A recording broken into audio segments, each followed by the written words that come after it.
Live coverage tonight of the Stafford County Board of Supervisors meeting. Hello and welcome in wherever you're watching on Facebook, YouTube, X. We're glad that you're here. I'm Uriah Kaiser. I'm covering the Stafford Board meeting tonight. And the reason why we are streaming this is because this is a major economic development deal for the Fredericksburg region, but also for the state of Virginia, because this would be the third Buc-ee's that would be approved in Virginia. And as you know, Buc-ee's has a cult following. I've never been to Buc-ee's. I hear great things about Buc-ee's. I hear that the restrooms are clean, the brisket is good, that people on the way to and from Disney World always make a point to stop at the one in South Carolina. That's just anecdotally what I've heard, as we've worked for the better part of 3 years to cover this story. And I've got audio in my ear that I do not want, and a touchy. There we go. All right. Worked for the better part of 3 years to cover this story for our local news website, PotomacLocal.com, which covers Fredericksburg, Manassas, and Woodbridge. So if you live in those areas, you please go to our website, PotomacLocal.com, and sign up for our free email newsletter where we send out every day what's going on where you live. This is definitely going on in that area. But again, statewide impact, because the Buc-ee's is looking to expand in Virginia. If they were to build this Buc-ee's, it would be located on Interstate 95 in Stafford County, just north of Fredericksburg, at exit 140. And it would it would give Buc-ee's 3 separate travel centers on 3 separate interstates. The first is out in Harrisonburg on Interstate 81, which they opened last year. The second will be New Kent, just outside of Richmond on I-64. And if this is approved tonight in Stafford County, it would make the third travel center. Now, it's interesting. There's a lot of places that would kill to have a Buc-ee's because of the amount of money that it generates and the amount of revenue it brings in for not just Buc-ee's stores, right? I mean, the jobs that they create based on the revenue that they sell at the stores. Because after all, these are Walmarts with gas pumps, as they're described. But there is also the money that would go to the county, the jurisdiction, to fund local government operations, police, fire and rescue, local schools, sewer and water, electricity, you name it. So there's that. There's and that is exactly what the supporters of this project say. We need to approve this for all of those things. And then you have the people who live near where this Buc-ee's would go, and they say, listen, 20,000 cars, that's a lot. And the roads, if you've been in Northern Virginia, you know, I-95 is a nightmare all the time, anytime. A traffic could stop on it on a dime, and then you're stuck, for minutes, if not hours, in gridlock. And they do not want this located near their homes. Now, Buc-ee's has countered and said, listen, the people who come and visit one of our stores, they get off the highway, they come in the store, they get gas, they come in the store, they buy what they're going to buy, Buc-ee nuts or brisket or sodas or whatever it is, make a bathroom break on their travels. They're all outside travelers. They're not locals. This will be a place for travelers who are passing through. And that means that they're not going to go meander down the street and look and drive by your house and check out the area. That's not what they're here for. They're making a quick pit stop on the road on their destination travel journey to wherever they're going. And they have really little interest in the immediate local area outside of the Buc-ee store. But nonetheless, this has been a point of contention for the better part of 3 years in this Virginia community, and it will be interesting to see them come out tonight and speak on this project. Now, the Board of Supervisors is in recess right now, and they began their meeting at 5 p.m. I scheduled this live stream for 6 p.m., 1 hour into their meeting, because there's a lot of administrative stuff that they got to take care of, a lot of proclamations, a lot of just check the box type of stuff that is done typically at these meetings. And I decided that 6 p.m. would be a good time to start the live stream, to come in, and as the meeting was already underway. But it looks like they're taking a recess here. I don't know what they're discussing in their recess. I don't know if they've gone into a closed session at this point. If there's anybody watching the live stream and maybe standing around, please feel free to comment. Let me know. We've already got some comments in the queue here. And I'm going to bring here some of the comments on. I would love to get one in Stafford. It is still 45 minutes away, but I go there a few times a year to the Battlefield store in Fredericksburg. Been to the Battlefield store on Route 3 in Fredericksburg. They make a mean sandwich over there. It's really good. Support Let's Go Buc-ee's right here. Good evening, guys. Good evening to you, Bandit 848. Good evening. Hello from Hanover. Good to have you on the channel. Welcome. Are you looking at this as a positive or negative? Are you asking my opinion on this? I've opined on this. This is something that I've opined on. I personally am I'm on record supporting this project. I think that given the tax increases that the Stafford County Board of Supervisors levied on its residents, on the homeowners of the county, 4 cents on every dollar, that equates to an increase of $3,000 to $4,000, if not more, over the prior year tax bill. And so I think the county could do well by bringing in and diversifying its commercial tax base and not rely so heavily on homeowners to foot the bill of local government operations. So there you go. In Stafford, I shall appreciate the brisket and the candy section. We need a little something new here. Hope we get a Trader Joe's also. There is a Trader Joe's coming in to Fredericksburg, I read, right there on Fall Hill Avenue. So there is that. The only closest other Trader Joe's that I'm aware of is off Little River Turnpike in Fairfax County. I do wish Stafford had designed a plan to perhaps the faux colonial that was so popular for other Virginia cities. Some cute outdoor tables and some artistry. Yeah, we could.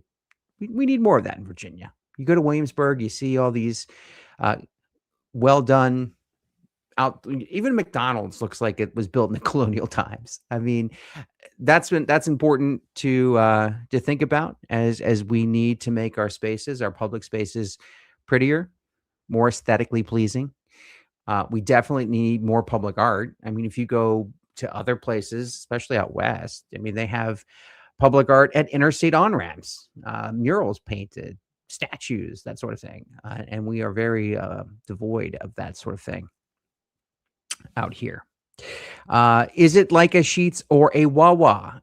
Well, look, I've never been, and I've prefaced that at the top. I've never been to a Buc-ee's. So I can't tell you what it looks like inside. I've only seen videos and other news coverage. So I've never been. I understand, though, it's been described to me as a Walmart with gas pumps. I did watch some of the opening day video that was taken out at the Harrisonburg store in Rockingham County. And it doesn't, I mean, it doesn't scream. I mean, it's not like this amazing place. I don't think you're going to walk in and have this sort of casino like atmosphere where there's stuff buzzing and lights flashing, and there's definitely no lounge singer over there in the corner crooning into a microphone. It really is, from the video that I've seen from the one in Harrisonburg is it's a gas station. So they're known for their food. They're known for their fresh food, made to order food, and their Buc-ee nuggets. Beaver is it beaver nuggets? Buc-ee nuggets? I don't know. They're known for something. I've never had them, so be interesting to see. So please comment below if you have questions. If you've been to Buc-ee's, let me know. You can also, if you're watching on Facebook, if you want the Buc-ee's, if you think it'll be a good addition to the neighborhood and the state, hit that hit the heart button. I think it's good. And if you do not want another Buc-ee's in Virginia or in your neighborhood, if you live in Stafford County, especially, um, um, and you will be affected by this, hit that sad icon, right? I think that's the easiest way to track it. So heart if you want it, sad if you don't, and we'll see what comes in here. We'll do a little unscientific poll this evening as we wait for the Stafford Board of County Supervisors to come back on. One of their biggest claims to fame is their multiple awards for cleanest bathrooms in America, which I can attest. Okay. All right. I've heard that. I've heard they have very clean restrooms. That's a good thing, I guess, if you're on the road and you need to take a break. You want a clean restroom to go to. I have heard it also described as one of the bougier gas stations. I mean, when you compare it to other, as gas stations go, it is sort of the one that if you were to line up gas stations, you'd have some that are wearing, stained T-shirts and some that are wearing just a polo shirt maybe. And then you have one that just shows up with a suit and tie on and looks all business and clean and presentable and ready to go. And that's the way I've heard Buc-ee's described in the gas station world. If you're going to line them up and dress them up and pretend they're human, which I don't know, maybe a dumb way of looking at it, but that is what I have been told. The way I hear it, imagine a super Wawa. Yeah, no, Wawa's came into Virginia. Wawa's and Sheetz. It's been about 30 years ago, and they've been great additions to the area. I think if you go to some places, especially the more suburban areas in Virginia, they are on just about every corner. I know that there are some Wawas directly across the streets from Sheetz. So and they are the big gas pumps. So there's the ones that typically offer the discounted gas and as sort of a loss leader to get you to fill up and then come in and buy their $6 chicken nuggets or $8 chicken nuggets or whatever they're called, whatever they cost. Buc-ee's seems to be a better looking term economic boost than even Walmart. Interesting. Yeah, you got gas. Some Walmarts have gas stations. Not everyone does. Not every one Walmart has gas stations. So there is one. There is that. Again, if you want another Buc-ee's in Virginia, hit the heart. If you're watching on Facebook, hit the heart, and if you don't, hit the sad emoji because you're sad. You don't want it. I mean, that's if you're watching on Facebook. If you're watching on YouTube or X, please comment. We want to hear from you. Here's a viewer from Rockingham County, so I don't need any more. Okay. So if you already have a Buc-ee's in where you are in Virginia, hit hard if you like it, and then sad if you don't. How about that? I mean, that's easy enough. If you've already have a Buc-ee's, tell us, for those who have never been, like myself, the ones that have not experienced it, tell us what to expect. Is it a good deal? Do they have good prices, good service? Is it worth the stop? I was this past fall, I was covering a for the local website at PotomacLocal.com. I was covering a town hall meeting at a high school. Buc-ee's came and they were gentlemen. They answered questions. They many times were shouted down because the people who lived in the area, they had a lot of anti-Buc-ee's people show up. And at any rate, I was talking to a guy who said he took his kid down to Disney World in Florida, and they had a great time. They did all the Disney things.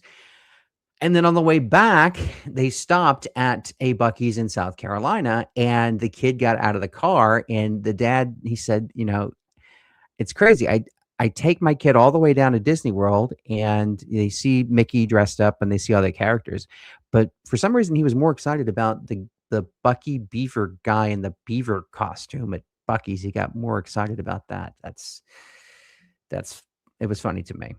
All right, here's Jim from Facebook. We live about 7 miles from a Buc-ee's in Georgia. Welcome to the stream. Glad you're watching. Wonderful sandwiches, brisket and pulled pork. They have a jerky bar, which with many flavors to select. Overall, a great place to stop on the road. Thanks, Jim. Thanks for sharing that. Very good. Appreciate your input there. Different industry, but I can attest to the value of a clean restroom for customers. Yep, absolutely. Absolutely. That's exactly what you want. Look, nothing's worse than when you have to make a stop and the only place that's around is this gas station that's probably been there longer than you've been alive, and you walk in and they hand you yeah, sure, it's around back. Here is the key to the restroom, but it's attached to this bicycle tire.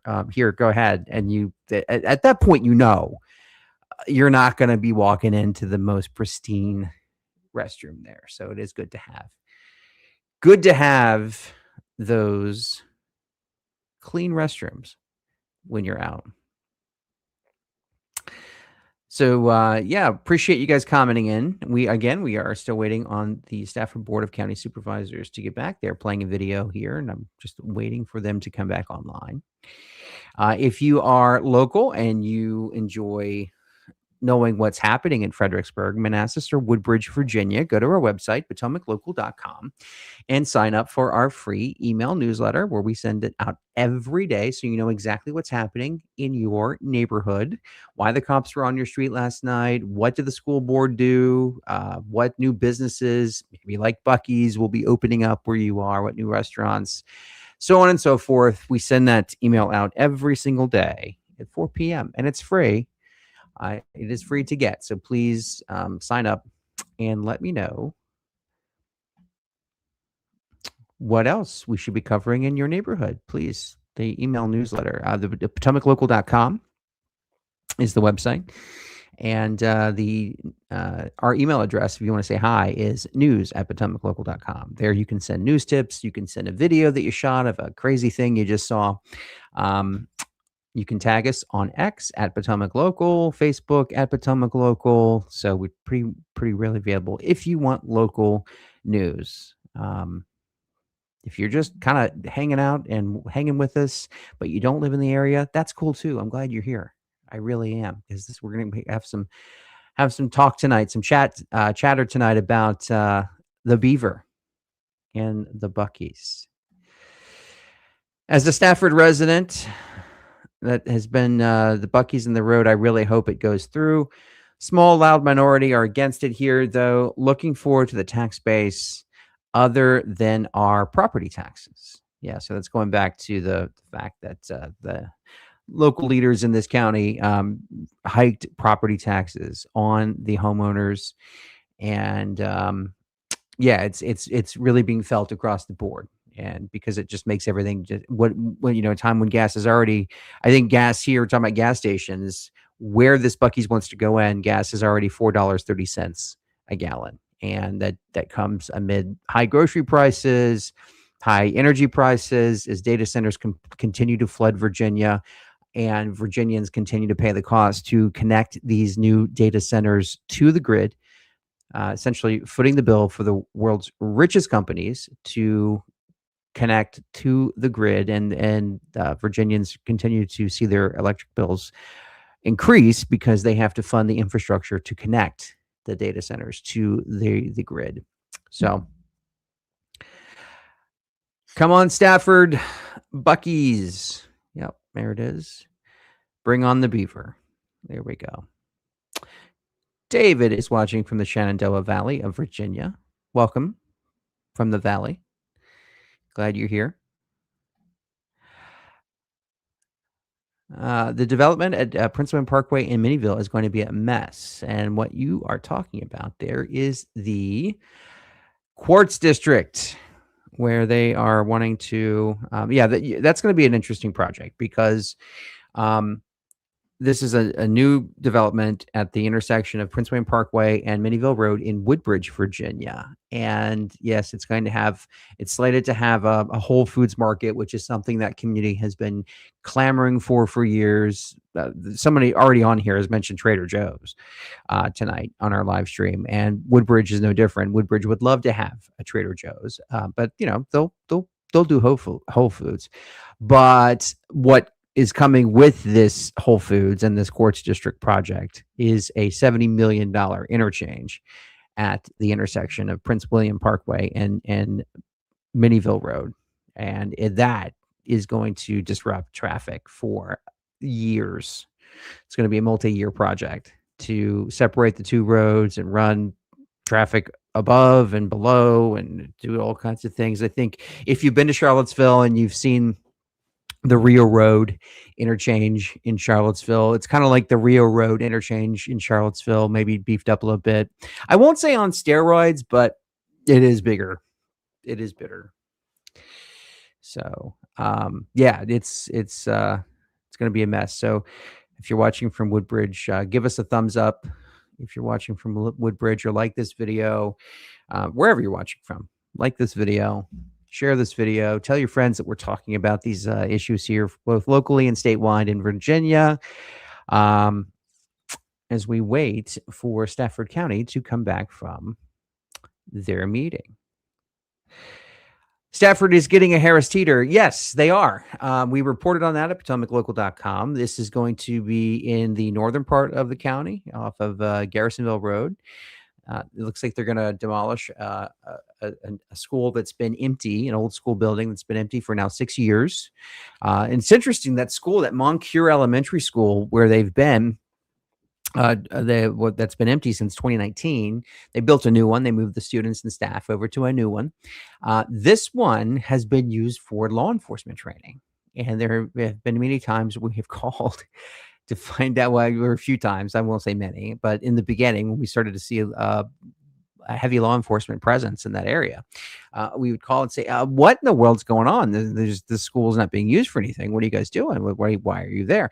And they said, it's an indoor law enforcement training facility now. We use it to train. And so they did that for several years. I don't think they do that anymore, but they were doing it. And it was very interesting reuse of the building.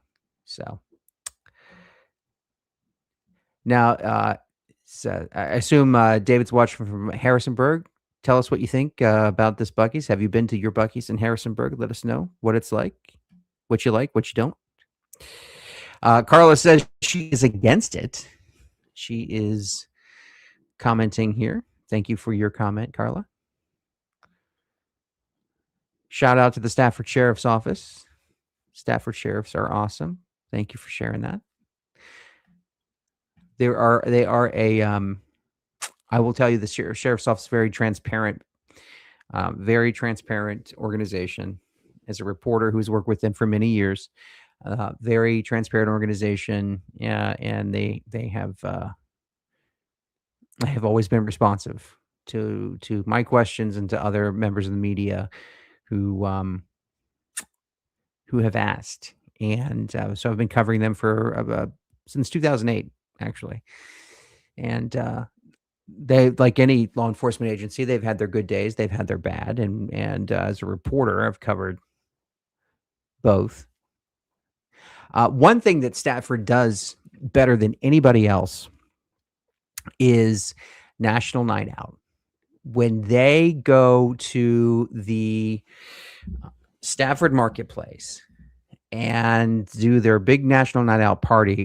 What National Night Out is, if your community does not do it, it's a night out where people can come. It's a night where neighbors can come meet other neighbors and interact with law enforcement. And it's the whole thing is designed to get neighbors talking to neighbors, maybe setting up neighborhood watch groups. at the very least, knowing who your neighbors are. So if you see something funny, you can say, hey, that's the Miller's house. What's going on over there? And at least I know who they are. But at best, it's, and again, Stafford does it the best. What they do is a whole full-on street fair. They shut down a Target parking lot, and there are hundreds of participants, from vendors to churches to the Parks and Rec, the National Park Service, State Park Service comes. You have, and of course, you have all the cool police vehicles, fire and rescue vehicles. It is a massive, massive party, and they do it in October. So National Night Out is typically in August, and it's celebrated nationally in August. It's always on a Tuesday in August. It could be the first Tuesday in August. But during the pandemic, Stafford decided to move it later in the year because there was still the whole social distancing thing going on. And even though the thing was outdoors, Stafford decided that, hey, we are going to move this thing into the fall, take it out of the summer. And I guess they may have thought at the time it was going to be temporary, but what they found was that this is like the biggest fall festival that they could possibly do. So they kept it in October. And so I do like to take my kids. I know we do go. It's fun. Warren County, watching from Warren County next to Front Royal, retired firefighter from Prince William. Thank you for your service to the fire service. Did you happen to see the King and Queen when they came to Front Royal? They say it's funny. They say no kings in America until the king actually shows up with the Queen. Did you see him? Did you go out to the event there where King Charles was there and the Queen, I believe Camilla? Let me know. Mascot race also. I assume you're talking. You're talking about the. Talking about the National Night Out in Stafford County. Yeah, it's always fun.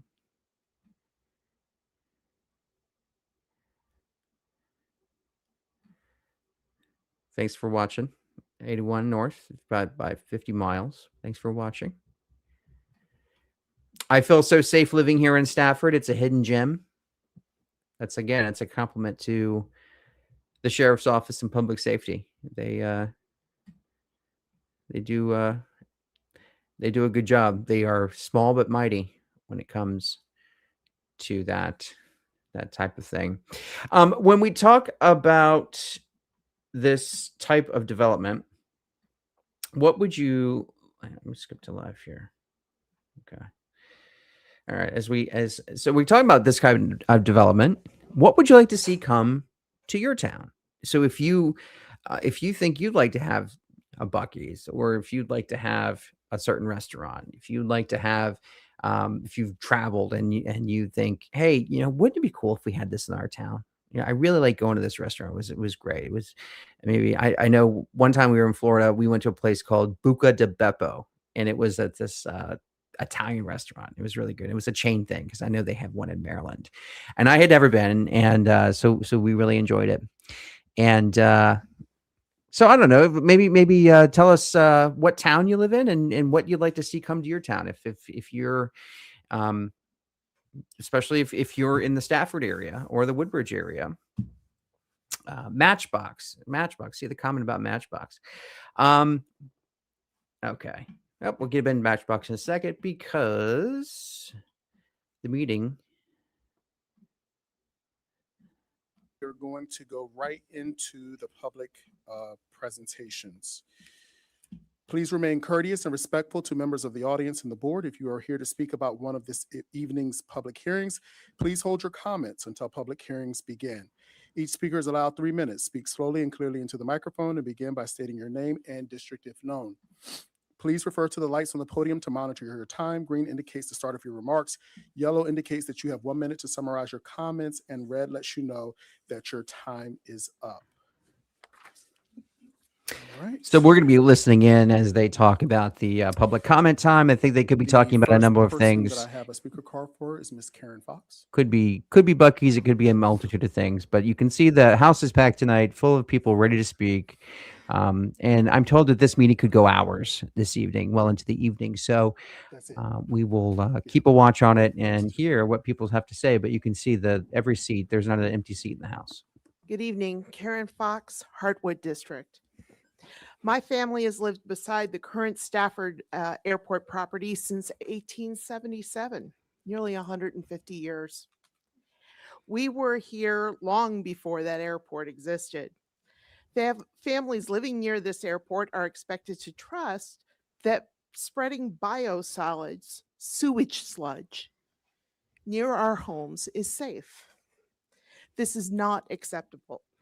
All right, I'm going to come back into that because we're not talking about Buc-ee's just yet, but we do have The airport used the board come back together. So that is good to know. All right. So I'm going to bring about the comment because I had a birthday party at Matchbox, and I'd love to know which one you're talking about because Matchbox, it was, I believe it was at Potomac Mills, where the one I went to. And I know they're like a Washington, D.C. thing. I know they started in D.C.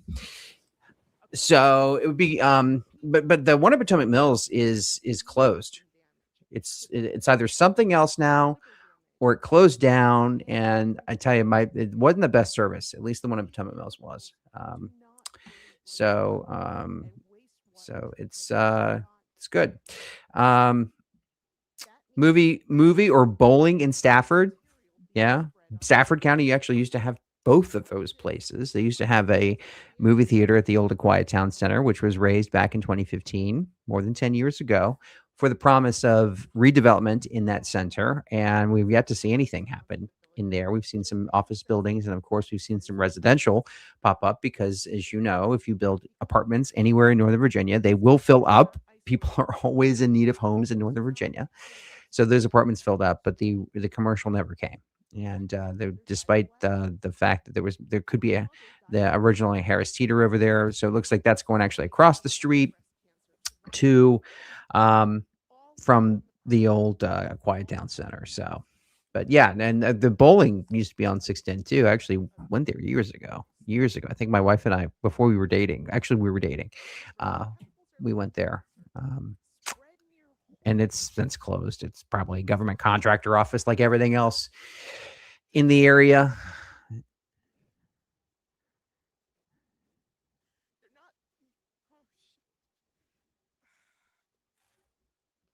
So yeah, we're still on public comment time. Not in Stafford, please. I assume you're not liking the Buc-ee's. Don't see any hearts for the I don't see any hearts or crying emojis yet. So I don't think people have caught on to our non-scientific poll that we're doing. If you don't want Buc-ee's in Stafford, or if you don't think Virginia should have another Buc-ee's, do the crying emoji if you're watching on Facebook. If you do want another Buc-ee's in Virginia, if you do want Buc-ee's in Stafford, Virginia, hit the heart. Let us know. And if you're watching on Facebook or X, please comment and tell us what you think. Have you been to Buc-ee's? Is it clean? Is the restrooms are as clean as they say they are? Is the food as good as they say it is? Let us know if you're a fan of the Beaver. The board will vote on these items separately. The board will take a recess during the evening's public hearings, every hour on the hour for 5 to 10 minutes, and I will make that announcement when the time comes. As we get into these public hearings, I'm going to take a second to speak to you all. As I've said before, when you're making comments, please address the board. We don't do hooting and hollering and clapping and any of that type of stuff. I'm asking that you maintain decorum and be respectful. I understand that the emotions are high, but at the same time, we must have decorum. Again, if you're making comments, address the board. Don't turn around and engage the audience. Speaking, if you're listening in, this is Parks and Recreation. Consider authorizing execution of a lease with the Patagonia Indians. All right, this is if you're listening in, this is Deontay Diggs. He's the chairman of the Stafford Board of County Supervisors, and he is speaking. They're going to be talking about some Parks and Rec stuff first. So we're going to continue watching in, and I'll continue listening in, dipping in and out of the meeting. But for now, we've got a great discussion going on over here. I want to continue that discussion because I'm really having fun. All right, so I'm seeing some hearts there. I'm seeing a lot of hearts there. I can only assume that that is pro Buc-ee's. Yep. Another heart there on YouTube. There's a heart there for Daniel Cortez. How are you, sir? I know you very well. I've seen you many times in the community. Daniel says only a fool will turn down the positive economic impact of Buc-ee's. Thank you for chiming in, Daniel. Good to see you. Hope you continue to chime in as the evening goes on. Thank you. Another heart there from YouTube. Here's I want Buc-ee's in Stafford. I've been to Buc-ee's once. It was impressive. However, I can't say I know enough about the situation to have an informed opinion. I am curious, though. Well, that's good. I'm glad you're curious. I'm glad you're here. I'm glad you're watching. Lona, Queen Bee. I love that. Queen Bee. All right. There's one for the community. What was the Beaver show on Nickelodeon? My first guess was Angry Beavers, but I don't know. Yeah, pro Buc-ee's. Yeah, that's good. There's some more hearts. Hearts there. I've got hearts coming in. I don't know the Beaver show on. I mean, maybe it's Angry Beavers. That was my best guess. Does anybody know the Beaver show on Nickelodeon? First comment I have is David J. Because we're talking about Parks and Rec stuff here. We're not talking about Buc-ee's here at the meeting. So if you're wondering, why is the guy talking about a Beaver show? Because they're not talking about Buc-ee's stuff just yet. They're in a public hearing for a park.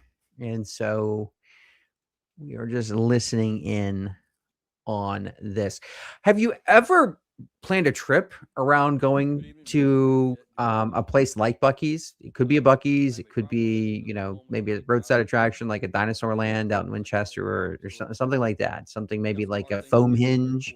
Is Foam Hinge even still a thing? Is anybody watching from down near the Natural Bridge area? I know it was there at one point. I don't remember if it's still there. I know there was a zoo that was there at one point, Natural Bridge Zoo, and got into some trouble. If there is a roadside destination or a place like Buc-ee's that you plan to go to when you're traveling, let me know what it is. Share it in the comments. I'd love to hear what that is. Yes, I went to Buc-ee's in Austin, Texas. Good. That is where Buc-ee's, that's where they're from. That's where they originate. Good to have. There's our Beaver answer. Thank you. 100 points there. You're on the board with the first trivia question of the evening. Angry Beavers.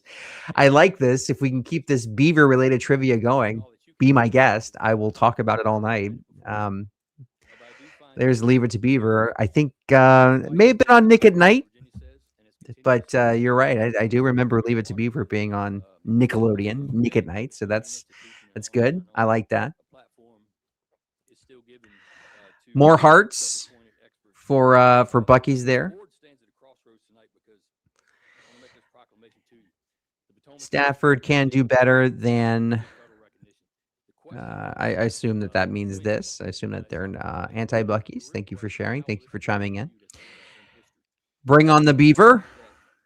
There you go. Plenty of beavers. That beaver emoji you see there on your screen there, and then scrolling on the ticker there. I'm pro Buc-ee's. It's all the new people that bought the new houses near the highway that are upset. Yeah, this is going to go into an area called Embry Mill. And Embry Mill was billed as a exclusive neighborhood. It was billed as a neighborhood with a lot of luxury amenities, mixed-use housing, single-family homes, condos, two-over townhomes, those sort of things. And when the Buc-ee's people came and said, "Hey, we want to build a travel center here," the people who lived in that neighborhood said, "Wait a minute, wait. This was never part of the plan. We were not going to live next to a truck stop," is initially what they said, and some continue to call it a truck stop. Now it's fair to say Buc-ee's does not allow trucks to park in their parking lots, so it's not a truck stop.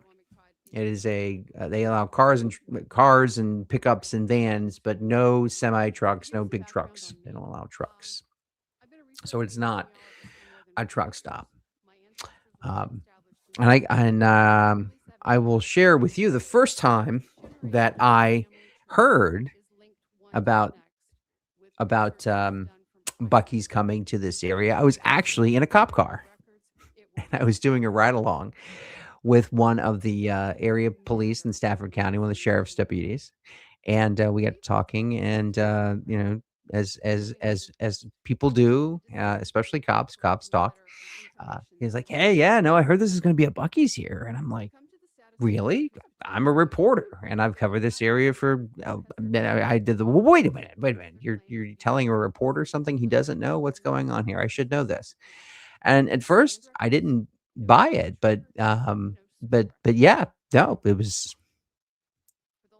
Buc-ee's wants to build, and it's been news ever since. It's been about 3 years ago that happened, and we've been following this story ever since. I've seen trucks at Buc-ee's in Texas. Okay. All right. So there you go. That's different than what we were told back when we went to a public meeting with the Buc-ee's people. But yeah, it's interesting you bring that up there. All right, let's face it. It's Embry Mill. They should check out what we deal with on Route 17. All right, so Route 17 is just 2 exits south of where they want to build this Buc-ee's. Still, it's in the Fredericksburg area. So yeah, to the point, it's very congested. The interchange was developed for increase in commercial development to handle traffic before the new housing was put in. Well, Embry Mill was approved mid-decade, around the 2015, maybe a little earlier than that. Construction began. Now, what they're talking about is this interchange. And it's very interesting because this interchange is the key reason they want to locate this new Buc-ee's here in Virginia, because the interchange is a diverging diamond interchange. And if you've not seen this type of interchange, cars will enter the interchange and they will be diverted to the left side of the road. Essentially, you'll be on the wrong side of the road. And then you'll go through a series of stoplights. I believe there's at least 2 that you have to pass through. And the traffic through the interchange is heavily regulated by these signal lights. And you have to go on the opposite side of the road. And then if you want to at this particular interchange on I-95, if you want to get on I-95, it's a seamless move. You just keep going. You don't stop. You don't need to turn left. You don't need to wait until the other cars pass you. That's the beauty of this interchange. It removes the need to make a left turn and cut in front of oncoming traffic. So there are very few, if any, T-bone crashes, you should say. Very few, if any, T-bone crashes at this interchange. Because the way it's designed, there is no need to make a left turn to cut somebody off or go in the path of oncoming traffic. Because of that, Buc-ee's made it clear that that's why they want to come here to this spot, because of that interchange. And so many people have asked, well, why don't you just go further south? Why don't you go to another, like, Spotsylvania County, Caroline County? Why don't you put it further south down near Richmond? And because there are truck stops down in that area. There are several truck stops in Caroline County, just maybe 15, 20 miles down the road. And they were clear this is because they have the diverging diamond interchange, the DDI.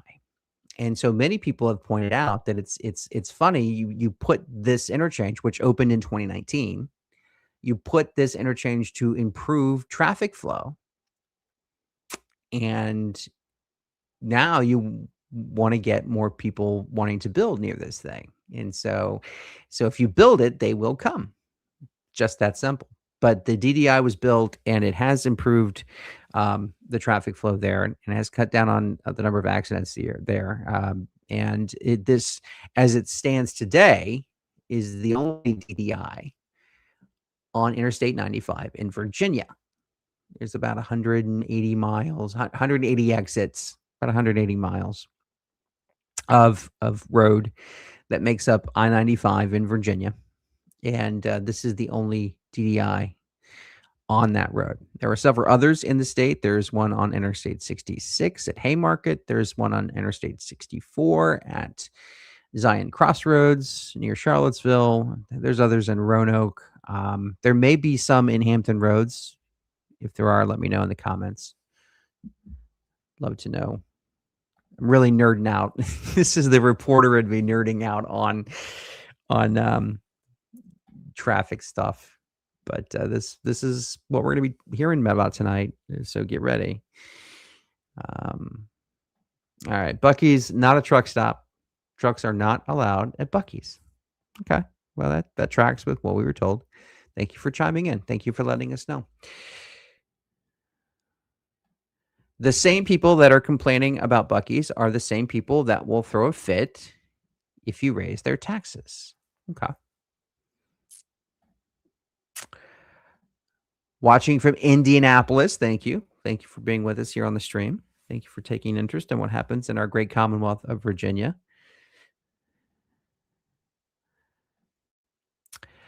Ooh, this is a little defiant here. Buc-ee's is coming. Doesn't matter what the naysayers squawk about. Buc-ee's is coming. The Board of Supervisors has made their decision if they want it to. Isn't the location off the Stafford Airport exit? No, it's not. It's not. It's north of the Stafford Airport exit. So Stafford Airport exit is exit number 136. And this Buc-ee's will be built at exit 140, Courthouse Road. So when you get off here, if you were to get off, you're traveling northbound on I-95, you get off at exit 140. If you go to the left on Courthouse Road, you go essentially, if you go west on Courthouse Road, you're going to hit the Publix. You're going to hit if they approve it, you'll hit the Buc-ee's. If you go east on Courthouse Road, you're going to the courthouse, and eventually you hit the Potomac River.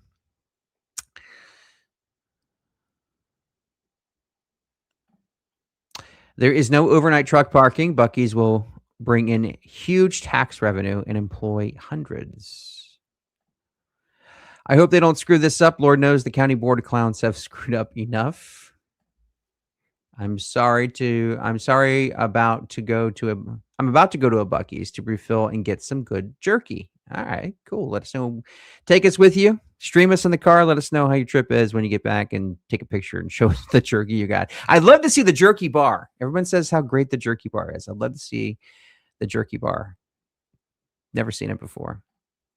Traffic is going to be awful if they build it, I assume. There we go.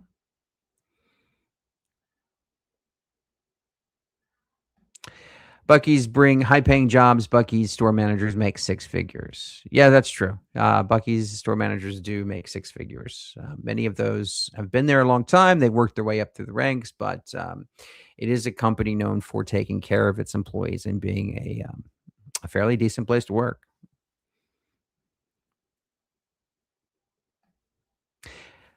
Buc-ee's will bring great job opportunities for Stafford. Okay, good. There's a Buc-ee's on I-81, and it's always packed. Thank you for that insight, because we were talking about the one on I-81. It's out near Harrisonburg in Rockingham County, and it opened, I believe, in 2025, so last year. And I was saying I saw some video from opening day, and so it's good to know that it's packed, because, again, the video that I saw was back on opening day, and so it wasn't really full and packed, and maybe a few people hadn't heard about it yet. Although there are Buc-ee's faithful, and I did, in the video that I saw, people had traveled from Pennsylvania and other points just to come to the Buc-ee's area, and because it's, I believe Harrisonburg is about 2.5 hours from Washington D.C. People from the D.C. area, Maryland, they all came out to the grand opening there, because apparently there are Buc-ee's faithful fans that will come out for these ribbon cuttings and these new Buc-ee's stores. I visited Buc-ee's in Harrisonburg recently. They are madhouses. The gas is decent price, but the mini mall store is a complete clown show. High prices, obesity-inducing food choices. So there you go. Not a fan of the food, like the low gas prices. Couldn't care less about a Buc-ee's. I'm a trucker in Virginia. They can kiss my. All right.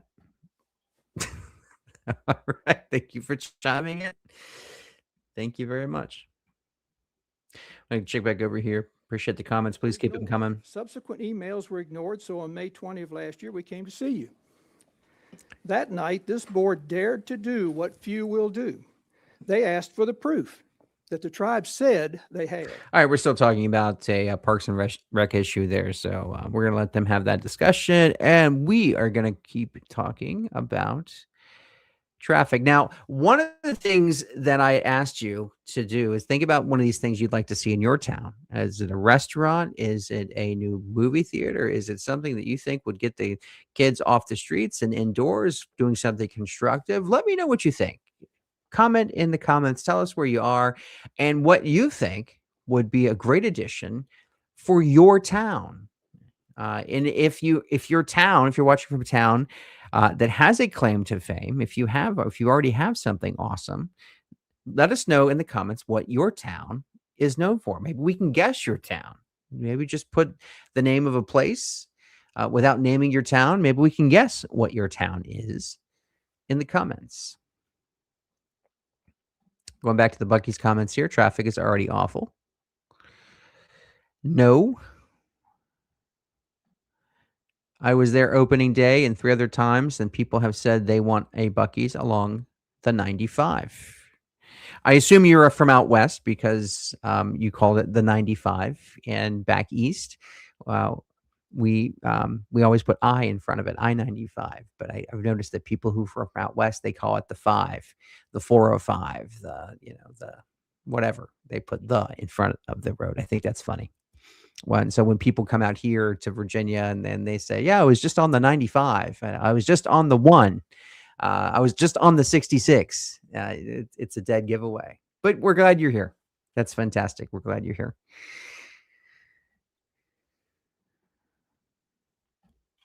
Another interesting fact about Buc-ee's is there's no place to sit and eat. They want you to get your purchases and leave. I'm more concerned about not having representation in my home state and my constitutional right to firearms. Yeah, we have seen Abigail Spanberger the governor sign a gun ban, a pretty sweeping gun ban that does encroach, work to strip away your constitutional right, your Second Amendment right to bear arms. And that is being challenged by no fewer than 4 lawsuits.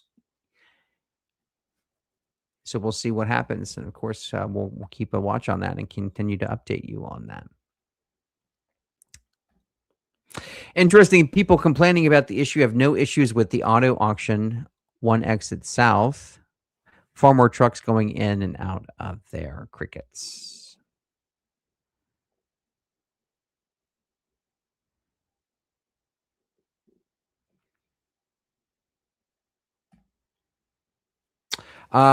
If you're talking about Stafford County, you have a movie theater. There was one that's supposed to go in at the Garrison to replace the one that they tore down in 2015 at a Quiet Town Center, and yet nothing's materialized there. And they broke ground for that project back in 2018, I think. So it's going on 10 years, and yet nothing at that project there. George Mason University. Everybody want to take a guess?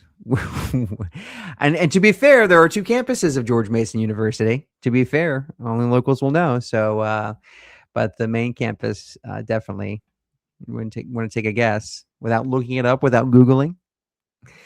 Stafford needs a YMCA. There is a YMCA on Butler Road in the southern part of the county, just across the Rappahannock River from Fredericksburg. So you should check it out if that's near you. Stafford needs a Costco. Okay. And I've said this many times that if this were a Costco, if Costco said, hey, we want to build a new store at exit 140, they would they would most likely not be experiencing the same level of pushback from people who don't want development here. If it were a Costco, which also has gas pumps, there would a lot more people would, and this is my opinion, but a lot more people would say, yeah, build it, bring it.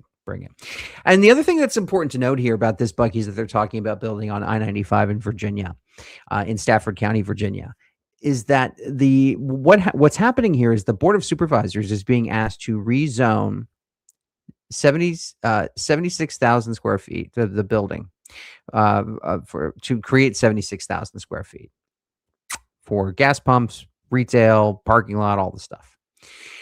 It's currently zoned for 90,000 square feet of retail and office space. So essentially, if they decide that they're not going to do the rezoning and essentially kill the Buc-ee's project, they're going to get more development in that site than they would have if they would have approved Buc-ee's, which is wanting to build a smaller footprint. Yep, Brother Bear, West Coast transplant. Yep, there it is. Welcome. We're glad you're here. And as far as I'm concerned, you can keep calling it the 95. Good for you. Lums, my town used to be known for Lums. I know that's at. I know where Lums was. I never went to Lums though. It used to be in Route 1 there in Woodbridge, right before the Occoquan River, right before you cross into Fairfax County. I think they heard hot dogs. What would they have at Lums? I remember as a younger guy passing through there. Used to actually move furniture long time ago. And I would, it was a day type of job where you just jump on a furniture truck and you go.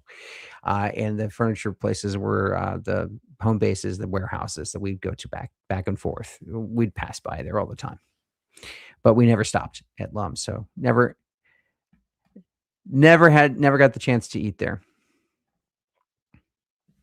Yeah, Virginians call it 95 north or south. Yep, they do. And this Buc-ee's, if they build it, will be on the I-95 south side. 95 south side of the highway. Stafford needs data centers. Yeah, look, everybody needs data centers. I mean, we have a just insatiable thirst for data. My argument has always been, and if you're watching on Virginia Insider, my argument has always been that the world's richest companies that use these data centers need to pay their own way. They need to pay to connect their centers to the grid and stop putting that cost onto the ratepayer. Stop forcing electric customers to foot the bill to connect the data centers. All right. I'm going to take a little bit of a different path here. I'm Just not checking gonna back talk in. about recognition or recognition of descendancy. All right, so we're still talking about the Parks and Rec issue there. There we go. If you've guessed, I think that's a nod to George Mason University. You'd be right. That's in Fairfax, Virginia.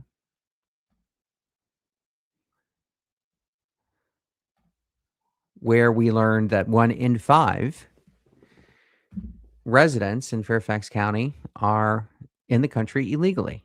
We learned that at a congressional hearing this past Thursday when the Fairfax County prosecutor and Fairfax County sheriff were summoned to Capitol Hill to testify, and someone from the Cato Institute, by the last name of Bayer, testified that 1 in 5 residents in Stafford County, one in 5 are there illegally or living with. Knows someone who is there illegally or living with somebody who is in the country illegally. So that was a pretty eye-raising statistic that was cited there at that meeting there. Please vote yes, yes, yes, yes, yes. Please vote for Buc-ee's. Put your hearts in there. There you go. Bring Buc-ee's. There you go. Fredericksburg, Spotsylvania County needs a Sam's Club. Yeah, that's one thing that they do not have. The closest Sam's Club is in Woodbridge, and I think there's the only one that I know of. Other than that, I think there's one down in Newport News. I have not been to the Sam's Club website to check their locations recently, so I could very outdated. You can drop in the comments if there's other Sam's Clubs in Virginia. Educate me. But yeah, no, that's one thing. I know they got, obviously there's a Costco in Fredericksburg, Spotsylvania County Mall, Spotsylvania Mall. And then across the street there's a BJ's Wholesale Club, but no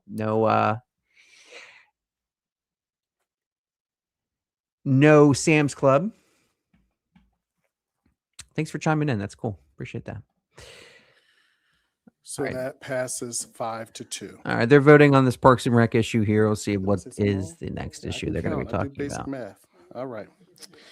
Next, we're going to move on to capital projects, transportation. Consider an ordinance to amend and reordain Stafford County Code Section 15-56, designation of restricted parking areas to include certain streets. All right, we're going to come back to that.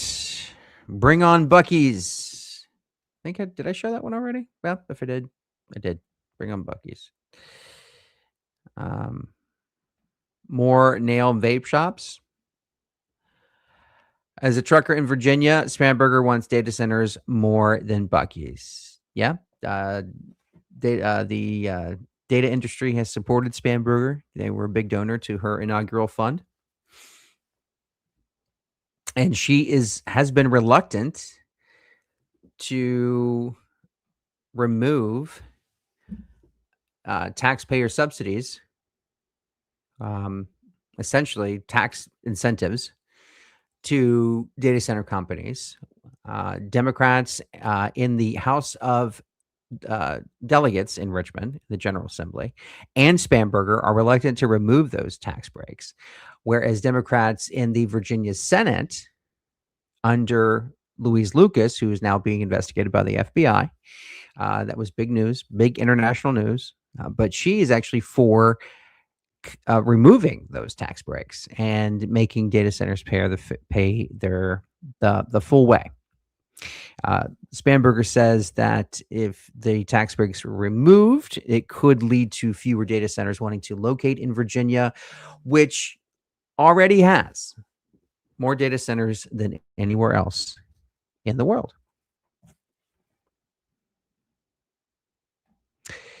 I can debunk that right now. There are no plans for a Costco by the Buc-ee's at this point. If there is, I'll be the first to tell you. But no, that is just a rumor. No Buc-ee's, no Costco next to the Buc-ee's. Here we go. All right. This comment is about Buc-ee's. No, thank you. This needs to go further down on Interstate 95. Comment here, simply crazy. That's insane. I don't know if we're talking about the Buc-ee's here or we've been kind of talking about a few different things, but data centers need to pay for water and energy. Yeah, they do. They use a lot of both. Water and electricity. Water to cool the servers inside the buildings and electricity to run the servers inside of the buildings. And some have been better about implementing their own water systems and improvements. I know Amazon has come in and agreed to, especially we're talking about Stafford tonight, in Stafford County and other locations in Virginia have agreed to come in and rebuild some of the water network to accommodate their data centers and give some ancillary benefits to the residents of these jurisdictions who live there, who would benefit by an improved water system. But the power remains the thing, because Virginia has long been known for low cost energy, low cost electricity for years. As long as I've lived in Virginia, with the exception, all my life, with the exception of when I was a child. I think we moved to Virginia. My parents did when I was 4 years old. So for the most part, I've lived in Virginia all my life, and it's been known for low cost electricity. And all of that now is changing. All of it. Buc-ee's will be millions more in taxes to Stafford County and substantial hourly annual income for employees who are hired positions. It's a 24/7 operation. And there it is. We need Buc-ee's. This comment right here from Linda. We need Buc-ee's. Just checking in here on the, we're listening, and this is not about Buc-ee's yet. They're still talking about something else, I believe. I don't think this is.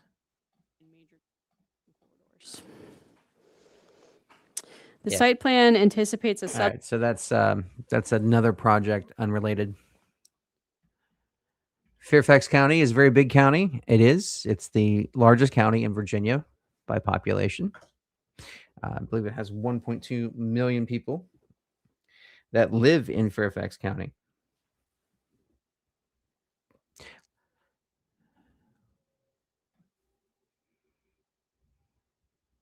You know, those are for digital ID, right? Don't know. Oh, thank you. Thank you for that. Kindly smash the like button. Yeah, please like. And I thank you.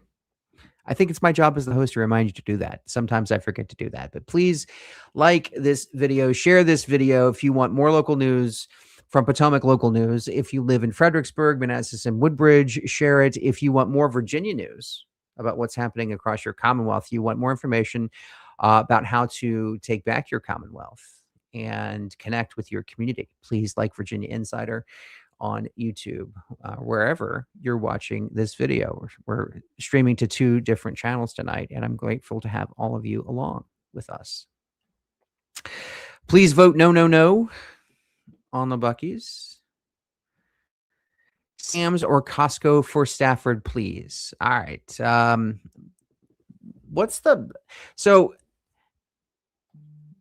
the difference? What's the difference? I mean, I've been to both. It's been a few years since I've been to a Sam's Club, but what's the difference between Costco and Sam's Club? Is one better than the other? Does one sell more things or a different set of things than the other? Does one have a better hot dog than the other? I don't know. Drop it in the comments. Let me know what you think. Sam's or Costco, and why? Tell us why. Why in the world? Why? All right. There's not a Sam's fan in Richmond. There's a Sam's in Richmond, but I'll say stinks because it's a family show. It's a family show. We say stinks. We'll say stinks. Yes, to Buc-ee's creates jobs. Wegmans, please. There's a common please. Wegmans, where? Where would you like Wegmans? Because I know that they're in Northern Virginia. I think they start in Fredericksburg, and you should work your way up in Northern Virginia. You find more of them. I'm not aware of other Wegmans south of Fredericksburg in Virginia. So if you know of them, please school me, make me aware. I like to know these things. They should have built that instead of the Wawa, Sheetz, 7-Eleven, Chick-fil-A, McDonald's, et cetera, at the exit. It's all right. I know it is. It's nuts. It's this exit where they're talking about building this Buc-ee's, and that's a great point. And thank you for bringing that up. There is so much stuff that popped up overnight there, and it's kind of the same stuff you see everywhere. It's another McDonald's. It's another Starbucks. There's a Chick-fil-A there, and a lot of people, tying this back into the Embry Mill neighborhood, which was sold as this high-end, unique place, different from all the other neighborhoods, bright and shiny new neighborhood, bright and shiny new thing. And it came with this commercial component, commercial retail, grocery store, whatever, restaurant component. And when they opened up, people were like, wait a minute. We already have these just up the street. I mean, and not only is it one thing or two things, there's like 3 or 4 or 5 things that already exist in the county. And you guys said this place was going to be different. Now, to be fair, there is some good. Now, I've been over there in that plaza in Embry Mill, and there's some really unique restaurants in there. There's a Thai place in there. My home Thai bistro is fantastic. I took my wife there. We had a great dinner. We had a date night there. It was great. There's a new brunch place that just opened up. It's kind of like a First Watch, which is a chain in the but it's different. Mike, forget what it is, but it's open there. Remind me if you've been over there, what that is. We should probably do a story about it. We should probably feature it. And if anybody who works there wants to talk to us about it, we'd love to talk to you about your restaurant. We love talking about restaurants, but especially on Potomac Local, because that's what people want to read about. I mean, not only do they want to get good food that they don't have to make themselves, but they also want to support small business. And that's part of what we do at Potomac Local. We believe in small businesses. We believe in mom and pop shops because they're the job creators. They're the ones risking their money, their time, their effort. I mean, running a business is hard. Trust me, I'm a business owner. It's hours, nights, days, weekends away from family and friends. It is accepting the fact that you're going to make less money than your employees, so you can keep good employees. You need to pay your employees more than you actually pay yourself, especially when you're starting out, especially when you're small. So that's why at Potomac Local, we like to talk with small business owners, because we believe in what they do, wholeheartedly believe in what they do. And we thank them for doing it. Stafford would be foolish to reject this, but if they are so dumb, we'll take it in Spotsy, put it right near the new water park. Yeah, so Kalahari Water Park is what they're referring to. And this water park is going to be like the biggest thing in Virginia. Period. Biggest tourist attraction in Virginia. Biggest announcement back when it was made. Governor Glenn Youngkin in 2025, it's been about a year ago, that he held an event, and I think it was the halfway point of their construction. But Kalahari, known for its indoor water parks, is building a massive new park, and it should be open by Christmas of this year. Massive new water park, and it's going to give it's a lot of people say it's going to interfere with King's Dominion, which is just maybe 20 miles further. I think the water park is, I forget the exit. King's Dominion is at exit 98 on Interstate 95. So it's about 20 miles north, give or take. But there's a school of thought that with this this water park here, Kalahari, it's actually going to people can do Kalahari one day and then hit King's Dominion the next. And so they could actually benefit each other, is the school of thought. But to your point about, hey, if Stafford doesn't want it, we'll take it in Spotsylvania County. They may go down there. They may want to relocate to Spotsylvania. Spotsylvania is a growing county. Lots going on. But again, as I was mentioning earlier, if you're just joining us, where they want to be on Interstate 95, there's this thing called the Diverging Diamond Interchange.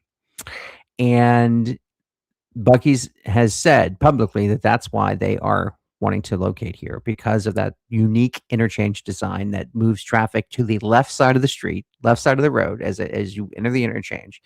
You move to the left, and if you want to continue straight, you can. If you want to make a left turn, you can do so seamlessly without cutting in front of traffic, without risking being T-boned, without having without risking an oncoming car hitting you, because essentially there aren't any oncoming cars. The series of signal lights regulates the movement through the intersection and makes it safe. And that's why we see very little, if any, T-bone crashes at that intersection. So, and that is the only Diverging Diamond Interchange, the DDI, the only one of its kind on Interstate 95. And that's why Buc-ee's has made it clear that that is very attractive to that company. A second Wegmans would be nice. The Fredericksburg one is 9 miles away, but I want a Trader Joe's. Well, you're going to be in luck, because they're going to build a Trader Joe's right near the Wegmans in Fredericksburg on Fall Hill Avenue. So I believe we could have that story on PotomacLocal.com when that was announced. It could have been back in the wintertime, I think they announced that. That sushi, though, if you're talking about my home, yeah, it's good stuff. Good stuff there. Really liked it. And some sort of cafe outside with tables and cuteness about how a faux colonial strip mall where the Regal used to be. Yeah, I mean that's the Regal was the Quiet Town Center property that they raised, and to this day sits empty. All right, keep it quiet, please. Thank you. Checking back in with the meeting here, see what they're talking about. Deontay Diggs, chairman of the Stafford Board of Supervisors. One second. Is her? I'm not hearing the mic. Uh-oh. It's on green, but it doesn't. Okay, go ahead. Thank you, and appreciate you giving me 3 minutes to speak tonight. I'm a member of Tower Concerns. Now, over 20 years ago, we ultimately All right, so they're going on about another public hearing there. So we're coming up on streaming for about an hour and 15. Still waiting to get into the public hearings. This is local government, folks. This is how it works. I can tell you, as a reporter for many years, we would have to go to these meetings and sit, wait, listen, especially if you're going for a specific item on the agenda, and they put it last, as what kind of seems like they've done here. You'd be waiting a long time because everybody gets their chance to speak. All right, should have remodeled the theater. This is the Quiet Town Center.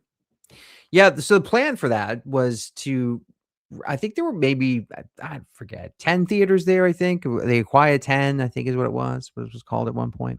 And they were going to put essentially double the size of the theater, but they were going to build it further down, 610, maybe about a mile and a half away from the old theater.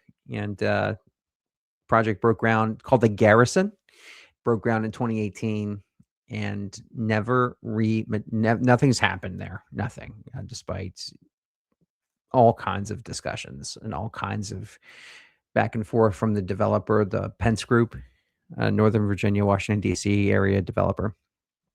But yeah, nothing's happened there. And there's been no movie theater. And a lot of people are questioning whether or not a movie theater, how viable is a movie theater these days. Because not only being at post-COVID, when people stopped going out to the movies all the time, but now you have these giant screens in your living room, and it's only a matter of days, not weeks or months, when new releases become available on streaming. And so there's a lot of people who question the viability, and so on and so forth. I know in Woodbridge, in one of the communities that we cover for Potomac Local, there is an Alamo Draft House at the Stonebridge at Potomac Town Center. I've been to Alamo a few times. It's generally for a special event. They will show an older movie and something that you grew up with, something from the 80s, whether it be Ghostbusters or Back to the Future or something like whatever. And, that's fun.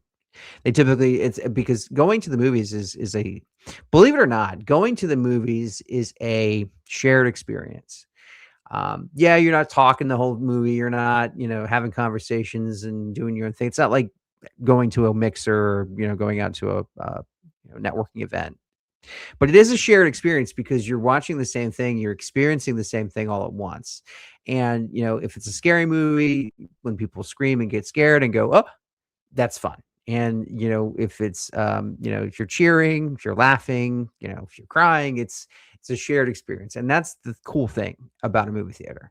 And so I think that is why they continue to be a lasting thing in our society. But, are they doing the numbers in terms of business that they were doing, prior to COVID, prior to streaming, prior to all that stuff? No, absolutely not. Absolutely not. Is Buc-ee's the last thing on the agenda tonight? It would seem. It would seem. They letting everybody else speak on these other agenda items.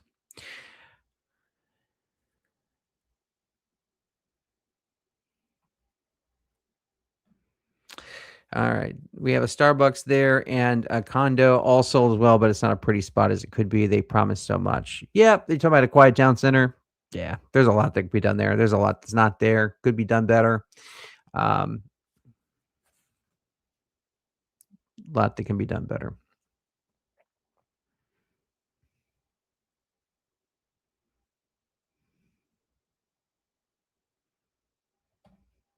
Another wish list item, have the HOV go both directions at all times on Interstate 95. Yeah, absolutely. So I, in 2012, worked for a contractor that worked for VDOT, and it was our job. We were in the project, the process. We did the express lanes, the easy pass lanes on the Capitol Beltway from Springfield to Tyson's Corner. And it was a very unique experience. It was a very unique It was a very unique project, one that Virginia will likely never ever see again. It was really a sweetheart deal because you had a private firm, Transurban. They're an Australian-based firm, and what they did was build 4 new express lanes. And they put them down the center of the Capitol Beltway on the inner and outer loops of the Beltway, again, between Springfield and Tyson's Corner. And along with that, they built 14 new bridges. They tore down old bridges because they needed to make the space between the pylons wider so they could fit their new lanes through. They even built new, replaced or built new pedestrian bridges so bicyclists and joggers could get across, walkers could get across the Beltway. And they paid for the whole thing. I mean, they paid for it because they knew they would make up the toll revenue. I mean, you've seen these tolls. If you've been in Northern Virginia, you see these tolls. You can go anywhere from $3.50 all the way up to $47.50. You know, it depends on they call it dynamic tolling, and the price of the tolls go up the more cars are in the lanes. So, but they knew they would make the money back, and they built that facility from scratch. It was a brand new facility. Those lanes were not there before. On 95, what you're talking about is those lanes were built in the 70s, 1970s, and they were extended south a few more times, and eventually, and they were built by the taxpayer, and eventually extended all the way down Dumfries in Prince William County. And then in 2014, that same company, Transurban, that built the lanes on the Capitol Beltway, they signed an agreement with the state for some 80, 85 years to convert those lanes and turn them into a toll facility and to extend them Would down those be to existing separate and apart from the substation? They would bring them further south to Fredericksburg. And so they did. And so, and they agreed to pay for the extension and widen it out a bit. I think they added a 3rd lane between Woodbridge and Arlington at the Pentagon. So they widened out the facility a little bit, and they paid for the extension to go down to, I believe it's at Route 17 in Stafford County, where they now terminate. But it's reversible. So they go north in the morning. You can drive north, and then around 10 o'clock in the morning, they shut the whole thing down, stop cars from going onto the lanes, and then they send a guy in a truck, and he drives the length of the lanes from Arlington at the Pentagon down to Fredericksburg to ensure that nothing's on the road. They also have traffic cameras they can check too. And once they get the all clear, they open it up and the traffic starts going the opposite direction for the afternoon rush hour. So to your point, it would be nice to have them go both directions, because inevitably, whichever the direction is pointed, if the lanes are going north, then northbound traffic runs pretty well off peak. You know, not during the morning rush hours, but throughout the day and weekends, whichever the lanes are, the HOV, the express lanes are pointed, traffic runs pretty well. If the lanes are pointed in the opposite direction, say if you're going south and the lanes are pointed north, then you're probably going to end up sitting in traffic. If you're and there's nothing you can do about it on 95 because there's no other set of lanes that you can use because the center lanes are reversible. So there has been some talk about doing that, and it would not be cheap, and the state would likely rely on a third party to come in and build those lanes. And the state has largely got out of the road building business. If it's doing a major project, it's always looking for a private company to do a public-private partnership with, something like that. So it'd be interesting to see what happens there. But yeah, I mean, it would, to your point, it would certainly get traffic flowing.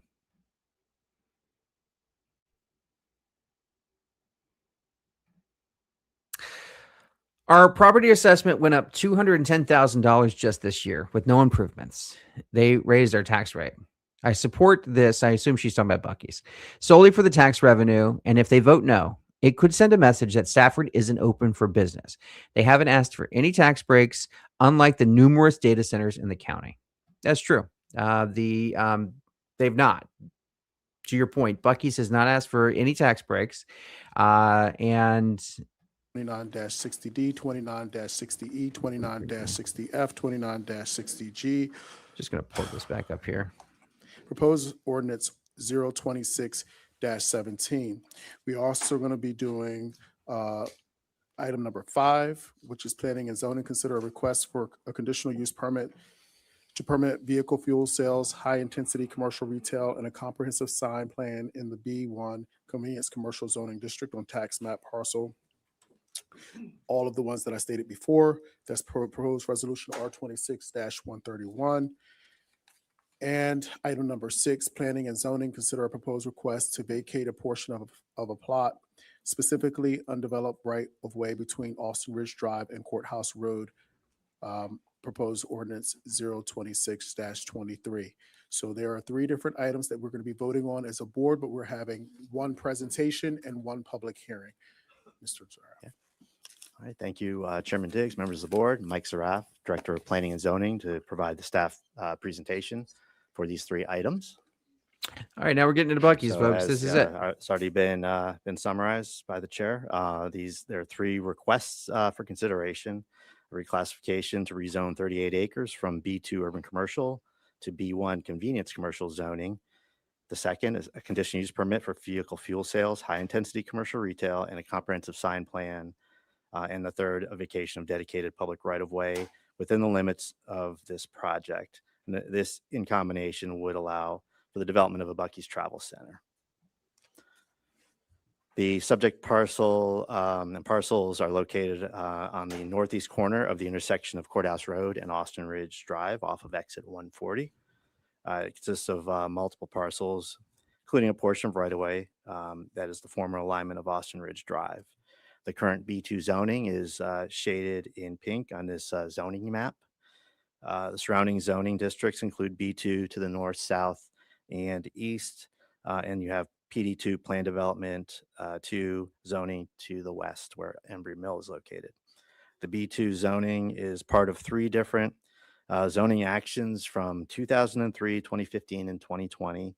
There are 3 different sets of proffers that apply to this collection of properties. Approval of this rezoning would replace those proffers with one single set of proffers in this specific area.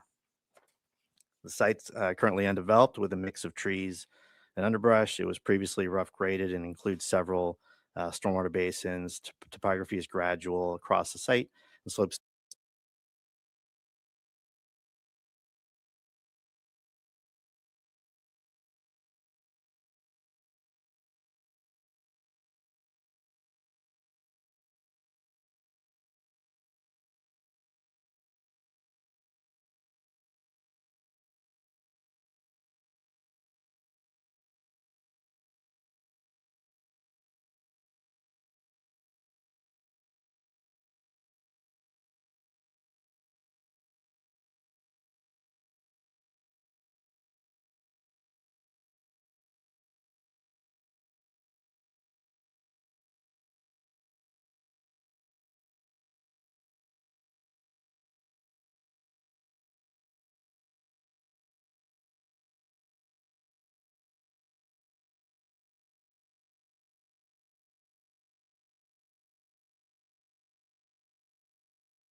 downward from west to east.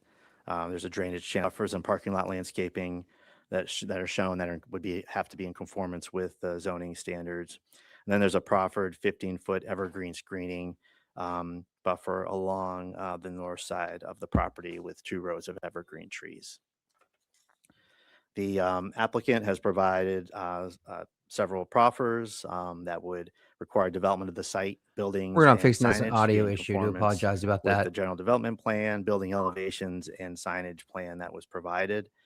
Requires additional evergreen screening, as I'd mentioned, requires access be provided as shown and subject to modifications that might be required under future approvals that it would be needed.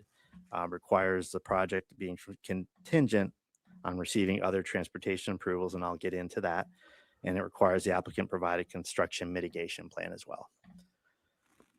Proffers also commit to several transportation. All right, good. Thanks for letting me know improvements this along sounds. Austin Ridge Drive. There'd be lane improvements and intersection controls that would include a third dedicated southbound left turn lane. The southbound exit 140 exit would include a median separated slip lane to provide more direct ingress to the site. Westbound Courthouse Road would receive an additional lane improvement through the intersection with the Austin Ridge Drive. The I-95 northbound ramp would be widened to allow for more stacking there. And then the new road would be constructed along the north side of the site to provide access into and out of the proposed project. The applicant's committing to construction of other transportation improvements that might also be required in a separate traffic study that I'll get into, and then also the requirement to vacate right-of-way that bisects the site. Also, I'll note, since the Planning Commission action, the applicant did provide modified proffers, and you received those. You received a red line and a clean version, provided essentially 3 new proffers. Commits to including signage that to prohibit tractor trailer parking on the site. It would also require site lighting for the canopies, follow dark sky compliance standards, including there's also an exhibit included that lists certain foot candle standards that would have to be followed to basically it requires lower lighting levels. And also establishes a process that would be followed if any land condemnation is required for additional road improvements, and such efforts would be carried out at the applicant's expense. So there's no truck parking. Getting into the staff analysis, the following are staff analysis points in consideration of this zoning change. The applicant's requesting the rezoning to B1 as the retail store component is considered a high intensity commercial retail under our zoning ordinance. That use is determined to be that due to the amount of traffic that's generated from this use. The high intensity commercial retail use is only permitted in the B1 zone with a conditional use permit and happens not to be permitted in the B2 zoning district. Regarding noise, the use would generate similar noise as other similar commercial uses, mainly from vehicle traffic. The closest existing and planned residential uses are 420 and 200 feet to the north and northwest, respectively. Regarding lighting, fuel canopy lighting is typically brighter than regular parking lot lighting, and with the larger than normal fuel canopies, the site may generate greater light impacts. In attempt to mitigate the impacts, as mentioned, there's the proffered double row of evergreens along the north side of the site. And then also, as I've mentioned, the applicant, in response to staff concerns that have been expressed, they've added the additional proffer to commit to dark sky compliance for the canopy lighting. Now getting into transportation, first kind of going over the studies and other approvals that are going to be needed for this project. Buc-ee's is required to develop a traffic impact analysis, as you'll see with many rezonings that come before you, to determine transportation impacts and improvements necessary for the proposed development. This involved meetings with VDOT and county staff prior to submitting the application to identify the overall scope of the study. The traffic study is complete and has been through 6 revisions through the whole process. Buc-ee's also will be required to develop a signal justification report for any new traffic signals proposed for the development. It's customary for this to be completed after project approval, closer to the time when construction's happening and near completion. With this project, the proposed modifications to the exit 140 interchange, that would require what's called an operational and safety analysis report, or OSAR, which involves Federal Highway Administration and VDOT review and approval. Per the proffers, Buc-ee's would be required to provide mitigation for any measures the OSAR identifies as Buc-ee's responsibility. The OSAR framework is being finalized, and development of the report would occur should the project be approved. On the last point, a limited access control change would need to be approved by the Commonwealth Transportation Board. The stretch of Courthouse Road from the exit to Austin Ridge Drive is considered limited access, meaning site entrances are not permitted, and any changes along the stretch need special approval from the Commonwealth Transportation Board, and that would be requested at a later date as well. Going over the traffic impact analysis and some of the background details, the traffic impact analysis, it studied impact on several surrounding signalized and unsignalized intersections and proposed new intersections along Courthouse Road and Austin Ridge Drive. There were two evaluation scenarios in the traffic study. The first, scenario A, studied Buc-ee's proposed impact on the network without considering background traffic to isolate their specific impacts. And then scenario B includes the background traffic generated by the planned developments in the area. County and VDOT recommend scenario B as the appropriate option to analyze mitigation needs. I do also want to point out that tonight, we have two projects before you that are across the street from each other, both being considered. Standard traffic study assumption is to account for all approved projects as background growth. Approved projects would be referred to projects that have zoning approval. Since these two projects are not approved, each one does not fully account for the other project in the background. The lower left info on the slide identifies the estimated traffic generation. This was based vehicle trips counted This was based on vehicle trips counted at the 6 busiest Buc-ee sites.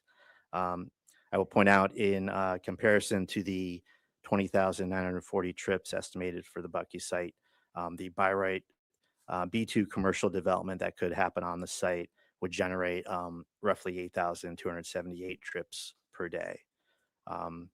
This would correspond to likely the highest by right use on the site, which could be a shopping plaza with retail and restaurants without drive-throughs.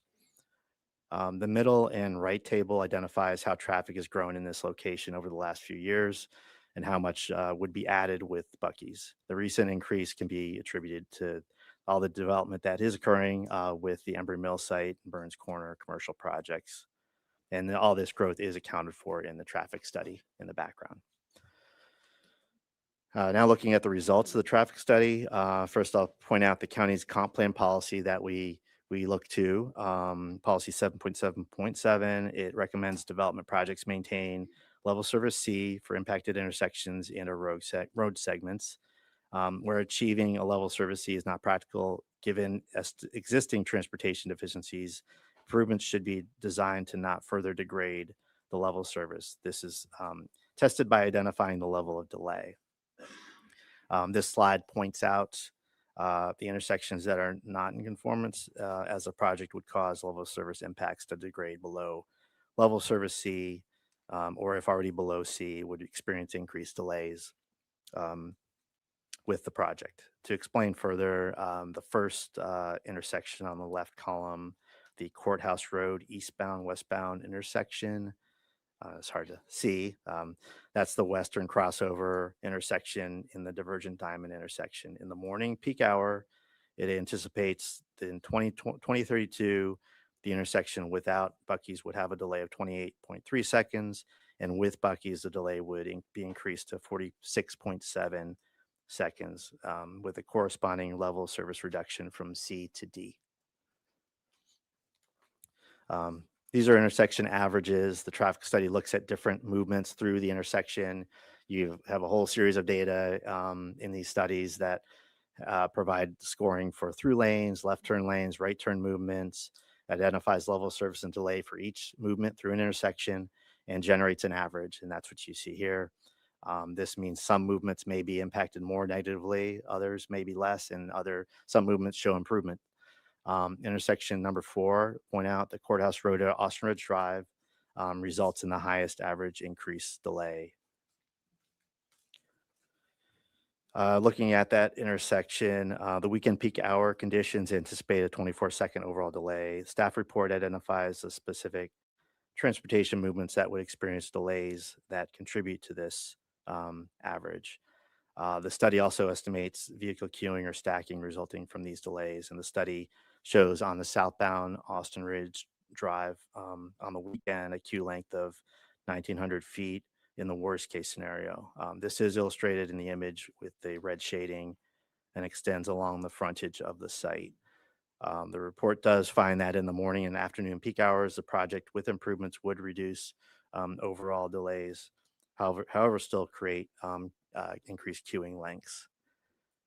In summary, at this stage, the traffic study does find that the project with improvements would not fully mitigate impacts consistent with the goals of the comp plan. The applicant did include a position paper to address these findings and concerns. This was included board package, and they'll be able to speak more to that. In general, the paper does point out that when discounting by right vehicle trips, the project would create negative impacts, would not create negative impacts, and so, but they'll speak more to explaining their position paper when they get up. Okay, and regarding the OSAR, as I'd mentioned, that is still being developed and will take time to complete. That report would identify transportation needs at the exit 140 interchange through the year 2048 and develop and evaluate potential solutions to address those needs caused by the proposed development. The report would also identify if additional transportation mitigation would be needed that's not due to Buc-ee's development. And again, the proffers require Buc-ee's to implement the results of the OSAR study. The comprehensive plan future land use map identifies the site as in the courthouse targeted development area. The land use concept within this targeted development area designates the property for commercial, retail, and office. This designation supports standalone commercial development, specifically retail and office uses. Staff does find that the proposed use is generally consistent with the comp plan land use recommendations, as well as recommendations for development within targeted development areas. Point out policy 2.1.3 of the comp plan lists a series of general characteristics that development proposals should strive to incorporate. A few of the points within this policy relates to this project, or that relates to this project, are highlighted for the board's consideration, including maintaining or improving quality of life and mitigation of degraded levels of service and minimizing land use conflicts. These are proposed building designs, which the applicant is proffering to follow. The neighborhood design standards element of the comprehensive plan includes architectural guidelines. These elevations are providing many of the recommended design features in the comp plan guidelines. A conditional use permit is considered for the fuel sales and high intensity commercial retail uses, as they may generate greater impacts on surrounding properties or roadway networks. As the traffic and light impacts issues associated with the use have been discussed, the next few slides will focus on the comprehensive sign plan aspect of the conditional use permit. The comprehensive sign plan, it outlines the proposed locations and dimensions of signage on a property, specifically freestanding signs, wall signs, and fuel canopy signs. In this case, this image shows the location of these sign elements. All right, so when they talk about signs, I still want to know what you think. Hearts, if you're watching on Facebook, hearts for Buc-ee's. Sad face if you don't want Buc-ee's. You could also give us, if you're watching on YouTube, if you're watching on X, you can also give us a thumbs up or a thumbs down, but let us know. Please like, share, and subscribe. And 3 wall We'll signs continue will be watching located this, on but let regional us know what you floors on think. the southwest and north facades of the building. Each sign would be 285 square feet in area and would be similar to the freestanding sign with the business name and logo. For comparison, the commercial signage standards in the zoning ordinance permit individual wall signs up to 200 square feet each. So basically, this is an 85 square foot increase for each of these signs. Freestanding monument sign is proposed in the southeast corner of the site adjacent to Interstate 95 near Courthouse Road. During the Planning Commission review, the proposed height was reduced from 60 feet to 45 feet. The zoning ordinance does limit business signs to 30 feet in height, and the signage area is approximately 486 square feet. The applicant did include 2 line-of-sight exhibits to illustrate the potential view of the monument sign from the closest homes in Austin Ridge and the approved undeveloped Embry Mill Senior Townhomes. The line-of-sight exhibits identify the originally proposed 60-foot high monument sign, which has now been reduced to 45 feet. This exhibit shows that the sign may be visible between the store and fuel pumps from homes in Austin Ridge. However, the viewpoint from that viewpoint, the sign would not appear any taller than the proposed store itself. And this is an exhibit showing the sign, that the sign would be blocked from view from Embry Mill by the proposed fuel canopies as a result of the view shed exhibits. The proposed approval resolution R26-131 includes a series of conditions that require the property to be developed in conformance with the general development plan, and including the location of access points, and limiting the number of fuel positions and the size of the store as shown, and requires buildings to be in conformance with the provided renderings. Conditions also ensure clear travel ways for emergency access and require signage consistent with the ordinance standards, with the exception to the 45-foot monument sign height and increased wall sign dimensions as we've reviewed. The plat vacation item would be to approve vacation of a right-of-way that was the former alignment of Austin Ridge Drive. This partial plat vacation would vacate the unused right-of-way and revert ownership of the same to the adjacent property owners for private use. The original alignment of Austin Ridge Drive was platted in 2008 upon the original construction of Austin Ridge Drive, and that is in the area highlighted in red. Since that time, with the reconstruction of I-95 and the Courthouse Road improvements, that resulted in the realignment of Austin Ridge Drive to the west, where it intersects with Courthouse Road today. This realignment resulted in 1.1 acres unused portion of the original right-of-way. The right-of-way bisects the southwest corner of the proposed project site. Vacation of the right-of-way would make use of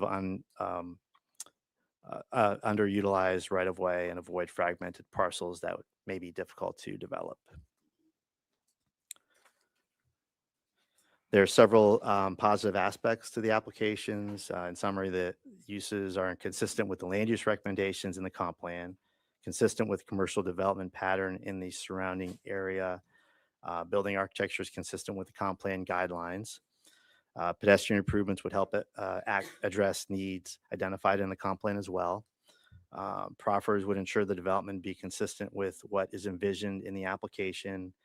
The proposed wall signs and canopy signs would be consistent with the neighborhood development standards plan, and proposed screening, evergreen screening, would help minimize impacts on adjacent properties. However, staff does find the following negative aspects. Although several transportation improvements are being offered to mitigate impacts, the traffic study does identifies impacts, some significant, that are not mitigated in conformance with the county's comp plan guidelines. Staff does question how the project would comply with the comp plan guideline encouraging development, maintain, or improve quality of life for all residents and minimize land use conflicts. And staff would point out the applicant has responded to the last point by committing fuel canopy lighting to be dark sky compliant, thus reducing maximum lighting levels with that component of the portion of the project. In summary, for the zoning reclassification, should the board consider approval, staff recommends the board consider the cited transportation impacts, compliance with the comp plan, and lighting impacts cited for the conditional use permit. Should the board approve the application, it should be subject to approval of the zoning reclassification. For these first two items, at the planning commission stage, the staff report did recommend denial, and on March 25th, the planning commission recommended approval by a 4-3 vote.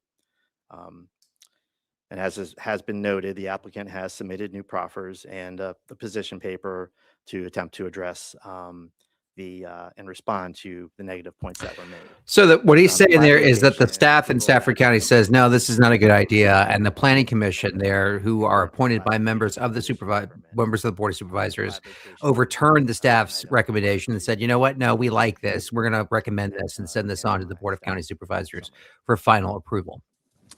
All right, we're going to now hear from the applicants. And now Buc-ee's will come up and talk about their project and hope to sell the supervisors on the rezoning and what the Buc-ee's will do with the land there. And even got a guy in a Buc-ee's costume Good there. evening, Mr. Chairman, members of the Board of Supervisors. My name is Karen Cohen. I'm with Gentry Lock Attorneys at 919 East Main Street in Richmond, Virginia. We're land use counsel for the applicant. We've got a team here with us tonight. We have traffic engineers from Kimley Horn, so if questions arise on that, I'll hit some of that briefly, and then I'm going to turn this presentation over to Buc-ee's Director of Engineering, Mr. Scott Ratcliffe, who will be able to go into a little more detail on the many transportation improvements that have been proffered with this project. We also have Kevin Oshinsky from MuniCap if there's questions about the fiscal impact analysis. So as Mr. Zaraf said, the proposed use is consistent with other similar uses nearby and appropriate given the proximity to Interstate 95. This was in the staff report. And I think there's no real question here that the land use, a travel center, is appropriate near the interstate in an area that's planned in the comp plan for commercial and is zoned for business commercial. But of course, there are questions about the impacts, particularly the traffic, that we need to address. So we'll get into that. Just to review, what's already approved at this site is this commercial development, a high-intensity commercial retail development consisting of 7 buildings, 87,457 square feet of retail, 4 drive-throughs, and not the traffic mitigation that's being proposed for the Buc-ee's project. So I just wanted, and also the buildings here are allowed to be up to 65 feet in height. What's proposed by the travel center is this generalized development plan. So you can see it's a single user. The retail component is 74,000 square feet. If you look back at what's already approved here, just those couple of buildings, I don't know if the pointer's probably not working, but the larger buildings that you see up there are just a little smaller than the Buc-ee's, but then, there's 7 total buildings on this site. Like I said, including the 4 drive-throughs. So if this is what's already approved and this is what's proposed, people might be wondering, well, why are we here asking for this land use approval? And that's because the zoning ordinance requires us to be here, right? We are proposing the retail store for the Buc-ee's, but there's no such thing as a travel center without a place to get gas. So the zoning ordinance requires a conditional use permit for vehicle fuel sales. So no matter what, we would need to be here for your approval. We also have, as Mr. Zaraf said, what the zoning ordinance calls the high-intensity commercial retail. Your zoning ordinance has 3 definitions pertaining to commercial retail: low, medium, high. The difference is just based on that definition in the ordinance, which is, whether it's 50 to 100 average daily trips per 1,000 gross floor area. That's the medium. Under 50 is the low, and above 100 is the high. So that's just the category that we're in. And as Mr. Zaraf said, there's kind of an oddity in your zoning ordinance, because even though this is the B2 is the higher intensity commercial zone, which is what this is in, but it appears that maybe it was just a Scrivener's error in the zoning ordinance, because the high intensity is allowed in the B1, as is the low and the medium. And then the low and the medium somehow got put in the B2, but not the high. And there's a typo in there even on the low. So it really looks like a Scrivener's error. But the point is, we'd have to be here no matter what, even if the retail part was by right, because we need the conditional use permit for vehicle fuel sales and for the comprehensive sign package. So we're pretty agnostic on the zoning. So I just wanted to make that point as to why that is. So again, just to emphasize that this is a concurrent request. I know it's listed as 3 things on the agenda, but we are doing it as one. And the zoning part of it is really with the proffered conditions, and but we are proffering the GDP for the travel center, and the conditional use permit is for the vehicle fuel and for the sign and for the commercial retail component. But it's all the same project. And here's a rendering of that project. And I just wanted to show this to you to point out to how much green space, buffering, and trees and open space there is. The open space on the site far exceeds the requirement for either B1 or B2. And there's also the proffered row of evergreens. Again, remember that to the left of the image is north. And so here I'll show you the actual proffer and zoomed in part of the GDP. So when you're looking to the north, so this is oriented with, again, the left to the north there, you see that we've proffered evergreen screening so that the homes that are off the page there to the north, there's actually a whole parcel in between, a whole 10-acre parcel that's not even part of our project. So that is the proffered screening there. And on the sign, I don't want to duplicate things that Mr. Zaraf said, but I do just want to point out that on the line, we were asked to do the line of sight studies when we had the 60-foot high sign.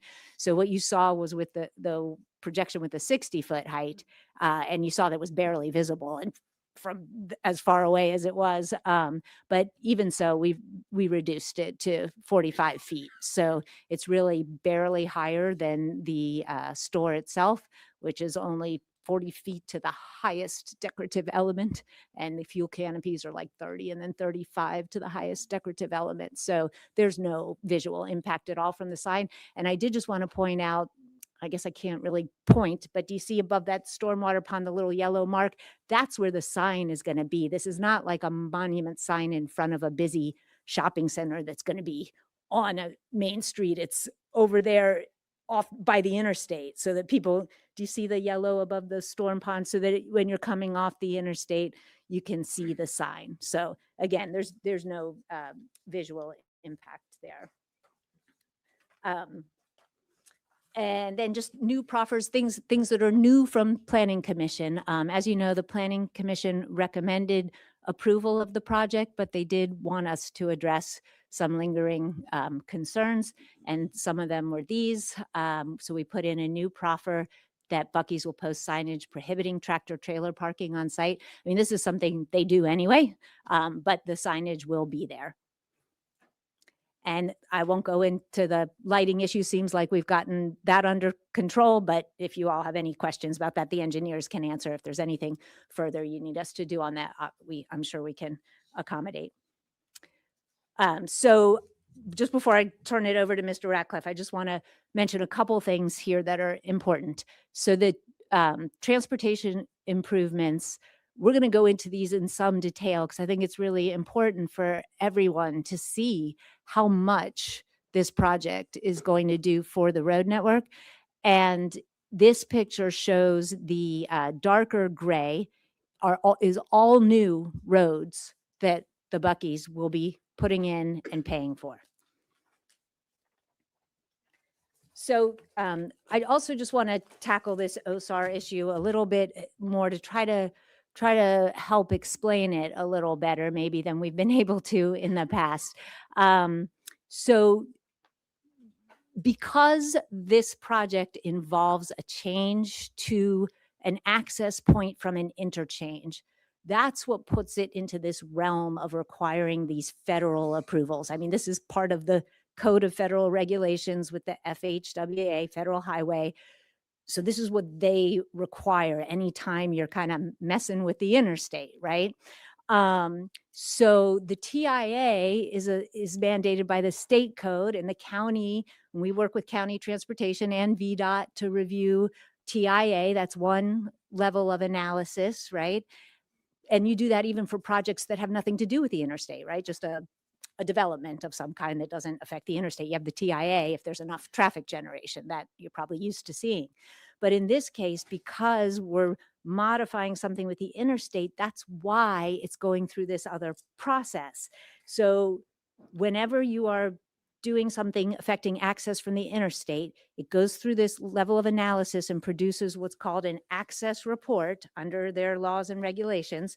And so, you know, for example, it's not just the OSAR, which is Operational and Safety Analysis Report. They've got two others, an Interstate Access Report they call the IAR and the IAJR, okay? We're not doing those because those are for major modifications to an interstate, like if you were doing the diverging diamond all over again, right? So that's what those are for. But the OSAR is for minor modifications. But so this is right from the regulations. The intent and purpose of the OSAR is to demonstrate that the proposed project will have no significant adverse impact on operations and safety, okay?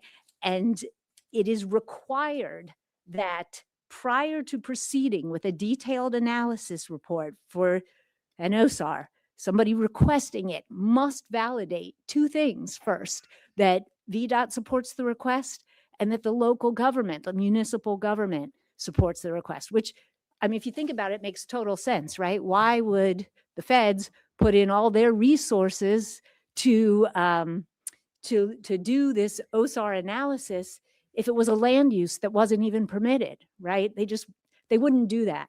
So I apologize for maybe taking a little long on the OSAR lecture, but I wanted everybody to understand, because there's been a lot of questions like, oh, it seems like they're not getting it right, or they're not doing their homework, or VDOT's being slow, or the county's being difficult. It's none of that. I mean, the county's been great to work with.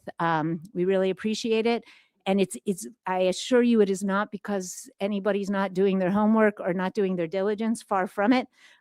It's really extreme diligence, and this is how the process is. So we cannot go forward without the land use approval. We can't get the OSAR until we get the land use approval. And of course, the great thing about this project is that the applicant has proffered to do whatever mitigation that OSAR report, remember I was telling you that the regulations require a report, whatever that report requires, the applicant has legally binding commitment to do. So I tell you one thing that came up, one of the commissioners was a little worried because she thought, she kind of heard about this other process at the federal level. And she was like, well, does this mean that we're abdicating, our authority or, ability to look at things? And I said, well, you're not, because, the final site plan, this is a proffer, the final site plan is contingent on the project having obtained all required transportation approvals. Defined in the proffers as all of these, right? And then for every single proffer, I won't read all these, but I'll just tell you, every proffer says that the applicant will construct the improvements set forth in the proffer in accordance with the recommendations from the OSARs approved by VDOT and the county. That's in 7A5.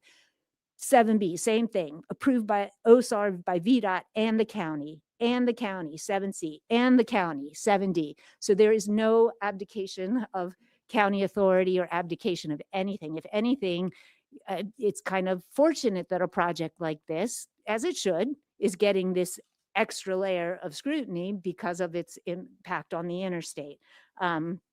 So I just wanted to clarify all that so that everybody would understand. All right, so new proffer number 9 was one that was requested by your county transportation staff and was vetted and approved with the county attorney, and just says that if the OSAR, thinking ahead and making sure the county's protected, if the OSAR identifies transportation improvements attributable to applicants' impacts, Well, what if construction of those improvements would require getting additional offsite right-of-way or easements?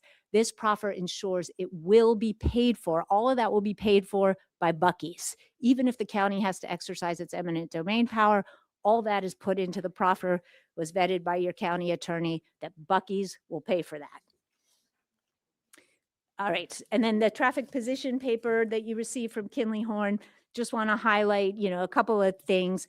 And I guess this is really the key point, because this is sort of the one lingering issue where maybe staff is coming out a little differently in their interpretation than we are. But, and the engineers can certainly address this in more detail, but their analysis demonstrates that there is no projected degradation in the overall level of service for the one intersection of concern, the Austin Ridge Drive and Courthouse Road. So it is consistent with the non-degradation policy that's outlined in the plan. There is no degradation in the level of service. Staff is referring to one data point that's showing a 24-second increase in delay compared to the no build situation, meaning nothing is on the site. Completely unrealistic scenario, right? There's 87,457 square feet of approved development on that site. But compared to having nothing, just trees, there's a potential that at one peak hour for just a few minutes, it is possible that drivers might experience what the TIA showed for that differential, a 24-second increase in delay. But when Kinley Horn did its analysis, what they found, and they can address this in more detail, but they found that at most there would have been an 8-second delay compared to the no build, and compared to the approved commercial development, 0.7 of a second differential, so negligible. But either way, no degradation in level of service. All level of service maintained, and a number of very significant and substantial improvements at a number of the movements. So the other two pieces from the Kinley Horn paper that I think are just worth reciting are, they noted that a local serving high traffic commercial retail development would generate local traffic and impact neighborhood streets, whereas the whole road network, from all the improvements that the travel center's proffering, they're designed to maximize throughput for the traffic patterns associated with this use, which, remember, it's pulling people off the interstate to come into a travel center, make, the pit stop, which might be a little longer at a place that's nicer, and then put them back out on the interstate. It's not shopping center traffic. And so one example, too, of really good feedback that we got from the citizens of Stafford and implemented along with your county transportation folks was to force all the exiting traffic to turn out onto the interstate. Folks said, people's GPS we don't want to go into the neighborhoods and all that. So that improvement was based on direct feedback from county residents. And the Kinley Horn report says, acknowledges that there's certainly data showing existing conditions that show there's traffic here. That's undeniable, right? At certain times of the day.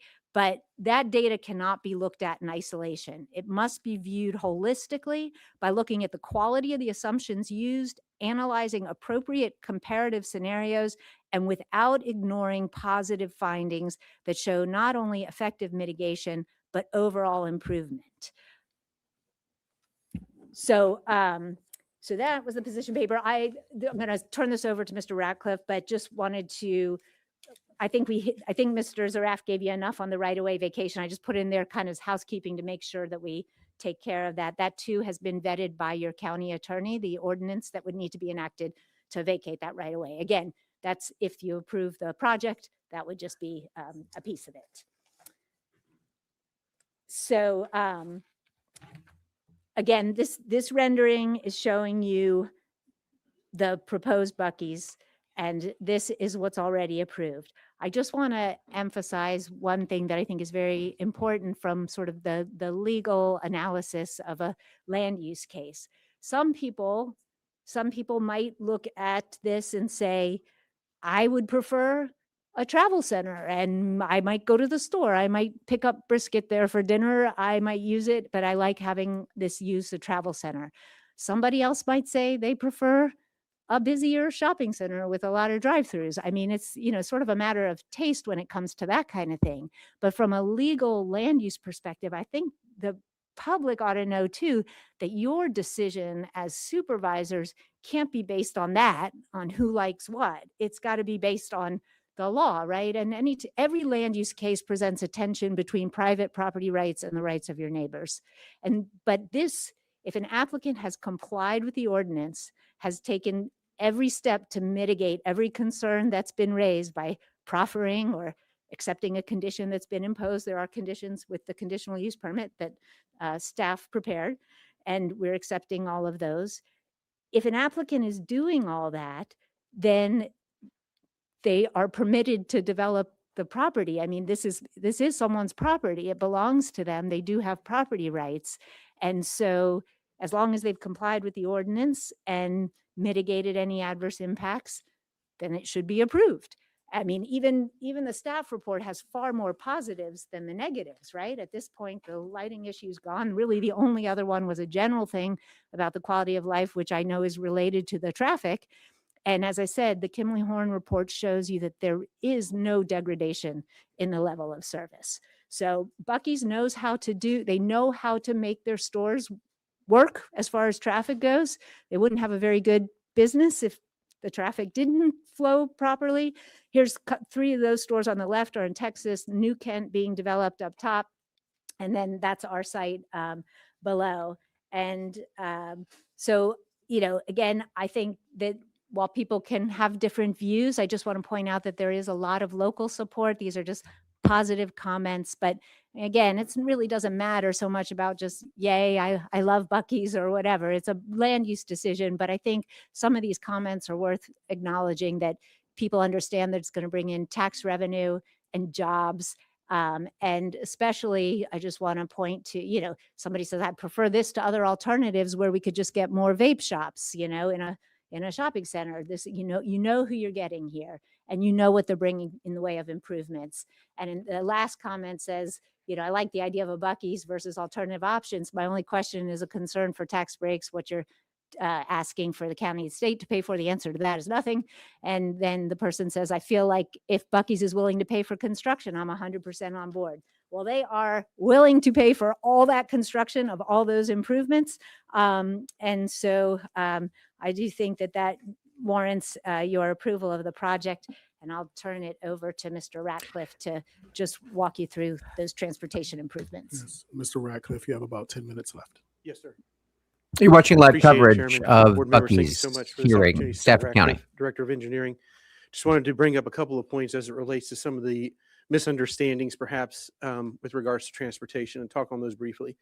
The TIA addresses several scenarios, and in so doing, it is utilizing a concept of stacking of peak trips, in which we had the peak trips of the current travel as it relates to our commuter traffic on top of the peak trip for the Buc-ee's facilities. This chart is just a visual representation of that, the reality of where those peaks exist, the peak traveler for commuters versus the peak traveler for a Buc-ee's, and they're offset. That offset allows for a differential between what is actually going to occur and what is projected in the TIA. Also, there was a stacking as it relates to the concept of in versus exits. How many people are coming in and out? In the TIA, it was requested of us to make those equivalent. But in actuality, our residence time is not like any other fueling station. We see on average about 45 minutes of residence time. So it's kind of like saying that somebody that goes to a theater is entering and exiting the theater at the same time. No, they spend time at the theater watching the event or participating in whatever athletic event may be taking place on a soccer field or something of that nature. So we have a longer residence time than what would be typical. So our ins never match our outs as it relates to our exit traffic. So those two items were included in the TIA, which provide a false peak hour trip generation. And so I just wanted to provide this to show a little bit graphically of how the commuter peak relates to an actual Buc-ee's peak. Related to what Karen was talking about a moment ago with regards to the transportation that is already zoned for this particular tract and what would be available compared to what Buc-ee's has proposed with their travel center improvements to the overall traffic system. Here you can see that the by right development generates far more delays in the AM, the PM, and in the Sunday it is basically equivalent, negligible, less than 1 second. That we present to you just to show and to illustrate how what's already available to be built and constructed today as it relates to what we are proposing with the traffic improvements that we're proposing to build also. And in eyes of the amount of time that we have, I just kind of wanted to walk through briefly the improvements in actually what is being done and how it improves the overall system, not just for Buc-ee's, but for everybody in the community, the improvements provided. The what would be the westbound lane coming to the Choice intersection there at Austin Ridge and Courthouse, increasing the maximum available queuing for all transportation vehicles headed not from Buc-ee's, but from everybody else from the west heading towards the east, and an overall improvement in all cycles. As it relates to those who'd be leaving Austin Ridge and heading back towards the interstate, reducing the amount of time waited based upon the existing approved development, also providing additional storage in all hours, not just the peak hour, for all travelers in the area. Related to the transportation improvements for the deceleration lane or right turn lane, it allows also those who are utilizing this slip lane to go north on Austin Ridge. They will not have to wait behind people that are going into Buc-ee's, as they will be pulled out of the traffic stream, providing a benefit to the residents and anyone else using those development improvements to the north. As it relates to the proffer 7A4, improving pedestrian safety with all the pedestrian things that are proposed within the proposed Buc-ee's development. This adds for additional signage and control mechanisms and safety mechanisms for the pedestrians utilizing the intersection. In the proffers, we have proffer 7B, which is proposing intersection improvements. What those exactly look like will be determined later on in the process, but committed to provide whatever transportation improvements are warranted at that intersection. Same thing with the intersection at the future Israel Rodriguez and those improvements for both pedestrian and for vehicular movements. The slip lane, which I talked about briefly, providing a designated divided, so you're reducing the weaving movements for those that are heading southbound on the interstate to northbound Austin Ridge, providing for transportation to easily make it through the intersection without entering the stream of traffic that everybody else that's utilizing this, whether it be east to west movements or the northern movement as well. Providing additional lanes for the through movement for those that are heading back from the interstate to their homes to the west, adding additional lanes for improvements at the PM peak as well as at all peaks and at all times during the intersection operation. In addition to that, irrespective of Buc-ee's, providing additional storage and capacity for those that are going the other direction, that are headed away from the Buc-ee's development, providing additional laneage there, assisting in the existing queues that exist today, but also providing and relieving traffic that also exists today. Providing new pedestrian improvements along Courthouse, both at the signal and then the second proffer is also for those along Austin Ridge, which is in conformance with the bike and pedestrian facilities plan for the county. Providing additional sidewalks and additional amenities for the community, including a bike plaza with service station. For those who are the biking public, service stations when you're on a trip are great when they have stuff for your bicycle. So we're providing that also for the general public. And then Israel Rodriguez, a brand new street being provided to enable the development to the north of us as well as to the east of us, and facilitating the improvements necessary for those as well as our transportation needs. That's all I had. If you guys have any questions for Karen or myself, we'd be more than happy to entertain those this time. Thank you so All much right, for your folks, time. like this video, share it, We're gonna take subscribe, questions. and if you're watching on Facebook, Public comment, we will- hearts if you want Buc-ee's, sad face emojis if you don't. Please let us know and comment on the video so people know you're watching and what you think about the proposed Buc-ee's in Stafford County, Virginia, and what it would mean for the rest of the state. This would be the third Buc-ee's in Virginia if this were to be approved.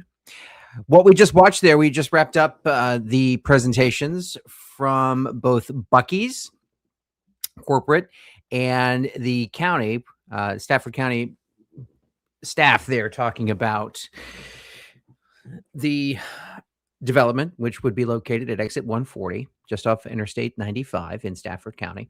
This would be a 74,000 square foot development in Stafford County, the first of its kind in Northern Virginia. and it would join two others, one in Harrisonburg, Rockingham County, and the other in New Kent, just outside of Richmond. New Kent being on I-64 and Rockingham County on Interstate 81. And so this would give Buc-ee's coverage on three of Virginia's five interstates. So 3 of Virginia's 5 interstates would give coverage. You are watching live coverage of the meeting to whether or not to approve Buc-ee's or whether to approve it, disapprove it, or essentially the rezoning that would lead to it. I'm Uriah Kaiser. I'm the founder and publisher of PotomacLocal.com. We're a local online news operation for Fredericksburg, Manassas, and Woodbridge. If you live in those areas and you want to keep up with what's happening in those areas, I encourage you to go to our website, PotomacLocal.com, and sign up for our free email newsletter. And we send it out every day. We tell you what's happening in your neighborhood, what new businesses are open, what's happening in your child's school, why the cops were on your street last night. We've been doing it for 16 years this year in June, and we can't wait to do it for 16 more. Go to our website, PotomacLocal.com, and sign up for that free email newsletter. If you are watching on Virginia Insider, thank you so much. Welcome in. This is a statewide issue because it's having to do with economic development. And again, this being the potential third Buc-ee's, third expansion for the company in the state.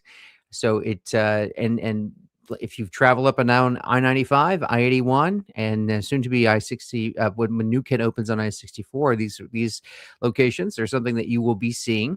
If you haven't already seen them in Virginia. I have not been to a Buc-ee's yet, but I have been following this story, this one here in Stafford County, for the better part of 3 years. And it has been a contentious project because you have people who live in the area in which the Buc-ee's could be built, a neighborhood called Embry Mill. They are against the development. They do not want but it's not a truck stop, but they deem it as such. They do not want the Buc-ee's to be located in their neighborhood because their neighborhood was sold as an upscale neighborhood with different types of housing and amenities. And they did not, many of them said they did not envision living next to a Buc-ee's when they bought their home. Meanwhile, the supporters of this project say the Buc-ee's will bring in jobs. It will bring in much needed tax revenue to inject into county coffers to pay for everything from local fire, rescue, water, sewer, schools, right? To inject money into the local economy and to fund local government. And that would come on the heels of a massive tax increase that the board we're watching tonight just levied on the residents of Stafford County, the homeowners of Stafford County, where that fund the majority of local government operation. Folks, what do you think? If you're watching this, wherever you're watching this, go ahead and like this video, share it, tell a friend. We're covering this live tonight, and public comment is just about to get started, and it is expected to go into the evening. If you are at the meeting tonight, send me a text. You can text us 571-989-1695, 571-989-1695. Text me the photos. Tell me what you're seeing. And you can also leave a comment here. We're taking your unscientific poll. Do you want Buc-ee's? Do you want to see another Buc-ee's in Virginia? Hit the heart button. If not, hit that sad face emoji. And we will continue with our unscientific poll on Kalahari. Many of you are commenting tonight, and I do appreciate that. Many of you are saying, bring Buc-ee's. We want the beaver. We need the development. Others are saying the traffic is horrible. We do not want that type of development because traffic is already bad. Now, this project is set to generate some 20,000 cars per day, and which would put it on par with other Buc-ee's in the chain. It's a destination spot. It is not for locals. It is for people who are on the road traveling to another destination. And they typically stop off for gas, food, use the restroom, and then they get back on the road and be on their merry way. But Buc-ee's has a cult following, and many people plan their trip, plan to include Buc-ee's as part of their trip. And the company has made that very clear. They do not anticipate some of those 20,000 cars meandering out into neighborhood streets or getting lost along the way, as the travel center would be located on exit 140 in Stafford County, Virginia, just north of Fredericksburg. That's where we're talking about here. And it would be on a diverging diamond interchange. And this specific interchange is unique. There are only a handful of them in Virginia. And the one that Buc-ee's wants to build at next to is the only one of its kind on Interstate 95. And essentially what a diverging diamond interchange is, it removes the necessity to make left-hand turns. So when you enter the DDI, which is controlled by a series of signal lights, you enter the DDI and then you essentially move over. You're put on the left side of the road. You're on the opposite side of the road than you normally would be on, that you normally would drive on. This particular DDI is a 6-lane at the Courthouse Road here at exit 140. I-95, I believe at this point is 6. It could be 8 lanes, but it's 8 lanes if you count the express lanes in the center, the easy pass toll lanes. So you have an 8-lane Interstate 95, and then you have a 6-lane Courthouse Road that goes over 95. And so when you enter, if you're on Courthouse Road, you enter the DDI, you move to the left, you get on those essentially on the left side of the road. And if you want to go straight, you can, you go to a stoplight and you have to wait for a bit before the light changes and allows you to proceed, because you have other cars that are oncoming on the other side of the road. If you want to get on the highway, you just simply keep going. You turn left and you get on the highway, and you just get on the highway and you go. The whole point of this interchange is to negate the remove the necessity to make a left-hand turn in front of oncoming traffic. This DDI essentially removes the risk of T-bone and crashes. You're never going to turn left in front of an oncoming car, because all the oncoming cars are stopped. And if they were, they're going on the other side of the road anyway. So it's a unique design. There's only a handful of them like them in the state. And that is exactly why Buc-ee's wants to locate here. So we were taking a look at some of the video that we're seeing tonight from the meeting room, and the room is packed. There's not an empty seat to be had. We do expect public comment to go for hours this evening. And if it's anything like many of the data center public hearings that I have covered in my time as a journalist, it will do just that. It will go into the late evening hours. We're already 8:30 on Tuesday, May 19th. This could go into the early morning hours of Wednesday, May 8th. And, we'll assess where we are at that time. But this is billed as, for supporters, this is billed as a major economic development project because of all the different people that it will bring in, the money that will bring in, and it will be largely people who are from out of town, from out of state, coming and spending money in Virginia, and specifically this county in Stafford County. And it would be a boon for the commercial development. And many supporters say it's needed jobs, it's needed commercial development. Opponents say the traffic on I-95 is horrible. It could go from bad to worse in a matter of seconds. They don't want the additional cars and people that this development brings in. And when you compare a development like this, I mean, these days, especially in this part of Virginia, we're seeing either this type of project that has a heavy people. It's very, for lack of a better term, it's very people-y.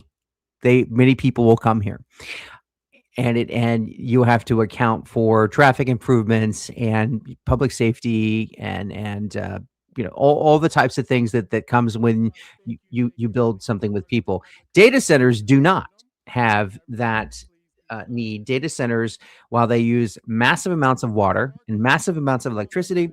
They do not bring people. They do not create a lot of jobs, maybe a handful of jobs for these massive warehouses, multiple football fields wide, but they don't generate traffic. They do not bring in a lot of people who work there or travel to and from there throughout the day. So that's always the argument between a development like this and then a data center development. Please remain respectful. I see some signs out there. Thank you all for keeping those signs down so that the people in the back are not being blocked.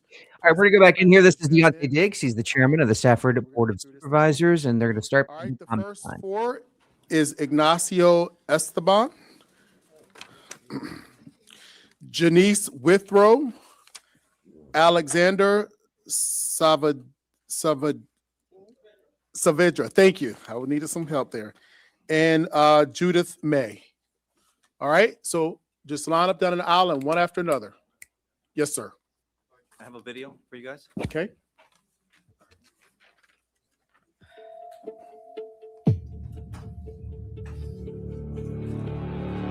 My name is Ignacio Esteban. ATF, hands! Nearly 30 years in federal law enforcement. I put away people who destroyed communities. I retired, came to Stafford, Virginia. I thought my fighting days were behind me. But then,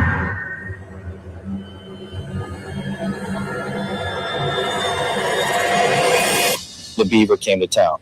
Welcome to Buc-ee's. The Stafford County Planning Commission voted to recommend approval of the popular mega gas station, Buc-ee's. This is the land where Buc-ee's wants to open its 3rd Virginia location.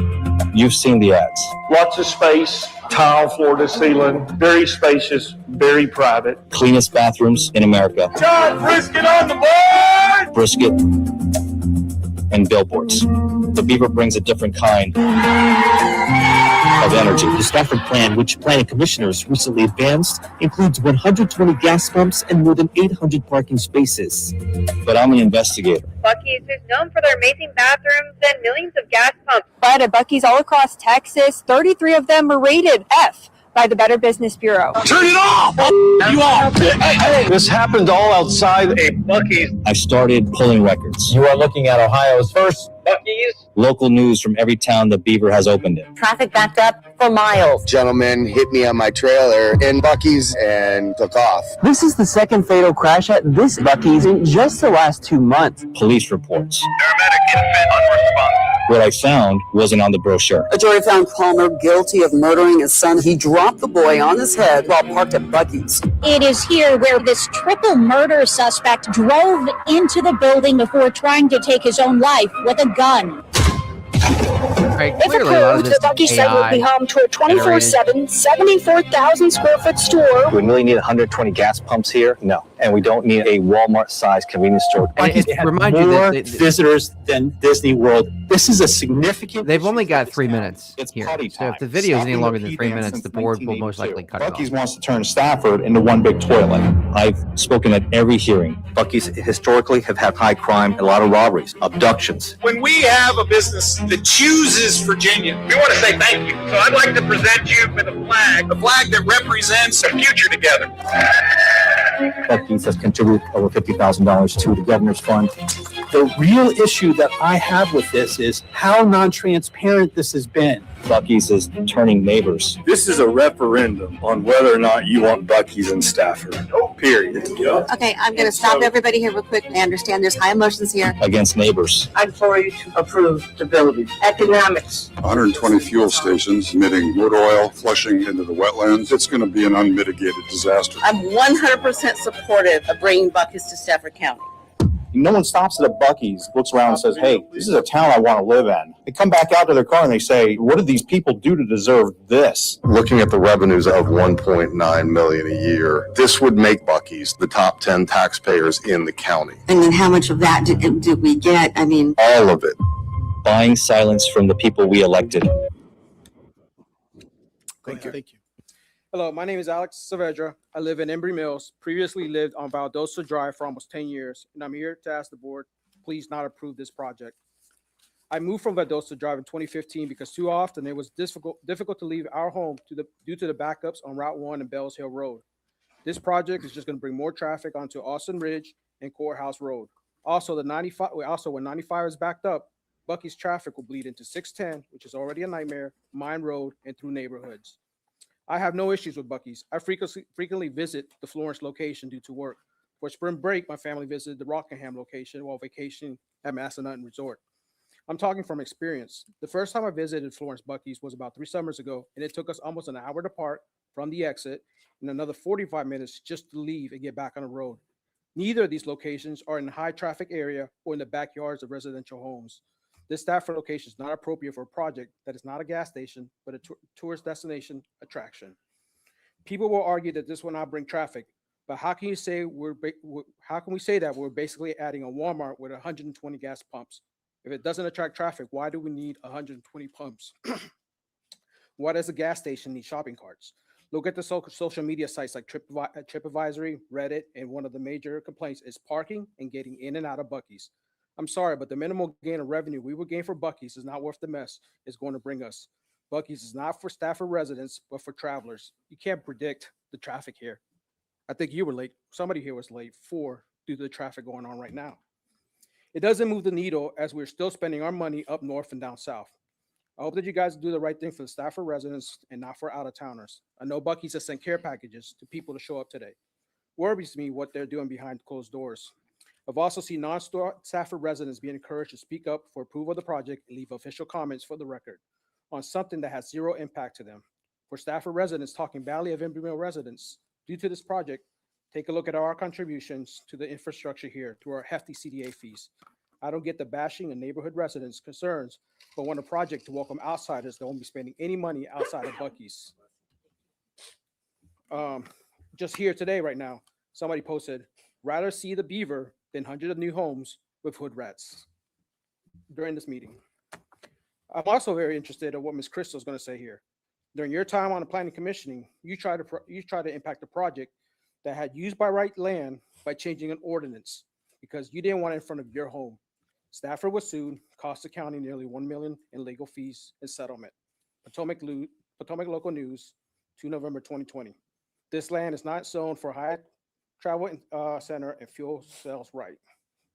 You didn't want this in your front yard. We don't want this in our backyards. I would like for you guys to tell us the proposed shopping center, how revenue for that shopping center relates to revenue that we get from this gas station that goes to the state.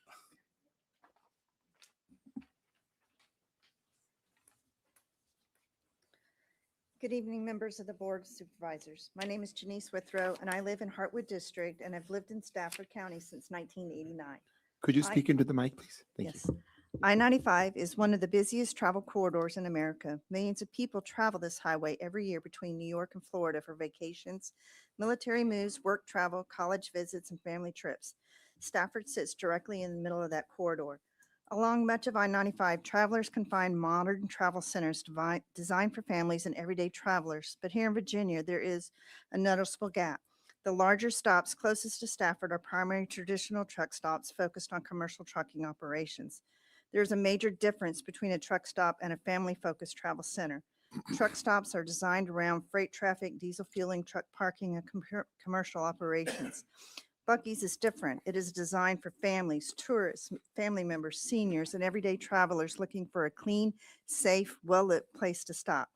When parents are traveling late at night with children, they're not simply looking for gas, they're looking for safety. They're looking for clean restrooms, reliable food, bright lighting, and a place where they feel comfortable to get out of their car after hours and on the road.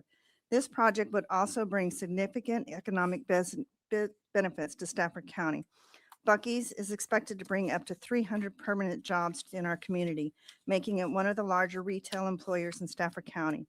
These are long-term positions in retail, food service, maintenance, and management, providing real opportunities for residents close to home. In addition, Buc-ee's estimated that combined sales and fuel tax revenue could generate approximately over $3.5 million per year for Stafford County. At a time when the county recently raised the tax rate by 4 cents, this level of revenue could help reduce future tax increases and provide long-term relief for property taxpayers. Instead of relying solely on residents to carry the burden of rising costs, this project will allow visitors passing through Stafford County to contribute directly to our local tax base. There have been concerns raised by nearby neighborhoods about traffic impacts. That is understandable, and traffic management is important.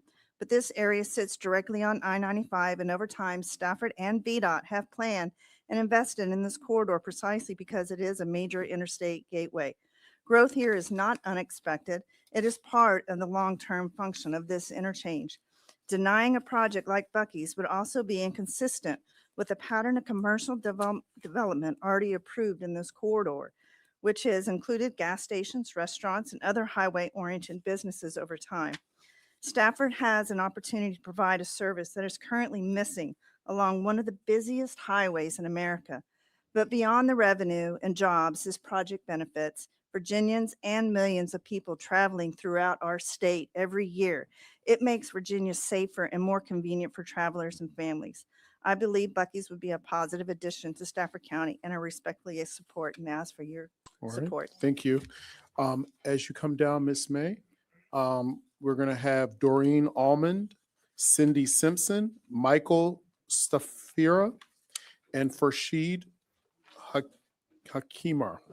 Please line up in the center There are aisle, definitely and y'all can people come who down a are little bit decked out closer. in their Don't be afraid Buc-ee's to gear. You have the move jersey here. You have a full-on Buc-ee okay, go ahead. suit. Thank you. Hi, right my name is there. Judith May. I've lived in Stafford since 1980 when I purchased my first home at age 21.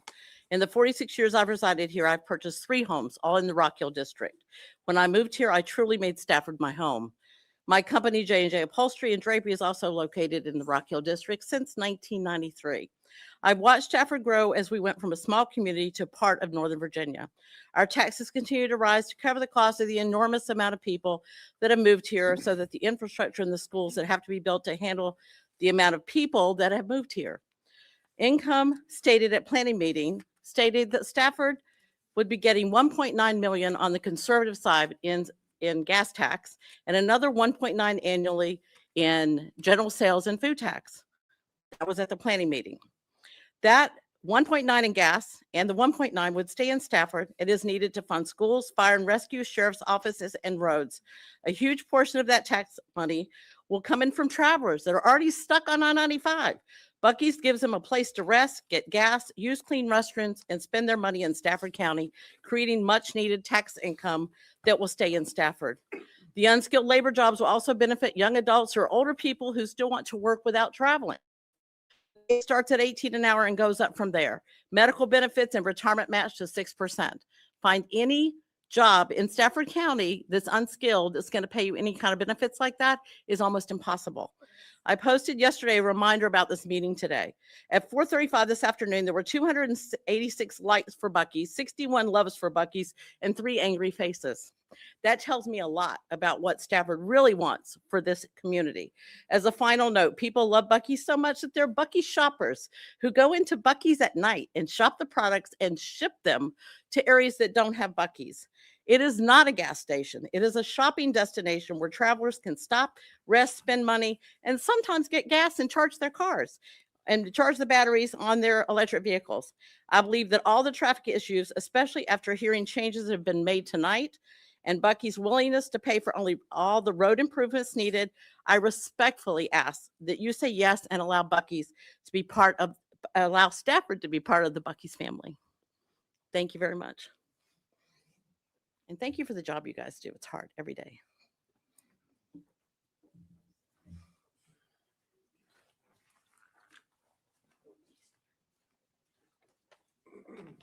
Good evening, ladies and gentlemen. My name is Doreen Allman, and I'm a 22-year resident of the Heartwood District.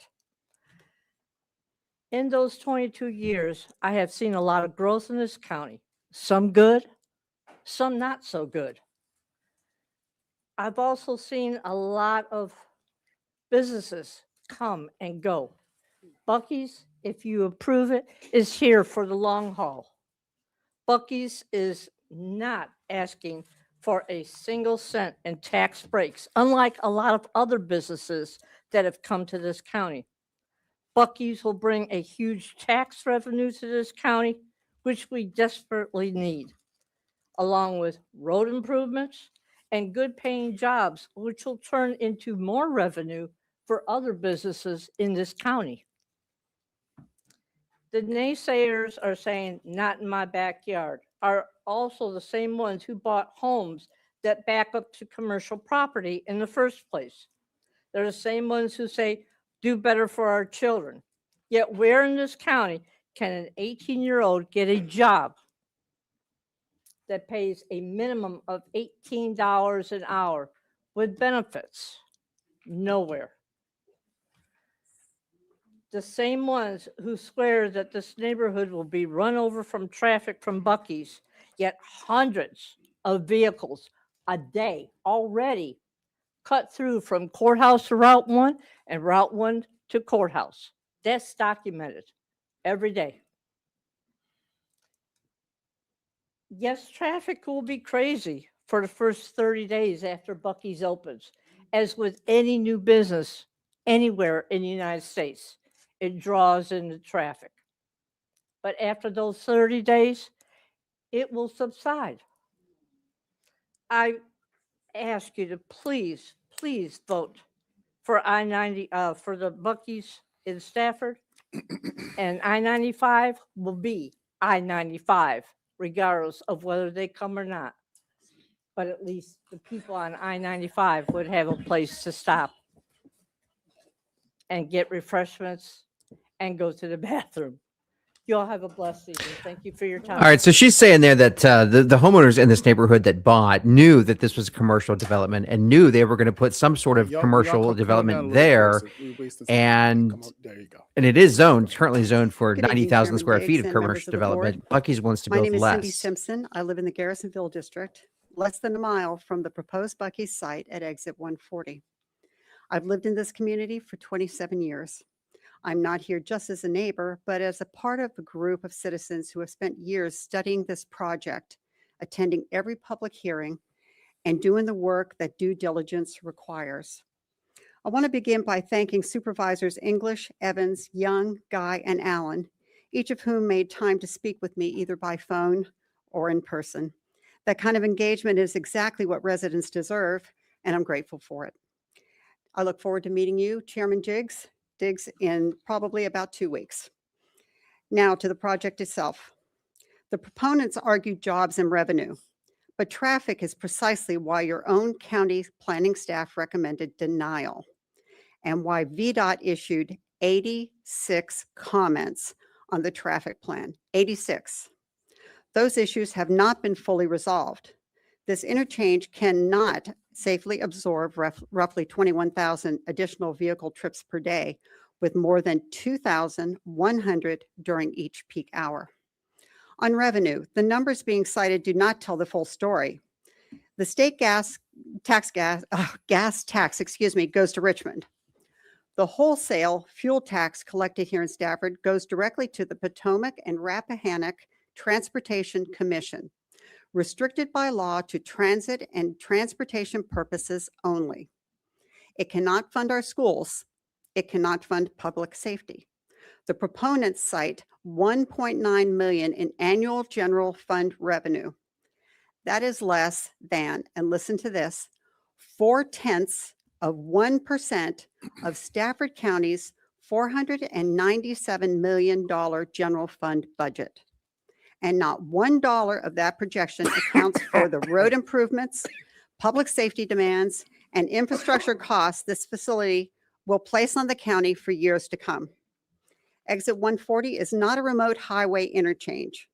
It is the front door to Austin Ridge, Westgate, Embry Mill, and many other residential communities where thousands of Stafford families have built their lives.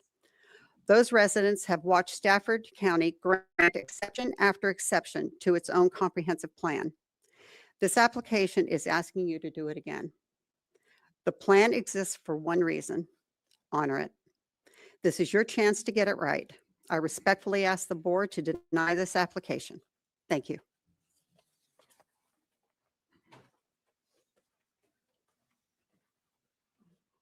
I think I'm supposed to have a PowerPoint. Your name, sir? Michael Stafford.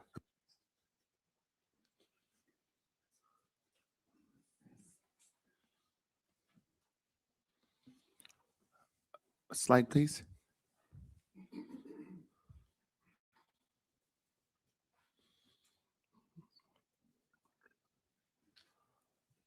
Hello, thanks for letting me speak. I'm Michael Stafford. I'm a Garrisonville District resident. I'm asking you tonight to vote no on Buc-ee's rezoning application and conditional use permit. This is not a vote about whether people like Buc-ee's. It's a vote about whether Stafford County should approve a project that is legally vague, financially uncertain, and still incomplete. First, the profers rely heavily on the phrase general conformance. That might sound reassuring, but it is weak enforcement language. The renderings and plans shown to the public are not necessarily what becomes legally binding. If future changes are considered general consent, they can often be approved administratively without returning to the board or notifying the public. That means this means residents are being asked to trust future interpretations instead of enforcement standards. If the board truly intends to hold Buc-ee's accountable, then the language should require strict conformance or clearly measurable requirements before approval. Second, the profers allow modification to major parts of the projects, including entrances, parking, stormwater systems, driveways, and building layouts, as long as someone determines the changes are consistent with the original intent. That is not a fixed project. That is approval of a moving target. The most important issue tonight, however, is the unfinished OSAR study for the I-95-140 exit interchange. The board is being asked to approve this project before the county, VDOT, or the public knows what traffic migrations will actually be required. Buc-ee's has committed only to improvements required by the applicant. If the OSAR later assigns major interchange costs elsewhere, then Stafford taxpayers could be left covering unknown gaps and taking on added debt to pay for those improvements. And once the zoning is approved, the county loses all leverage. Finally, I urge you not to overlook the critical fact. Stafford County's own professional planning staff recommended denial. These are the experts hired to evaluate land use, transportation impact, infrastructure capacity, and zoning compliance. If the board intends to override the recommendations, then residents deserve a clear public explanation of which concerns have been resolved and how. Tonight's decision will have long-term consequences for traffic, infrastructure, and taxpayer liability in Stafford County. Please do not approve an unfinished deal with vague enforcement, uncertain transportation obligations, and unresolved expert concerns. Again, please vote no, and thank you for letting me speak. All right. The next up are going to be Jeff Eastland, Elena Prokos, Nancy Reuter, and Bia Fitzgerald. Yes, sir. Good afternoon, Mr. Chairman, member of the board. My name is Farshid Hakimyar. I'm the CEO of the Coliseum Sport Resort, a business registered in Stafford County. I live in Falmouth District with my family, and I have two athlete daughters. They both play volleyball for the last 5 years. And our family has extensively traveled entire Could you get East closer to Coast. the mic, please? Thank you. They have extensively traveled in East Coast in multiple locations. Looking back into the macroeconomy of our county, almost we are $750 million in debt. And recently we approved the budget with almost over $40 million deficit. Our county definitely need good businesses that brings value, that brings good job. We have over 81,000 labor force, and we are right next to Washington, D.C. We are in Northern Virginia, which is almost a $700 billion economy. The sport industry only in Washington, D.C. directly provide almost $5 billion to Washington, D.C. And Stafford County is four times the size of the Washington, D.C. Recently, the Commanders are building a large stadium that they project could generate $1.2 billion for Washington, D.C.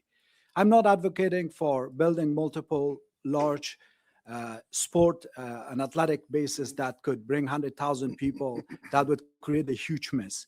But right now, sport is not anymore entertainment. Sport is an investment. It's a robust ecosystem that brings health, lifestyle, quality of food, as well as real estate. The Coliseum Sport Resort, we have been working for over 3 years. It is extremely tough to develop a project of this size. We are estimating a $350 million investment with a projected revenue of $25 million for the county directly. That tax would come directly from event tax, lodging tax, as well as meal tax and real estate tax. We are partnering. This is a very tough project. This is not an easy work for us. We are partnering with people from London to Barcelona, from Copenhagen to San Francisco. I'm always inspired by the great models of business in Rome, the Colosseum, such a great name. No more people are playing sport there, but that name still attracts a lot of business and opportunity. I have a big dream as a father to bring such kind of business model here that not only me, our future generation. All right. So the story behind this guy, he wants to build a sports resort in the spot that Buc-ee's wants to locate in, but there is no site plan. There's no rezoning plan that the county has on file that this guy submitted. So essentially, he's just floating an idea, and he's been really actually successful about getting people to support him and back him and make noise for him as a potential alternative to Buc-ee's. But the property owners at the developers said they're not entertaining any sports complex, and the county says they don't have anything on file from the sports complex people that would indicate their interest in rezoning land. At a recent town hall at the high school, the gentleman in front of me got up and said the reason Stafford is so screwed up is that 30 years ago they started approving too many housing subdivisions and drive-in restaurants.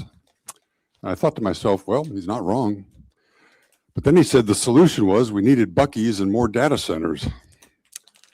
So as I held my head to keep it from exploding, I thought, great, we've screwed up the last 30 years, so now we're going to go out and screw up the next 30? I know that the county's scrambling for revenue, and yes, the housing developments have put pressure on the schools and resources, and I know you feel like you're all between a rock and a hard place half the time, and I'm not naive or ignorant to any of that, but it seems that when the county is trying to attract business, you forget about the 170,000 of us that just so happen to live here. Ironically, those housing build-outs have created some pretty nice communities all across the county. In this instance, specifically down the Courthouse Road corridor, Colonial Forge to Augustine, back to Austin Ridge, Embry Mill, where I take a Pilates class and go to the Grounds Coffee House and see people walking their dogs, and you have the athletic fields, and we eat in some great new unique restaurants. And the neighborhoods are multi-ethnic and multiracial, and it's a real sense of community, and that's what it's all about, and that's worth way more than any money if we're to be honest and truthful with ourselves. Sadly, with so much of what's being proposed here now, heavy industry like data centers, heavy commercial like Buc-ee's offers no sense of community. Those are outside, extractive, polluting industries that exploit our resources, land, soil, air, and water, pay a relative pittance for the harm they cause, and throw all the rest of us under the bus because we got to pay the freight and suffer the impacts. I sent you all an email last week, a detailed email outlining that this is a environmental, economic, and traffic disaster all rolled into one. And the footprint of this place will change the face of this county forever and take the heart right out of it. It will rip the heart and soul right out of this place. Mark my words. I've seen this act before. I moved here in 1975 from California to get the hell away from Disneyland. And I see a lot of people here now moving away from places, nice places they've poured themselves into. And it's heartbreaking to me to see what I consider to be the self-inflicted demise of our county. You have the power to not let that happen here. Use it. Use it for the community, not the corporations. Thank you very much. You're watching live coverage of the Stafford County Board of Supervisors meeting here in Virginia, where they are considering approving a new Buc-ee's travel center just off I-95. If approved, it would be the third in Virginia. Turn it off, turn it on again, please. All right, go ahead. Hello? Okay. Elena Procus, Rock Hill District. I first moved into Stafford County in 1973. I've always been so grateful over the years to have Crow's Nest, Stafford Civil War Park, Lake Mooney, Able Lake, Curtis Park, Government Island to hike and paddle. To be honest, I do not understand how citizens want Buc-ee's for entertainment and a place to eat and shop when they can spend time at all of these places that are so beneficial for both mental and physical health, not help. We all know the downsides of the business, lack of adherence to comprehensive plan in the area of improving quality of life. Traffic, which equates to more impatient drivers, as if we don't already have enough of those, operating vehicles unsafely. Environmental impacts and possible drop in house values. The only upside is revenue. I certainly am not knowledgeable about the debt situation in Stafford, except that it is painfully obvious that revenue is needed. However, how far can 1.9 million go? What percentage is that of our actual debt? To approve this project with all the downsides and a drop in the bucket to help with debt, I would hope you would vote no. And let's all spend more time outside in our parks promoting our health and well-being. Thank you. But only one more thing, because I have a lot more time. At the Planning Commission meeting, I got the impression that some members had reservations about this project, but thought that it was time to send it to the BOS, the Board of Supervisors. And I just want to mention that because they did have reservations, and even though they approved it, it wasn't completely approval in the strictest sense of the word. Thank you. I put Sierra's comment up there. Hey, Sierra, you're a fellow local journo who Good evening. is in Arlington. Good to see you on the chat. Jim Fry. Let me get my little list here. We are in the middle of public comment time. People, Demetria Singleton, supporters, and Nathan Mowry. I guess detractors is the opposite, but Alex people Hall, pro and against Rachel Buc-ee's Campbell. here. Speaking at the public hearing tonight, they Nancy Reeder, rezone a piece of Harrisonburg property at District. I wanna exit thank you all for 140, serving Interstate this community 95 in and Stafford for County. Could a be lot the of effort. future home of On Buc-ee's. May 7, 2024, I spoke to the board opposing Buc-ee's building at the corner of Courthouse and Austin Ridge Drive for the first time. My opposition has only grown as I learned of the huge impact on the Stafford community. Regarding number 4, please deny the rezoning from B1 to B2. B2 means the community should be benefiting from the use of this parcel, like successful Embry Mill shops or like Market at Austin Ridge, not mainly for on and off travelers, which B1 would allow. Regarding number 5, please deny the conditional use permit to allow fuel sales. We have adequate gas stations. The environmental impact of air pollution and contaminated water runoff would be significant now and for years to come. Regarding number 6, please deny the vacating, basically giving away the plot of undeveloped land. Deny this whole application. My biggest concern is the traffic. This prospect of 20,000 plus vehicle trips per day on our road is overwhelming. The recommended remediations are inadequate. There's a precedent for denying this application. In 2022, when Lidl asked to put in a grocery store at the corner of Mine Road and 610, you listened to the community, took into account the VDOT report showing a traffic grade of F, and you wisely denied the application. VDOT has reported 86 unresolved comments on the Buc-ee's application regarding the Courthouse Austin Ridge interchange. The community is voicing their concerns. Traffic gridlock has real life consequences.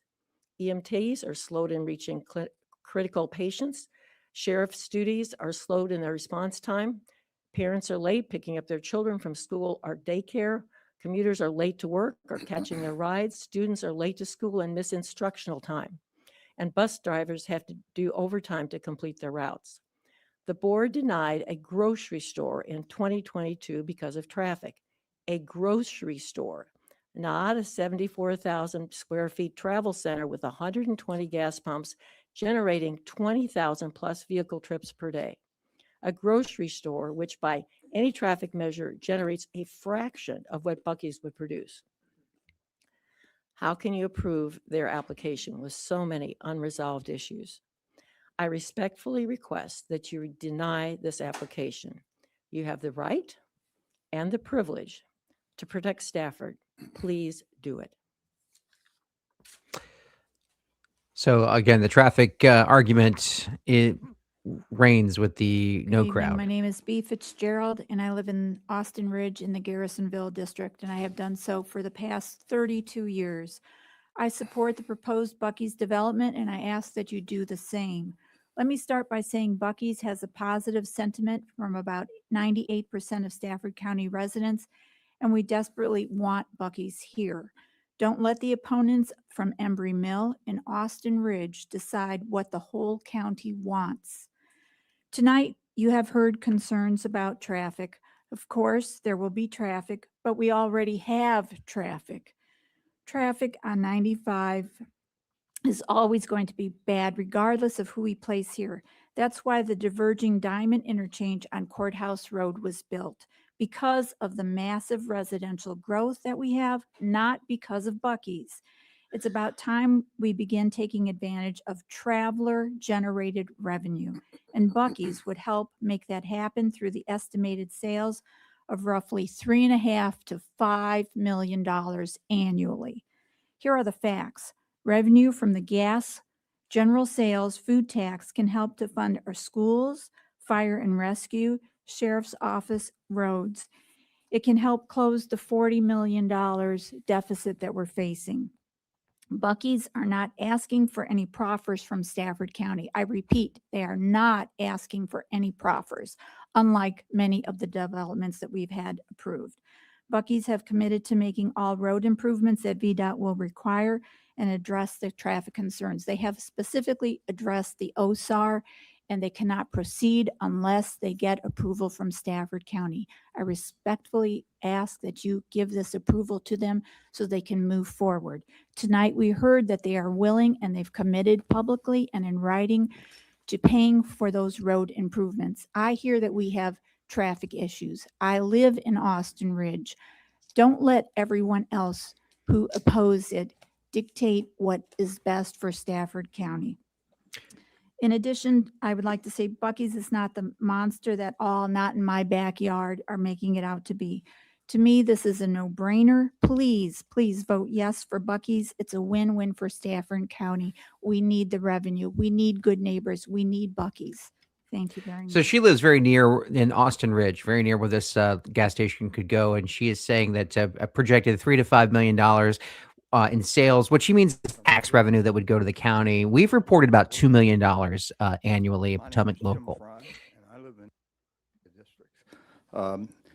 I strongly support the construction of Buc-ee's in Stafford County because it represents responsible growth, economic opportunity, and plenty of community benefit. Buc-ee's will bring significant tax revenue to our county, helping fund schools, public safety, and infrastructure without increasing burden on local taxpayers. It will also create well-paying jobs with benefits for residents of all stages of life, offering stable employment close to home. Beyond economics, Buc-ee's enhances quality of life. It is a clean, family-friendly destination serving travelers, commuters, residents alike. Its reputation for excellent customer service reflects the kind of business that strengthens, not diminishes our community. Welcoming Buc-ee's sends a positive message to Stafford County supports smart development, job creation, long-term prosperity. I encourage leaders to approve the project for the benefit of our residents and our future generations. Now, I've lived in I've lived in Stafford County 56 years.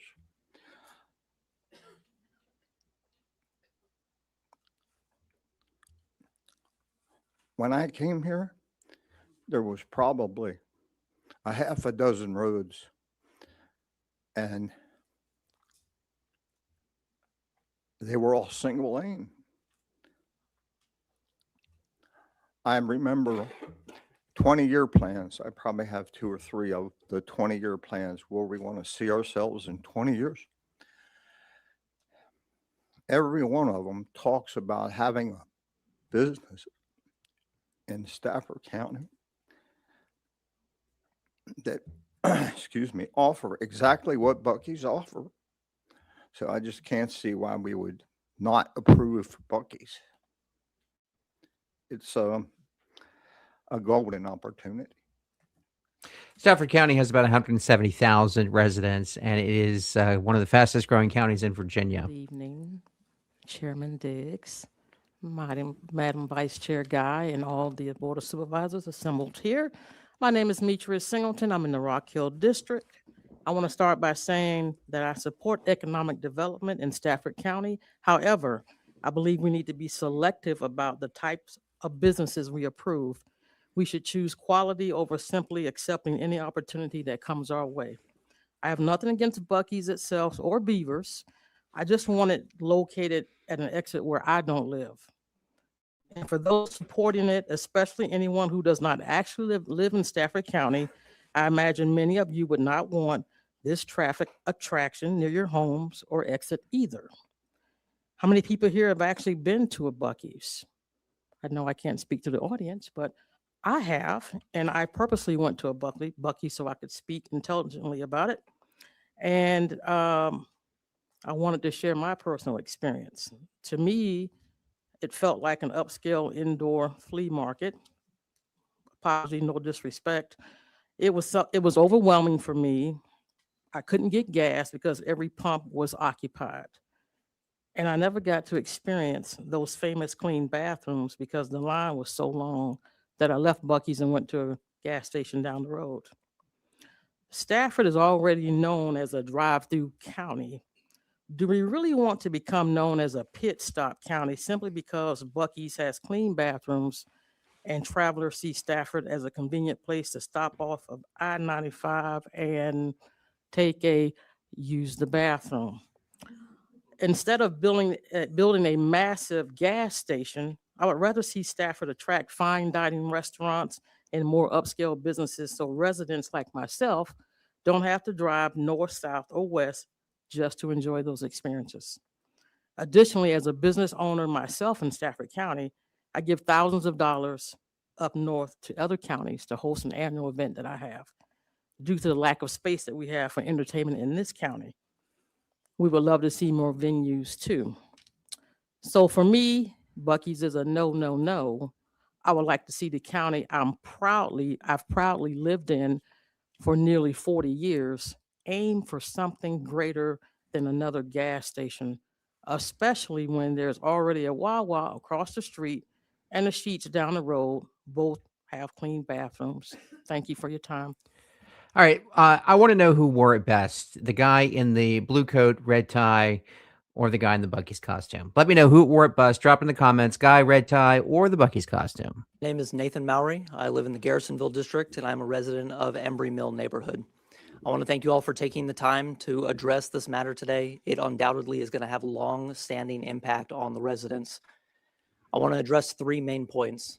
That's traffic, my community's investment in this area, as well as this board's responsibility. On the first point on traffic, there has not been enough due diligence done on the negative impacts of the traffic, not least of which is the fact that the numbers of which you've been presented with were based on a traffic study that was still conducted in the wake of COVID, undoubtedly producing diminished results. We, the surrounding residents, know what happens when traffic gets backed up on 95. The vehicles come off at exit 143, they come down Mine Road in Austin Ridge, and they clog up our neighborhood streets. This is not a project that is going to improve the lives of the surrounding community. It does not work in harmony with the surrounding communities.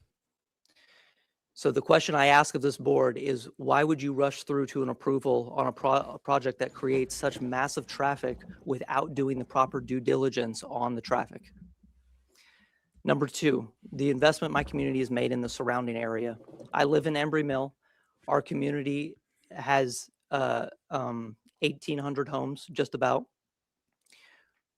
We have paid a special CDA tax to improve the infrastructure around the city, the surrounding area. That has included water, sewage, as well as road infrastructure. We have invested our savings, our time, and our futures into these family homes. This project, if approved, would diminish our family's futures. It does not work in harmony with our community. And finally, number three, this board's responsibility. You all have individual responsibilities to look out for Stafford's residents, even if it does not have an immediate impact on your own individual districts. Residents will remember each of your individual votes on this proposal. I am asking you to please do not approve a project that will have such long-standing negative impacts on our community. Thank you.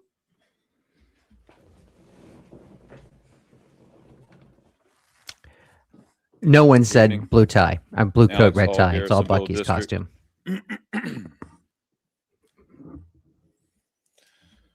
I stand before you today not just as a Stafford resident, but as a husband, a father, and retired career fireman who spent a lifetime protecting and serving his community. I also own and operate a local business right here in the county, so I speak with a deep understanding of the fiscal realities and infrastructure needs that drive our local economy. I'm in favor of responsible growth. I support the development of the courthouse area and believe that thoughtful commercial expansion adds essential value to our surrounding residential properties. However, as a public safety professional and business owner, I know that you cannot build a healthy community by putting the cart before the horse. I'm here to state that I absolutely do not support the proposal for a Buc-ee's I-95 courthouse exit at this time. My opposition is rooted in four critical areas. Expert recommendations and traffic realities. Prior to the Planning Commission's vote, Stafford's own professional planning staff recommended denying this application. They stated clearly that the proposed traffic improvements are insufficient to mitigate the massive increase in volume. VDOT, the experts on our roadways, issued a similar recommendation for denial. The Planning Commission chose to ignore these experts. We cannot afford to do the same. As of 24-25, the year 24-25, Northern Virginia has surpassed LA, Los Angeles for the worst traffic in the U.S. Look it up. With the Fairfax to Fredericksburg corridor serving as the nation's primary bottleneck, adding a high volume destination stop to an already failing artery is not growth, it's a guarantee of a gridlock. Talk about your TIA. Kind of gives me a TIA. Public safety and human trafficking. In my career in the fire service, I've seen the dark side of major transit hubs. So really, that lighting they're talking about being a little darker is actually worse. Large-scale anonymous pit stops along I-95 act as incubators for human trafficking. We already know this occurs at Green Spring Road, Holiday Inn Express. Everyone knows that, the local Wawa.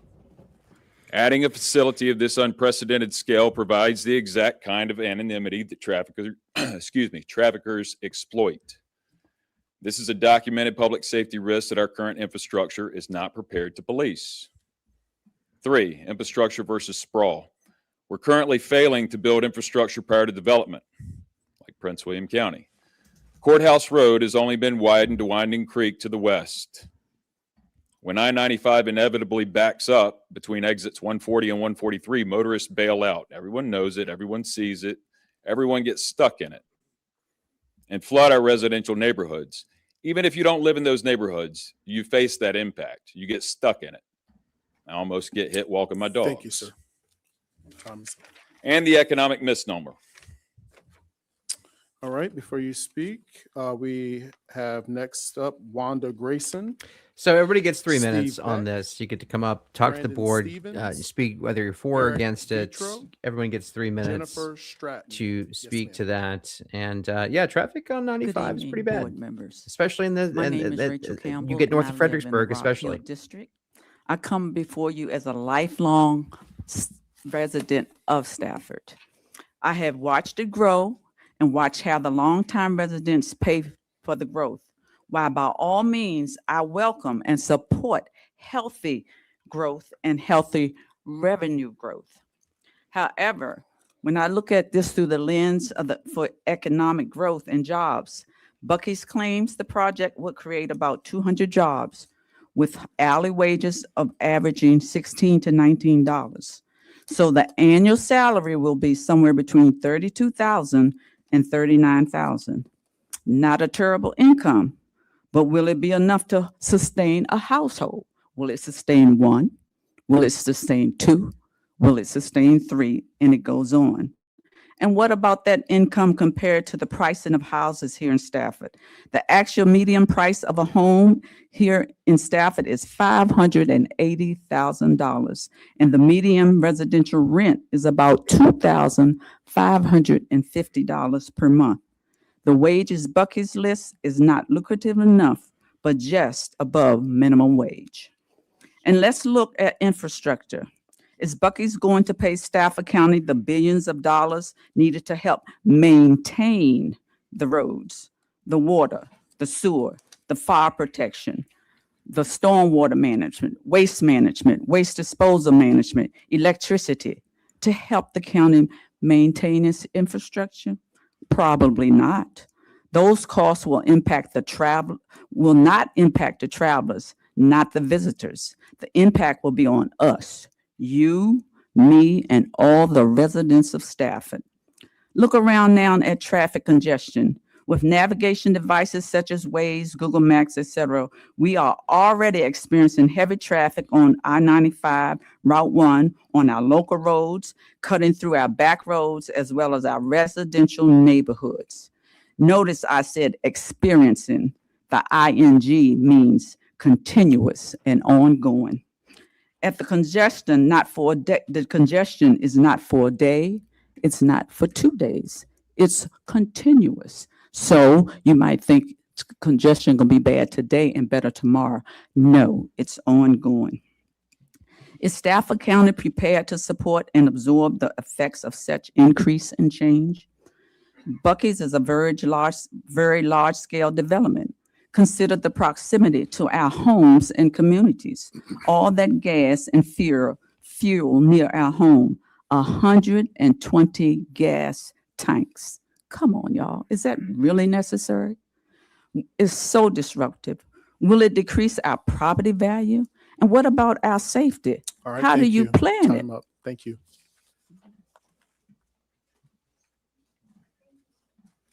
Good evening. I'm Wanda Grayson. I live in Embry Mill in the Harrisonburg district.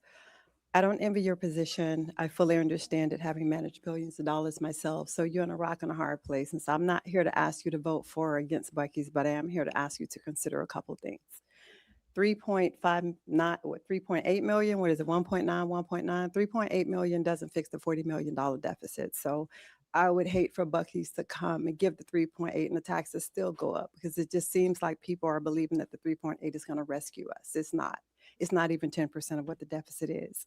And as for the CDA, yes, we do pay that CDA. And while studies have been done to consider the traffic at Austin Ridge and Courthouse, no studies seem to have been done to consider the traffic at Courthouse and Mine, because we all know people deviate. And so when the line gets too long at Austin Ridge and Courthouse, people are just going to go through Shields and back up Mine.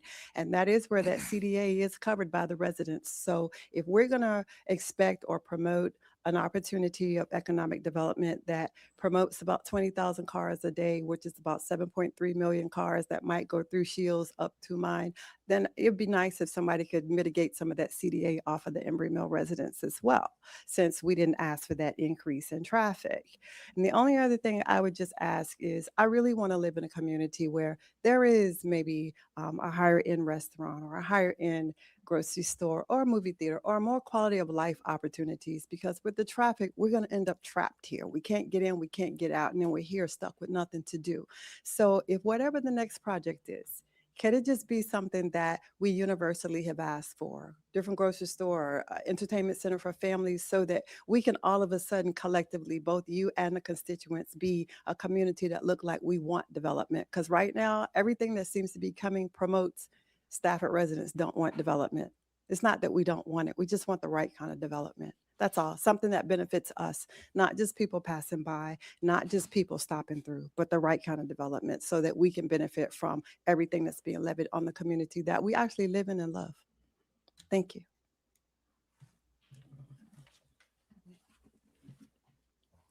Good evening, board members. I'm Steve Beck. I'm in the Garrisonville. I'm just 2 miles up the road in Austin Ridge here.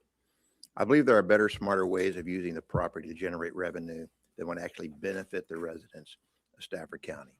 There's no doubt that something will eventually be developed here that will bring new traffic to our roads. But there is a vast difference between development that serves a community and development that overwhelms it. Buc-ee's is not a neighborhood amenity. It is a massive interstate highway pit stop. It is designed to capture travelers passing through Stafford, pulling over 20,000 vehicles a day off I-95 and dumping them into our backyards. This project will not make Stafford a more desirable place to live. Instead, the nonstop noise, 24/7 stadium lighting, and inevitable gridlock risk depressing our home property values and discouraging new families from moving here. We can do better, and our master plan for Stafford County demands better. Please reject this mega travel center and hold out for smart growth. Let's pave the way for highly desired restaurants, shopping and community-centric stores. These are that kind of establishments that our residents actually would want to visit. The kind of places that elevate our quality of life, boost our property values, and make people look at Stafford County and say, that's a place I'd like to raise a family. Please listen to your planning staff, your traffic engineers, and the thousands of residents who live here, and vote no to Buc-ee's, and let's build a future that actually benefits the people of Stafford County. Thank you. All right, you're watching Potomac Local and Virginia Insider coverage of the Buc-ee's hearing Good in evening. Stafford I'm County. Brandon Stevens from Garrisonville District. 0.2%. How many people would wager their livelihood on a return of that size? If I were to go home right now and tell my wife that I was betting our future on 0.2%, friends, that's not a conversation I would walk away from. I don't think that's a good value proposition. And yet, it's very similar to the conversation we're having here tonight. The Stafford budget for 2026 was just over $1 billion. On average, Buc-ee's generates $2 million in tax revenue a year. So this means that Buc-ee's is effectively showing us that compensation for increased traffic, the strains on our infrastructure, and the alienation of a significant portion of our community is equivalent to 0.2%. They say that they'll build road improvements to mitigate some of these concerns. However, they're only funding the initial construction for these projects. They will then be turned over to VDOT for upkeep and maintenance after the fact. Where will the money for this come from? Suddenly, that 0.2% is starting to look a lot more like 0.1%. They state that they'll bring well-paying jobs to the community. However, the average Buc-ee's employee only stays with that company between 6 months and 2 years. They hold a 2.5-star rating on Indeed and Glassdoor, with many employees stating issues like micromanagement, grueling hours, and high-stress internal culture. Higher-level jobs are reserved for individuals transferred from other stores, not qualified locals. With this turnover, it's more likely that potential employees will commute from surrounding areas as it churns through them, taking their money back with them at the end of their shift. That sub 0.2% begins to stagnate a little bit there. The residents of Stafford move here and they stay here because they love this community and what it has to offer. Because of this, we're willing to tolerate things like the current traffic or raises in our taxes each year. But with prospects like Buc-ee's and data centers, that toleration begins to erode. This prompts an exodus of residents as they begin to hit their limit, adversely impacting property values and the strength of our community. For perspective, there are about between 4,000 and 5,000 homes within a 2-mile radius of the proposed Buc-ee's location. This is the number of tax-paying Stafford families who will incur the greatest amount of impact if this location is allowed to proceed. Is less than 0.2% annual gain worth increased hardship to this portion of the community? And what if that impact is a larger radius than that? Additionally, how much can we reasonably expect this sub 0.2% profit to impact our taxes each year? I'd wager it's not as much as some would hope. To those who love Buc-ee's, I say, I understand, I truly do. But if you want beaver nuggets, jerkies, or t-shirts, the company sells it on Amazon with free 2-day shipping to your door with an even greater level of convenience. Its proximity is not worth the detriment to our community. I would not tell my wife that I'm willing to wager our family's livelihood on a 0.2% increase in profit. I beg you all to tell us that you are not willing to bet our community's livelihood on that same number. Thank you very much for your time.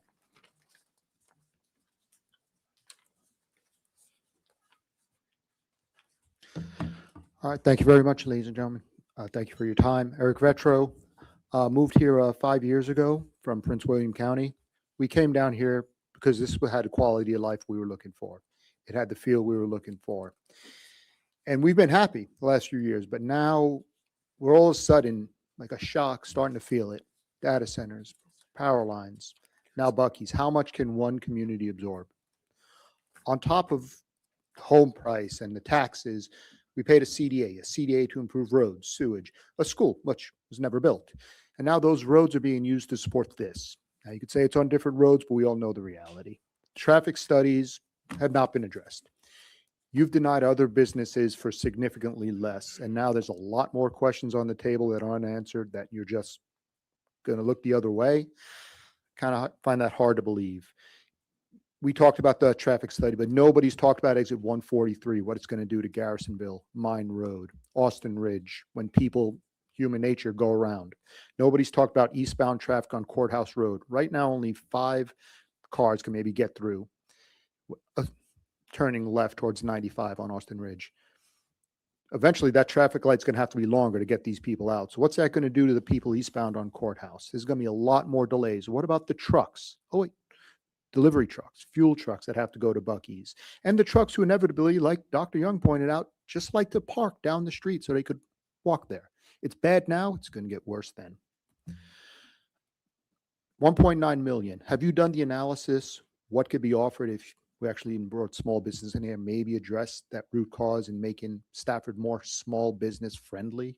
Right now, I have to go to Fredericksburg to find an original restaurant. No offense to Outback, but I want a proper steak. Maybe get some local businesses so we could spend our money here in Stafford and not in Fredericksburg, not in Manassas. What about the economic impact of Burns Corner, Publix Plaza? We're finally getting some good restaurants out there by Publix. Nobody's going to want to go there because the traffic's too bad. Nobody's going to want to go to any of those businesses or Publix or the Wawa. It's going to hurt them. And those wonderful fuel sales, let's all be honest. It doesn't go to Stafford. It goes to PRTC, and we hopefully get a little slice of that pie. But we know it doesn't go to Stafford. So again, I ask you to please vote no on this. Thank you very much.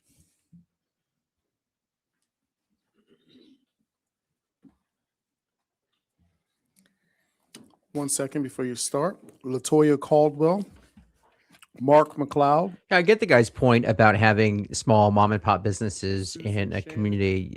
Those the ones you normally find in more of a downtown area like Fredericksburg on Caroline Street.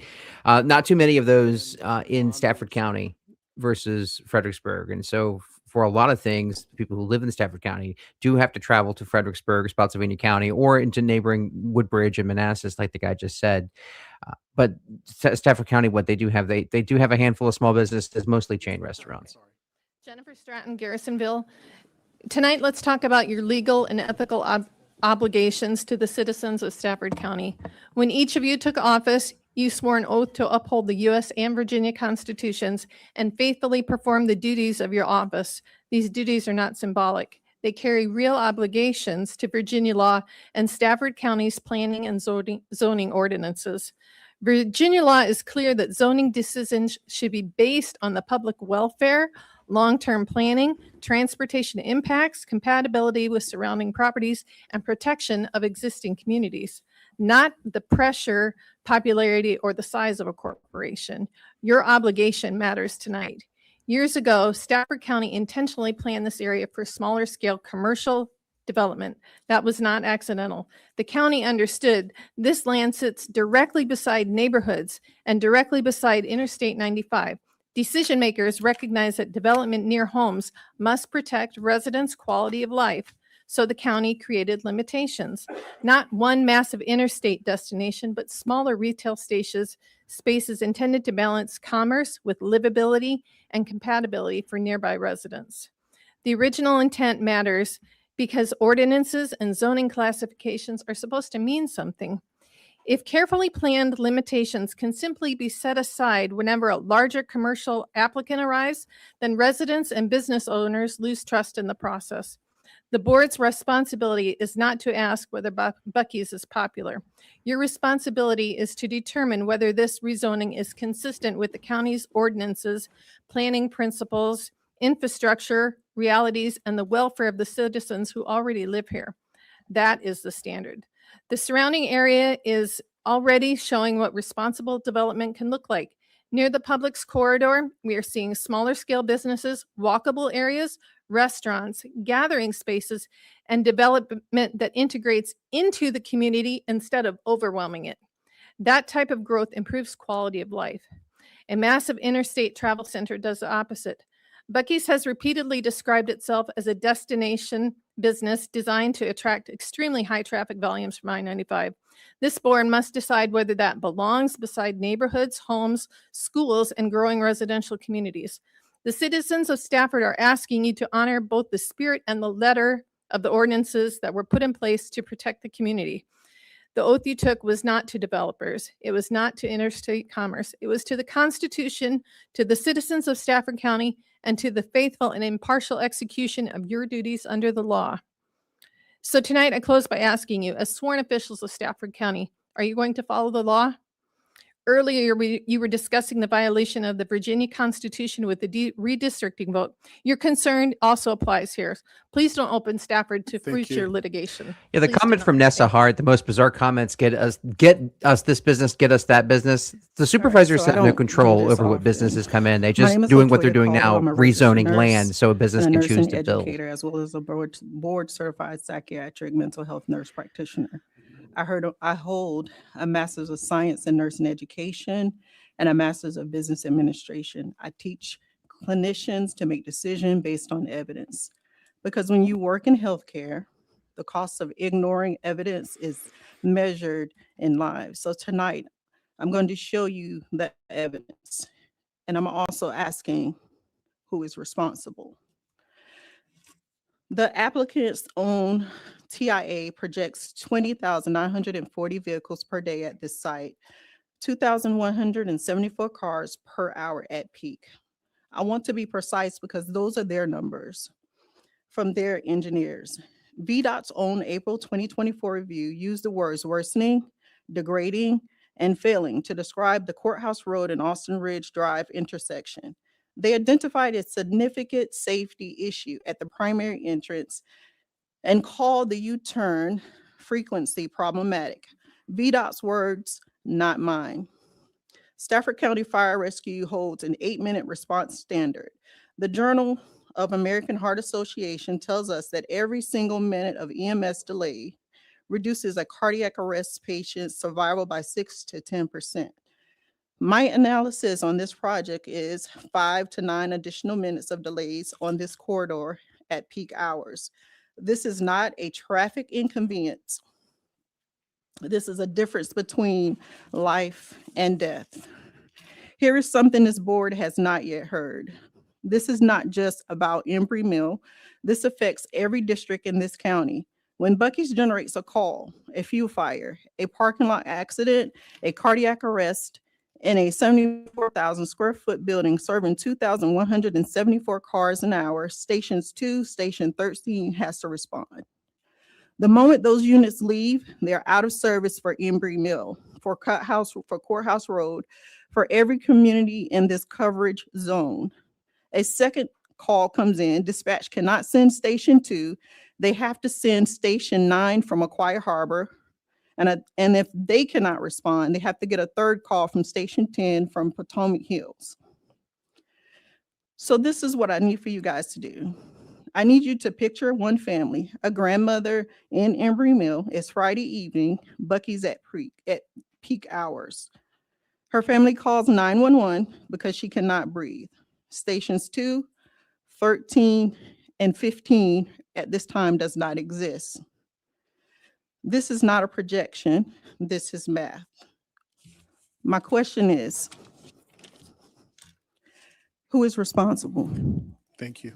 There are multiple units at these firehouses. Fox That's just and to Kevin assume there's Wood. only one type of Stanley unit per each station. That would Good that's- evening, that's- board members. that's a Thank you for your misnomer. time. Mark McLeod from the Rock Hill District.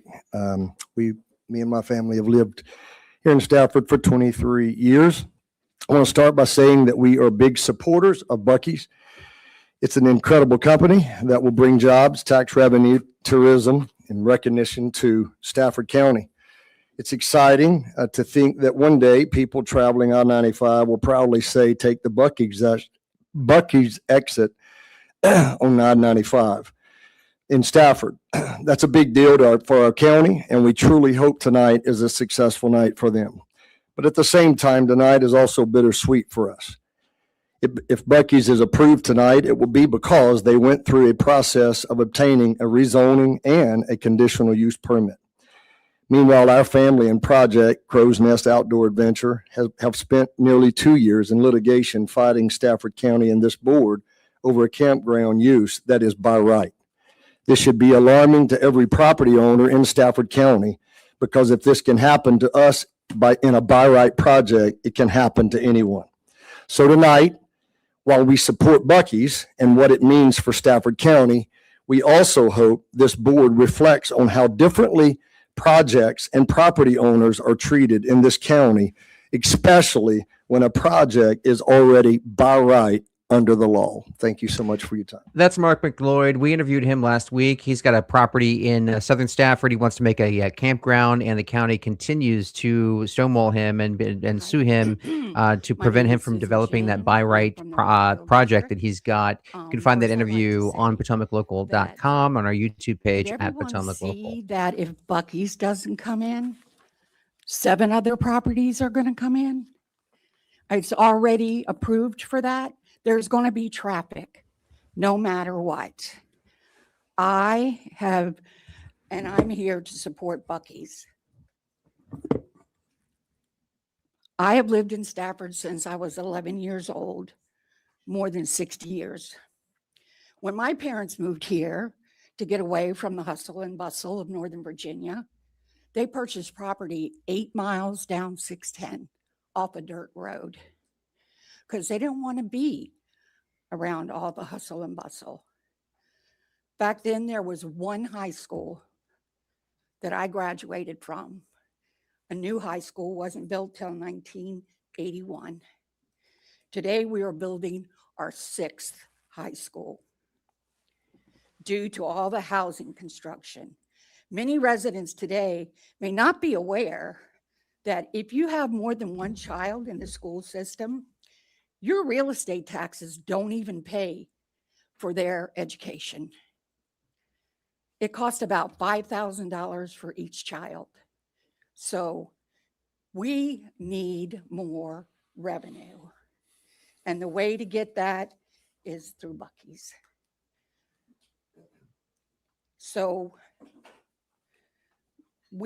if it's not covering their education, it's also not covering law enforcement, fire and rescue services, parks and recreation, which everybody coming here wants, waste management, infrastructures, and community development. In reality, Stafford County needs businesses that provide jobs and generate tax revenue. This is what Buc-ee's would do. I remember when Austin Ridge and Embry Mills were first being advertised on the one of their major selling points was their close proximity to the interstate and the convenient access for commuters. Along with that, interstate access comes gas stations, restaurants, and other commercial developments. Naturally, That includes Buc-ee's. There is already a lot of traffic in this area because that is the drawback of living here. That same traffic that's already here will be the ones getting off and building our revenue. If you move to Stafford and don't want traffic, don't buy a house next to the interstate. Thank you. Please like, comment, and subscribe if you're watching on Facebook. Please like this video so more people know we're covering this issue. Wherever you're watching, Facebook, YouTube, X, please comment, like, subscribe so people know we're covering the news where you Good live. evening, members of the board. My name is Yolanda Roussel, and September 1st will make 20 years that I have been here in Stafford. I frequently travel between Stafford and New Orleans along the I-95 corridor. About 2 years ago, I was introduced to Buc-ee's for the first time, and honestly, I understood almost immediately why people intentionally plan their travel routes around it. What struck me was it wasn't simply the pumps and the snacks. It was the realization that some communities have learned how to capitalize on traffic that they have no other control over. Traffic that already exists. Stafford County sits directly on one of the busiest travel corridors in America. We know that. Millions of vehicles move north and south on I-95 every year. We know that. We don't approve of it, but it happens.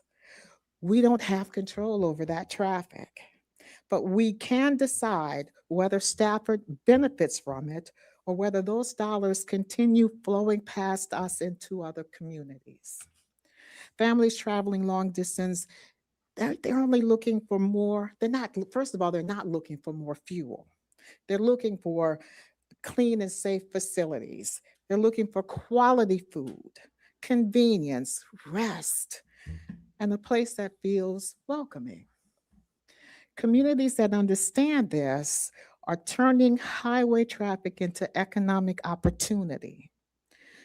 Tonight's discussion is bigger than one business. This is really a conversation about mindset.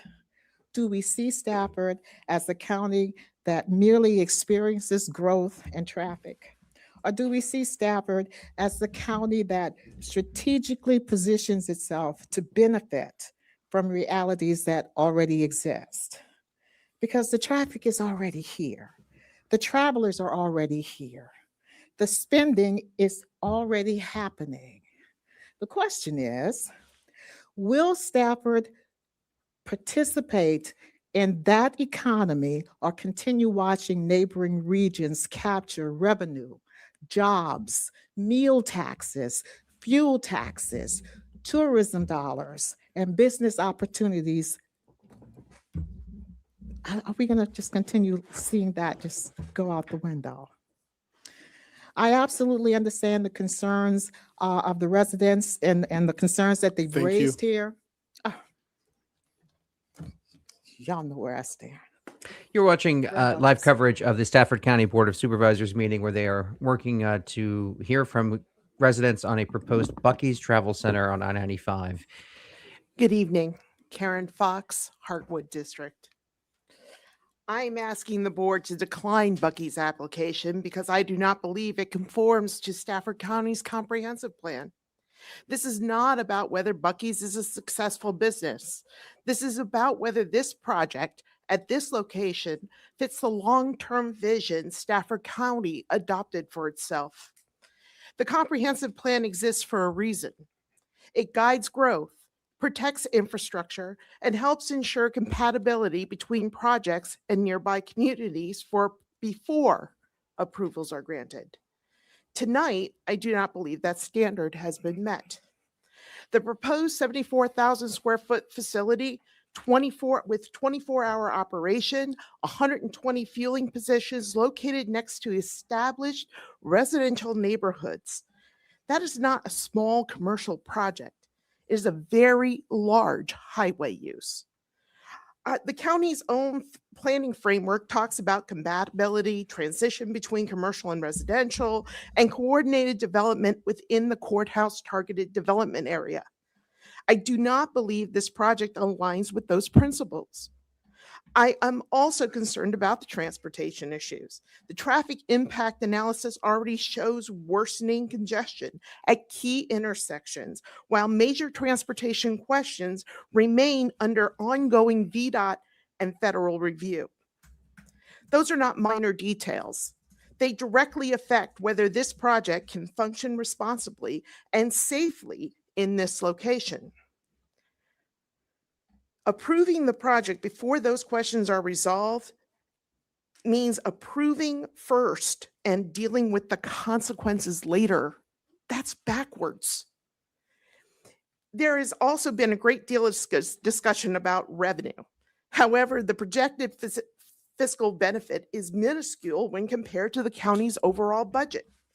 Meanwhile, the impact on nearby neighborhoods, traffic patterns, infrastructure, and long-term use would be permanent. When I step back and look at the traffic, the scale, the location, and the timing, I come back to one question. Are we building a county that attracts visitors and supports the people who live here? Or are we becoming a place shaped mainly around people passing through on their way to someplace else? I've said this before and I will say it again. If it does not align, you must decline.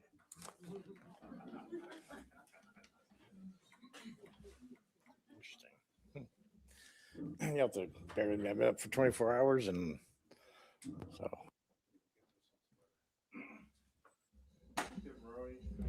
All right, One that's second, cut it off, put it on again. Hey, keep touching the mic. It keeps No, going we're off trying to make there. sure we're- Go stop ahead and like speaking. this All right, video fine. so people Good know enough? that we're Okay. covering this So I'm from the important issue Rockville in District. My name's Virginia. Kevin Maroney.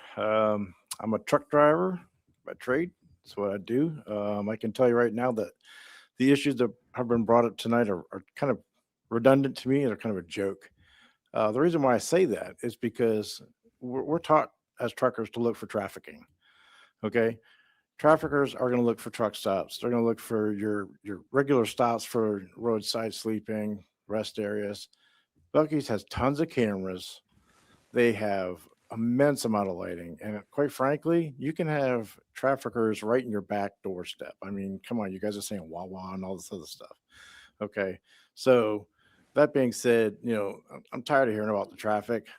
Try driving with 18 wheels behind you and 40,000 pounds, nobody lets you over. Buc-ee's, to tell you the truth, Mother's Day, we went to Buc-ee's in Rockingham County.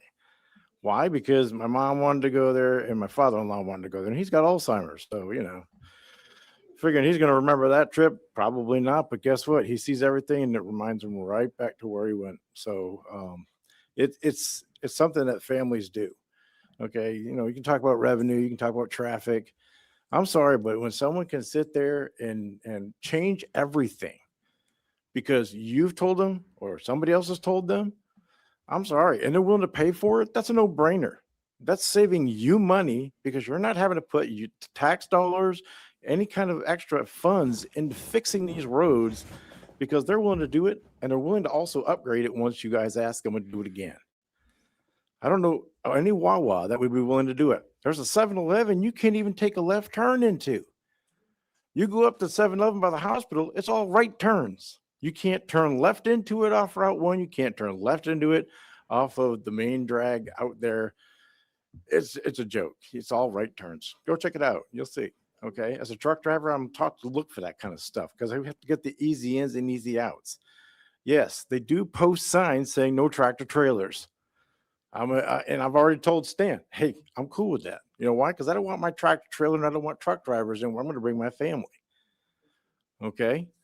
This is something that is important to not only us as a county, but it's giving teenagers the opportunity to get good pay and start. You got to start somewhere. Do you want to start at the bottom doing work for cleaning toilets and whatnot? Or do you want to start somewhere where you can serve food and learn a trade and maybe do something else? The problem with today's society is we have a lot of people that don't know what they're doing because they weren't taught. So let's give them the opportunity to learn right and have a company that backs them up rather than sitting there and going, well, thanks so much. Take care. Bye-bye. See you later. No, I'm sticking with Buc-ee's 100%. All right, the board's going to take a recess. We'll be back at 10:10. All right, so the board's, like you just heard Chairman Deontay Diggs say they're on recess. They'll be back in about 10 minutes, which gives us some more time to have a discussion. So what do you think so far? You've heard the arguments about traffic, and you've heard the arguments that one of the arguments that stuck out in my head was, I do not want this. I want this. I want this at any exit other than mine. I don't want this in my exit. I don't want this at my house. I mean, she came right out and said it, and she made no apologies about it. I want this anywhere except in my backyard. She suggested that it go further south, wherever, but not in my backyard. Whereas the supporters of the Buc-ee's say this, it's good for jobs. It's good for people who will come here and spend their money. They are not county residents. They live out. They live out of state, out of town. They're coming in on their way to somewhere else, and they're going to drop some cash, and that's going to generate revenue for the county for all sorts of things. So, it's been an interesting view of the crowd this evening. All of the Buc-ee supporters, and I had no idea there were so many different Buc-ee's things you could wear. I've seen baseball jerseys and T-shirts, and of course, the guy wearing the Buc-ee's onesie. Clearly, and some of the comments that I got here in the feed tonight, he's clearly better dressed than the guy wearing the blue coat and the red tie. So I guess I would be out of place there if I would not be considered very well dressed there, as I am not wearing any Buc-ee's gear, as it were. But so I'll let you in on, I was on Fox 5 earlier today, Fox 5 DC, and we were talking about this, and they were asking me about the project. And of course, we've been covering this for the better part of 3 years. And from what I can report and the conversations that I have, it's my understanding that the board is leaning to approve this project. It will be a split vote. You're going to have people on the board who are for it. They're pro-business. They want the development. They want the tax money. You are going to have Pamela Young, who is Dr. Pamela Young. She's the Garrisonville District Supervisor on the board. She will vote against this, I'm told. She will vote because, again, these are her constituents who will live closest to this project if it's approved. But she is a definite no vote on this project. So tell me in the comments, if you were a sitting member of the supervisors tonight, which way would you vote based on what you've heard? Too much traffic. 95 is gridlock city. We don't need more. We don't want another gas station. We have Wawa. We have Sheetz. We have plenty of other fast food options. We don't need more fast food. We need, however, we've also heard the arguments that say we need jobs. We need decent paying jobs, good starting jobs for young people who are 18 years old and older. We need to be able to capture the tax revenue from people who are already traveling. They're already traveling through the area. Why would you not go ahead and try to capture that? So let me know in the comments. What would you do? Would you vote yes? Would you vote no? And what has been the most standout argument for or against this development here? I'm reading the comments. I'm saying, yes, I would vote no. Yes, I would vote yes. I'm split. I'd hate this vote. I'm reading the comments as they come in. And so how would you vote? And what's the most standout argument that you've heard? Is it the fact that the traffic is horrible? Is it the fact that we didn't anticipate living next to these, to a gas station, a travel center, as it were? Could you put yourself in those people's shoes. And if you bought a home and then they wanted to put this next to your home, would you also be opposed to it like they are? Is it the economic development? Hey, the cost of living, the cost of everything has gone up. We need everything we can to generate more tax revenue for the county, for the schools, for the local government. And we need to do whatever we can do to do that. Let me know what has swayed you based upon what we've heard tonight. And I'll share some of that. We've been streaming now for 4 hours. This is live coverage of the Buc-ee's Day decision. It is 3 years in the making. We're streaming live at PotomacLocal.com. We are streaming at Virginia Insider at YouTube.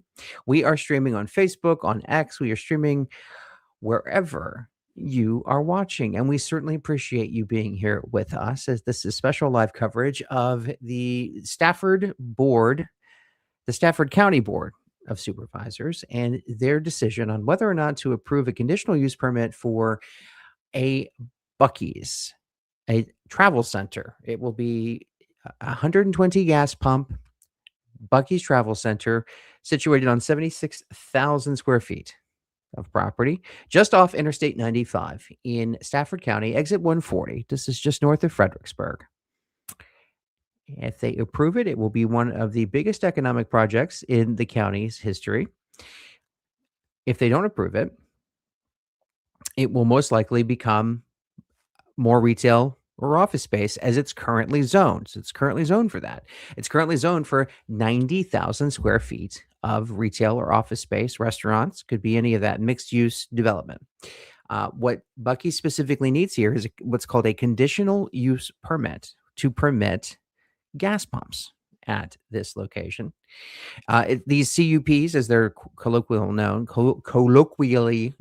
CUPs, are often required by local governments. If you have a business that has something out of the ordinary, say a gas pump, believe it or not, if you were to open up if you get a franchise for a McDonald's or a Taco Bell or Chick-fil-A, if you want a drive-through at your restaurant, if you want to have a drive-through lane, they got to get a conditional use permit.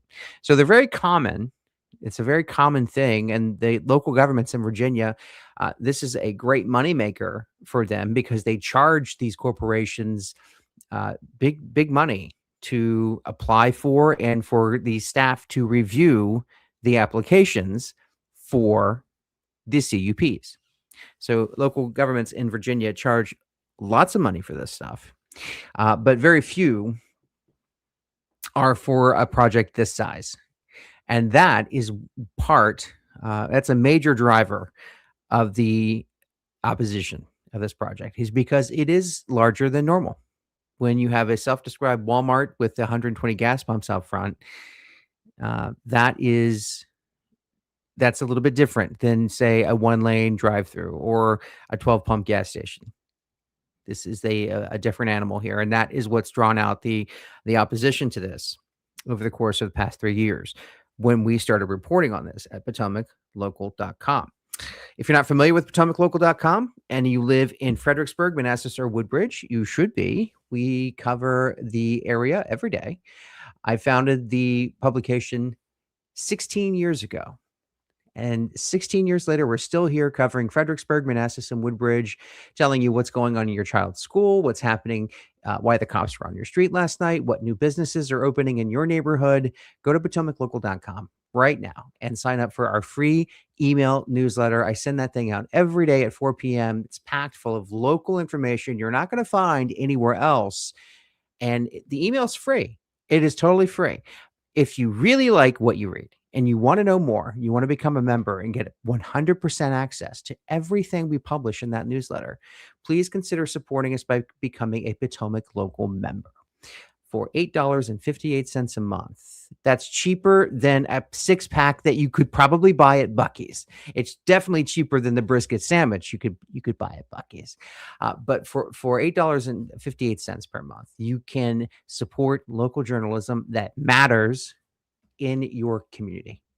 Trustworthy, unbiased, straightforward. Here's what happened. Just the facts. Local journalism in If you live in Fredericksburg, Manassas, or Woodbridge, we've been covering those areas for 15 years, 16 years actually. In June, it'll be 16. So thank you for your support, our current members and everyone who's read us before. We certainly appreciate that. And if you're watching on Virginia Insider, our separate channel, separate from Potomac Local, but just as fun and really growing. We've grown that channel from really nothing in the past 2 months to nearly 17,000 followers. And so while it is separate from Potomac Local and it is news, it is Virginia news and opinion, heavy on the opinion, put that out there. But the support that you have given us at Virginia Insider has been overwhelming. And I thank you so much for your continued support as we continue to cover the news that affects all Virginians from a local journalist point of view. I can only do what I know how to do, and that is the news. So that is where we're at right now. We're doing we are doing a recess. I'm going to go through here in the comments and read. Nick, I'm going to share Nick's comment there. You're too kind. Nick's a big fan. I'm a big fan of Nick because he is such a creative guy and he's followed us on X for so many years and it's just been so supportive and open with his. He's a video guy and he's always offered to share his video with us for the benefit of the community, especially when it comes to this type of stuff, what we're doing here, this type of story. So go follow him over on YouTube. Check him out. It's good stuff. Good guy, good local guy. We really appreciate the support on that.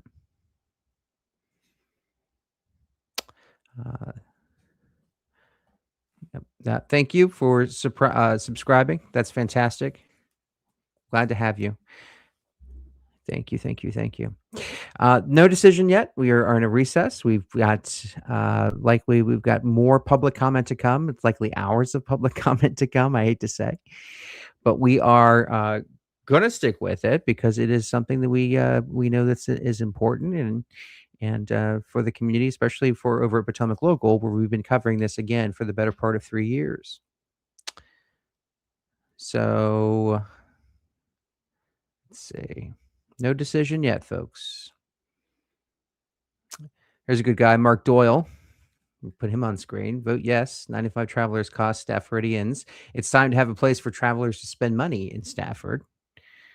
Known Mark Doyle for many years. Good to hear. Good to have you commenting on the show here tonight. Thank you for doing that. Mark served Stafford County for a long time in the fire service. We appreciate his service.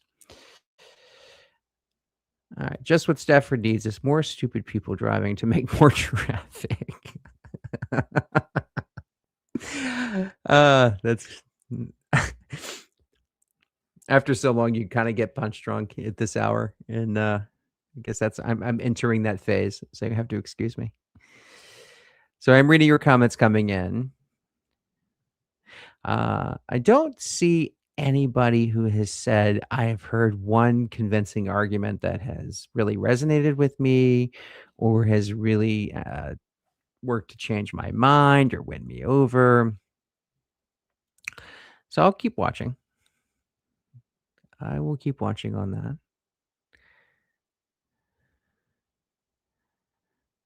We're still waiting for the Stafford board to come back from recess. When they do, we'll bring him back up.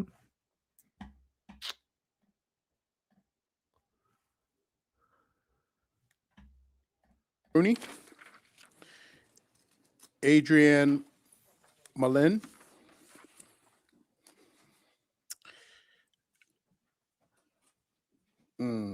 Abby Carter,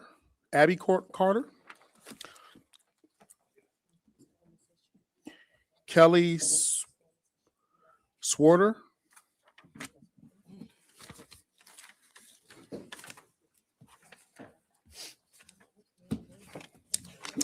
and Sherry, I can't read this one. Sherry I don't know what that is. Is it Sherry Smith? Oh, is that Sherry Smith. All right, you can go ahead. First, I want to say good afternoon and thank you guys so much. This is an honor to be up here. My name is Janessa Maroney and I am from the Rock Hill District. I just want to first point out the Embry Mill District and buildings, they were not built in until after the location was already zoned in 2005 as commercial property. So when they, oh my goodness, I'm so sorry. I'm like completely, sorry, my autism's acting up.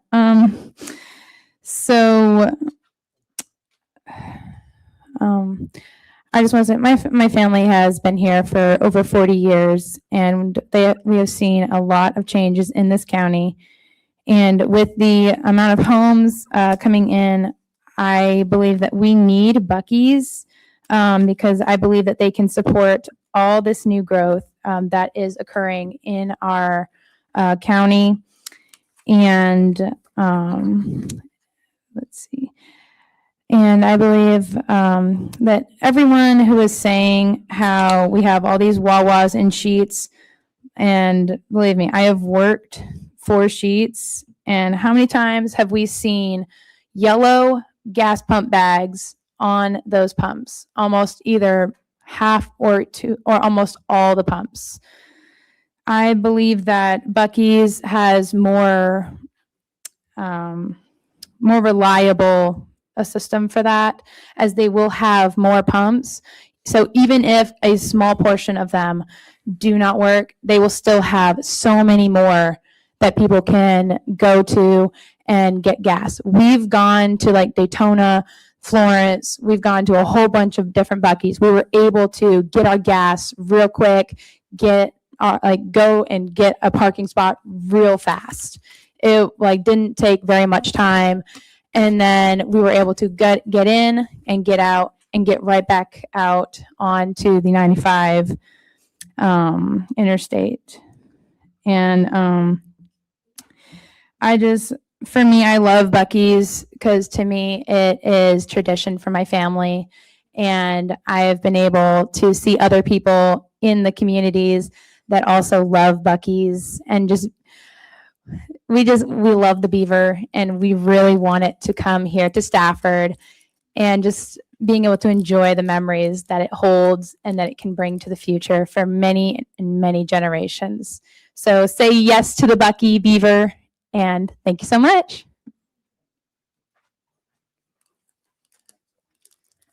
Good evening. My name is Adrienne Malin and I live in Garrisonville District. First of all, thank you for your service. I, again, don't envy any of you tonight. As a Stafford County resident who will be directly impacted by both the proposed North Anna to Bristers high voltage power line project and the proposed Buc-ee's development, I've been following both issues very closely. In doing so, I've noticed something important. The principles this board is now advancing to the proposed comp plan amendments related to the transmission line project are the very same principles that should be considered as you make your decision tonight regarding Buc-ee's applications. The county has stated that it has been opposing any alignment of the power lines that would diminish property values or negatively impact residents, Stafford County schools, and quality of life. That principle should not be project specific. It should be applied consistently. Your proposed amendments further state that infrastructure projects should minimize impacts to residents, schools, and sensitive land areas, and that residential density should be considered in siting decisions. Those are important statements because if those principles apply to power lines, they should also apply to large-scale commercial development. The impacts are functionally the same. Pressure on infrastructure, impacts to property values, school disruption, safety risks, and quality of life concerns. Your proposed amendments specifically state that residential density is a material factor in determining whether infrastructure is appropriate, particularly in areas with concentrated residential development and schools. This applies here as well. This corridor includes some of the highest residential density in the county, multiple schools, student drivers, school bus routes, and an already strained transportation infrastructure. Your proposed amendments emphasize protecting established residential communities and preserving long-term neighborhood viability. The amendments state that projects should be evaluated not simply on proposed economic gain, but on their full impact to property values, economic development patterns, infrastructure, and quality of life. And it's important to recognize the distinction here. The county is proposing these protections in response to utility infrastructure tied to regional energy demands, infrastructure that some might argue is necessary. Yet even there, this board emphasized minimizing impacts to residents, schools, property values, and quality of life. A large-scale travel center is not public infrastructure. It is a discretionary commercial development. If these protections and standards are appropriate for projects driven by public necessity, they should apply at least as strongly to projects based on commercial convenience and tourism. If protecting residents, schools, property values, infrastructure, and quality of life are guiding principles for one major project, they should remain guiding principles for all of them. For those reasons, I respectfully ask you to deny the requested rezoning and CUP applications by Buc-ee's at this location, because the proposal is inconsistent with the principles that this board has already said matter in our community. Consistency also matters. Thank you.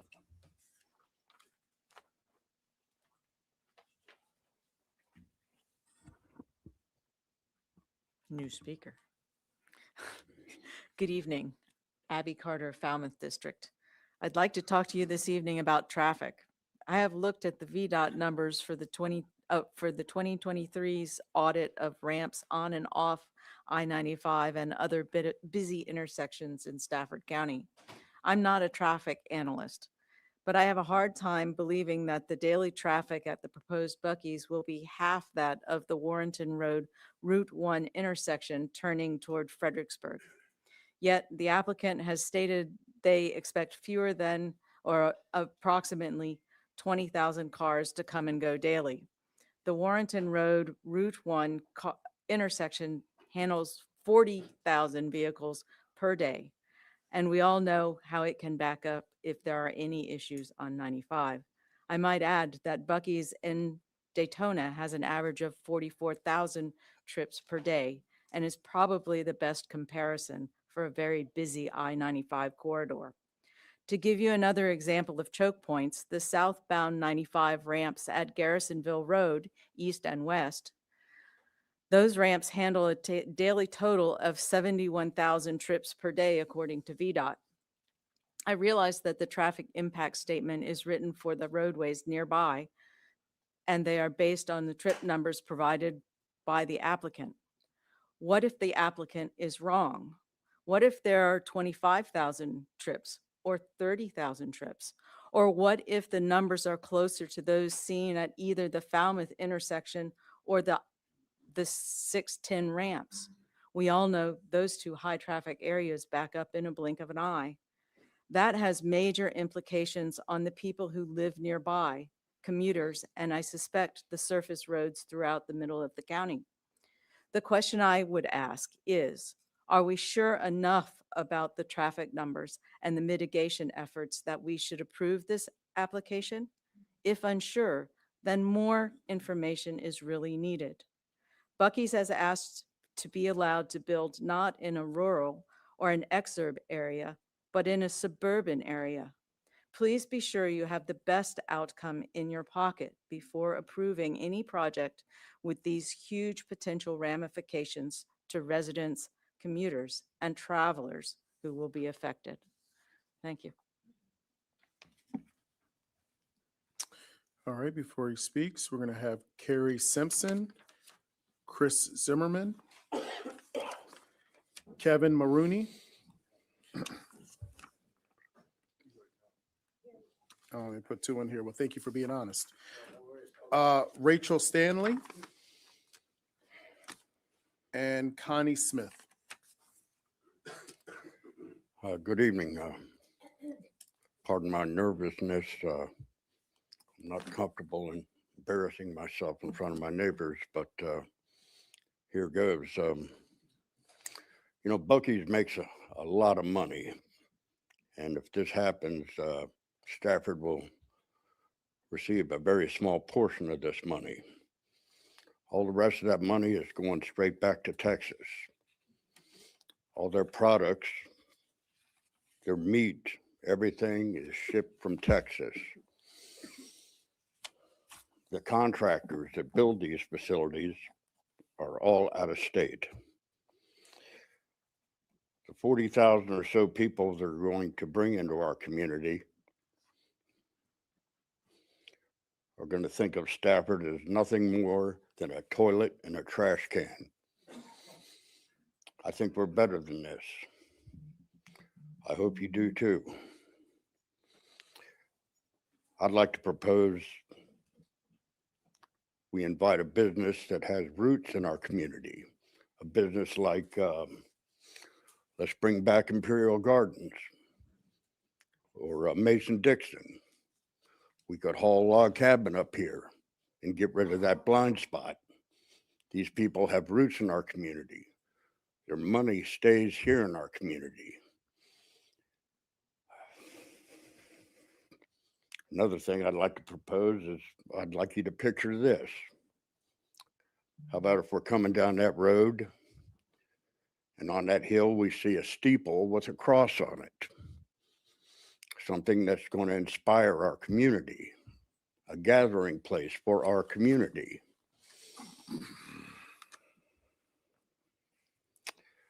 Yeah, I'd like to see a steeple with a cross on it.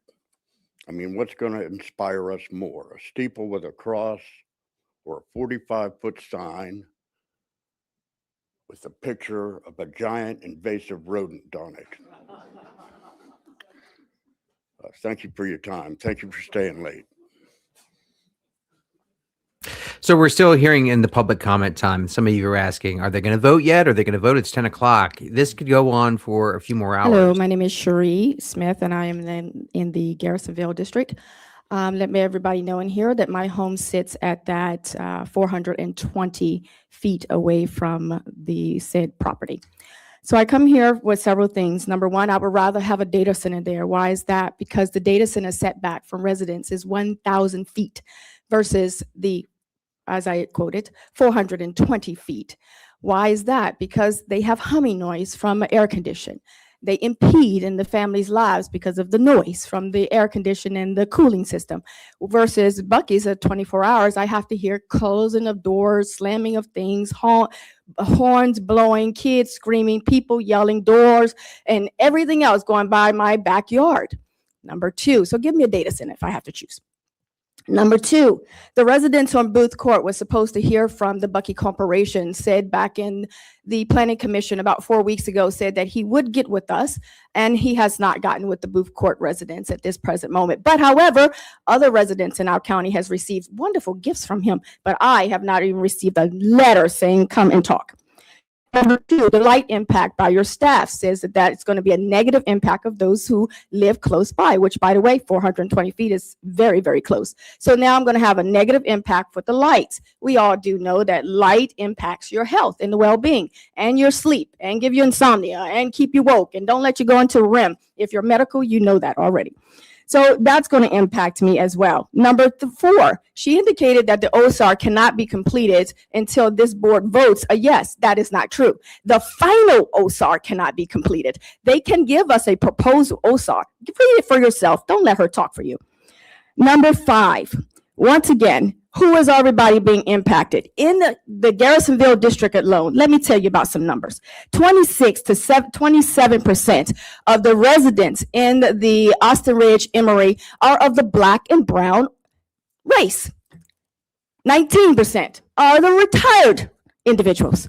So when you're looking at the National Health Institute, they said that when traffic comes and all your health is at risk and you want to get out, 15 to 20% of those people are going to leave. So we're looking at a exit rates, exit number of all our minorities that sit in there. And by the way, 70% of you all sit on that board are Black. So we know that therefore as far as demographics go and as far as diversity, Stafford has proven that it is diversified. So it says that 15 to 20% will vacate. That is on the average of 2,500 to 34 of Black and brown and retirees leaving this area. That's a heck of a number, guys. So deny this cup. It is not worth it.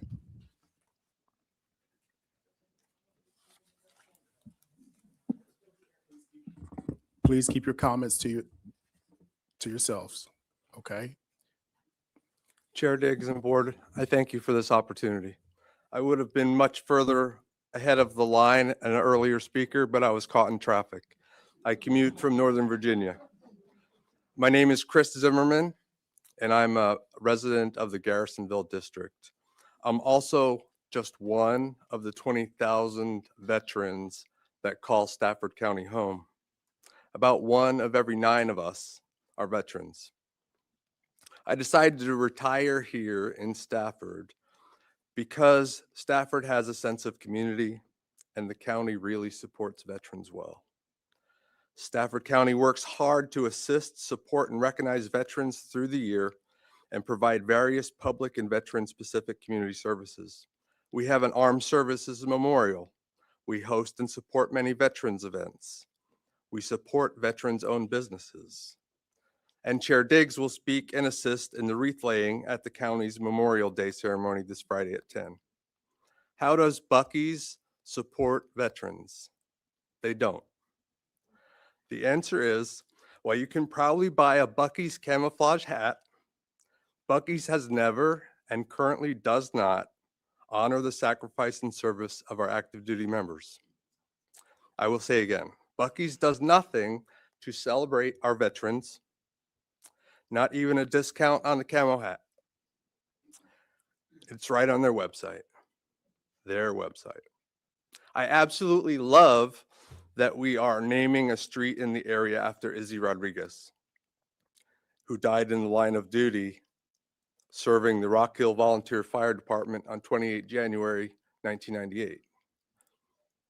But he was at the time an active U.S. Marine. And so I find it short-sighted to have a business that doesn't support veterans with a street running through it honoring a veteran. There are a huge number of businesses in our area that do recognize the values and service of veterans. We all know the small independent businesses can't support the increase in tax revenue, but we have an economic development council, and their top three priorities are cybersecurity and technology, logistics, corporate headquarters. There's no mention of a big gas station. Your veteran community deserves opportunities to thrive inside Stafford County. So I ask that you consider our county's legacy when you take this vote tonight, because a vote for Buc-ee's is a vote against our veterans and 20,000 of us in Stafford County. Thank you. Mary Lloyd, Almaz Dawson, Kamal Davis, Cherry Williams. You're watching live Nadia coverage of the Kushal. Stafford County Board of Supervisors meeting deciding whether or not to approve a conditional use permit for a Buc-ee's gas Good evening, station board on members. My name is I-95. Rochelle Stanley, and I am from the Garrisonville district. I had a speech written for tonight, but I'm actually going to talk to you from my heart. And I'm going to ask you to please do your due diligence and consider everybody. This isn't just going to impact us at Austin Ridge or Embry Mills. This is going to go beyond those two communities. This is going to go to Shout and Shop, Rock Hill, beyond the 5-mile radius. The amount that they say that they're going to bring in as revenue, imagine Austin Ridge and Embry Mill, their home values are going to go down. So that's going to counteract that 1.9 or 3 million, whatever amount that they are going to bring. I came here to Stafford as a single mom, and I chose Stafford because it was a safe community for me. I've been here for nearly 30 years. My husband, who I've married 20 years now, we moved here. He moved from Fairfax to here because I was adamant about us moving here. There is potential for growth, and everybody has said it's not about being against business, but it's about smart business. Buc-ee's doesn't do anything for our community. I went looking for their community services. They don't do anything. They don't publicize any of that. You have Publix who offers and gives back to the community. You have other businesses that give back to the community. Buc-ee's, they don't. They only look after themselves. They only look after their bottom dollar, their pocket, and do nothing for the community. That's why they don't care about how they mitigate all these issues that they have. Everybody has stated the traffic. That is a huge problem, but it's going to increase. It's not going to subside. It's going to be an impact financially. Yes, they're going to pay for the initial infrastructure, but they're not going to pay for the out infrastructure, the maintenance that is going to be required. So I ask you, please do not approve their application. Bring in something that is going to benefit Stafford residents. Thank you very much.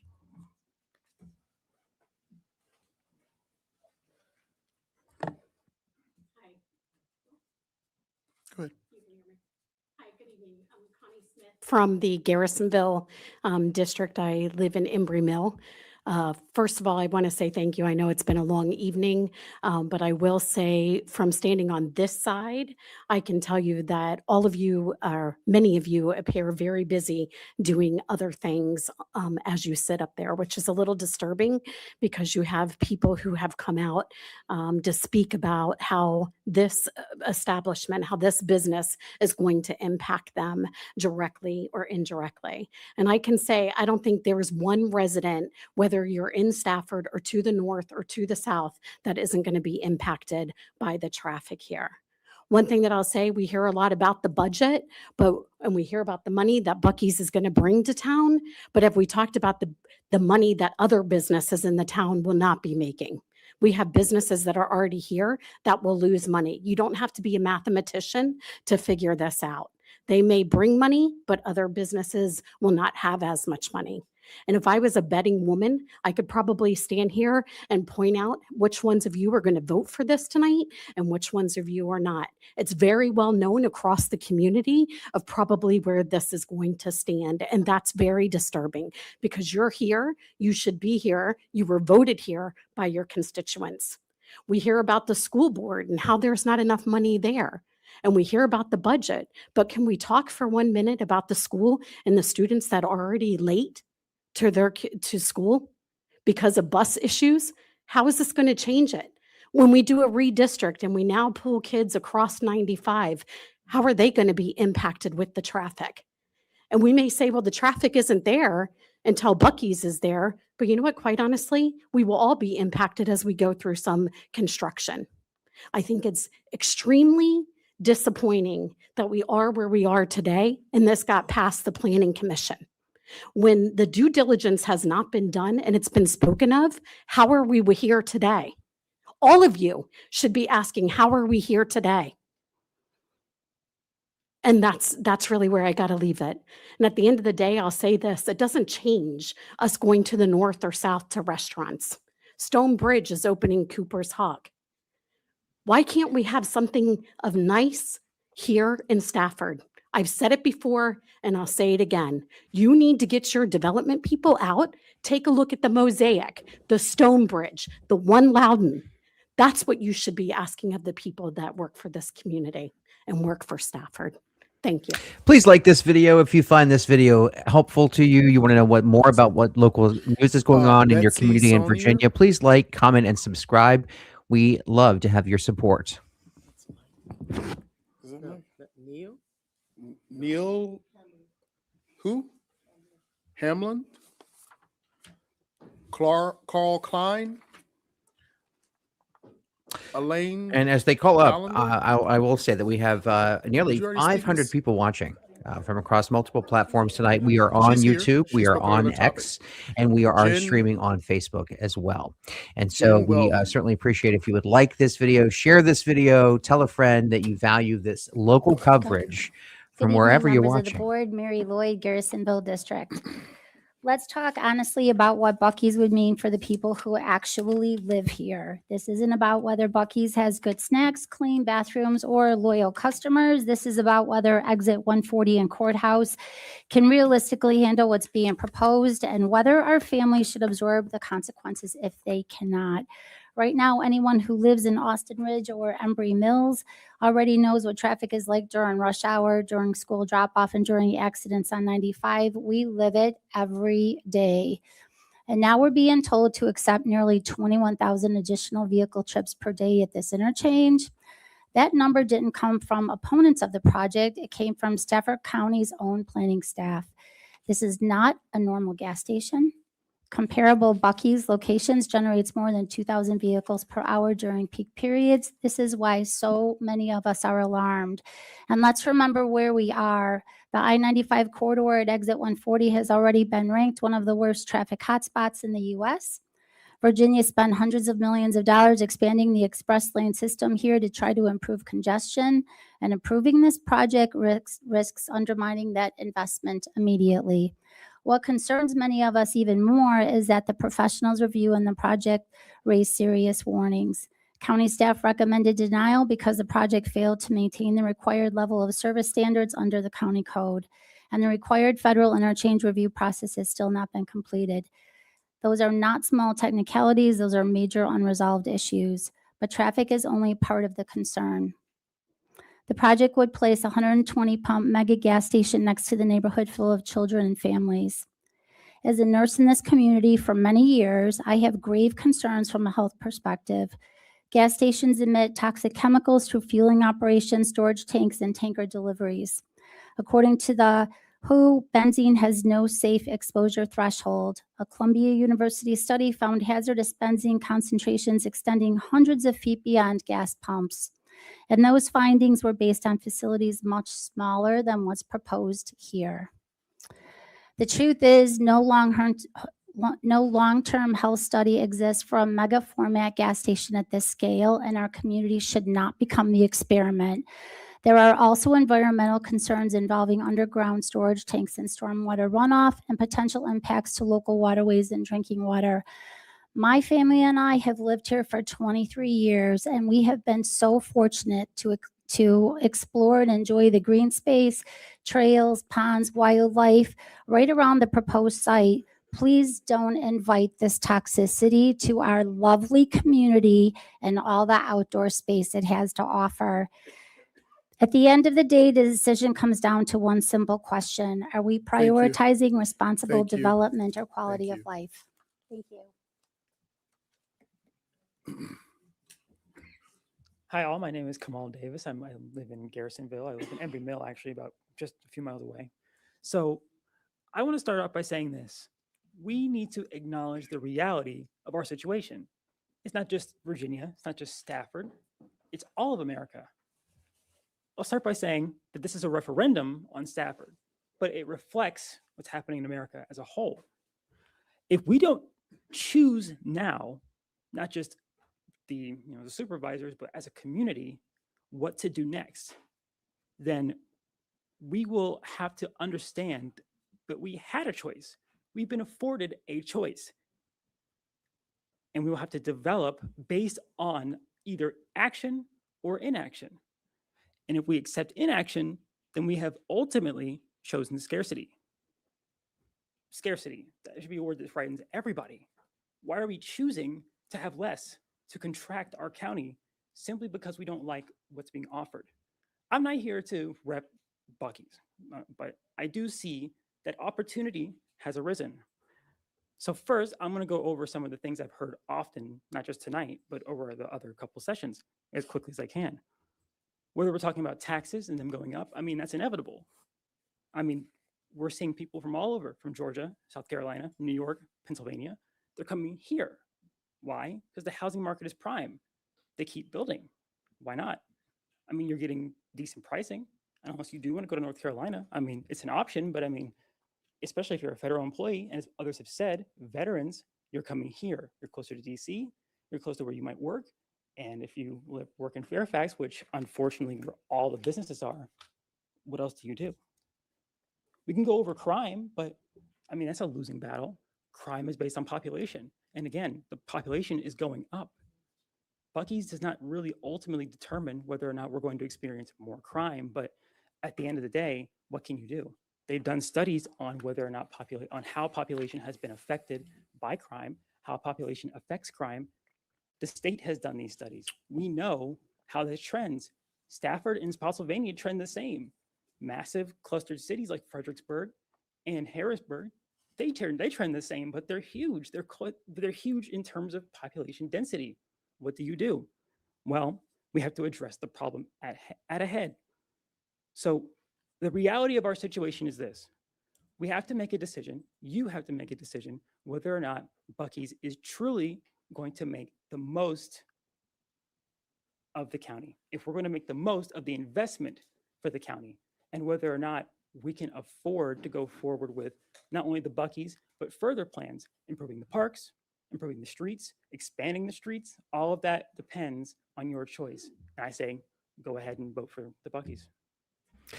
So you are witnessing local government in play here. This is what reporters do all the time on the local level. They listen to public speeches and comments and get the pulse of the community. And we are now streaming for 4 hours, 40 minutes. This meeting started at 5 p.m. It is now 10:42 at night, going on 10:45, getting close to 11.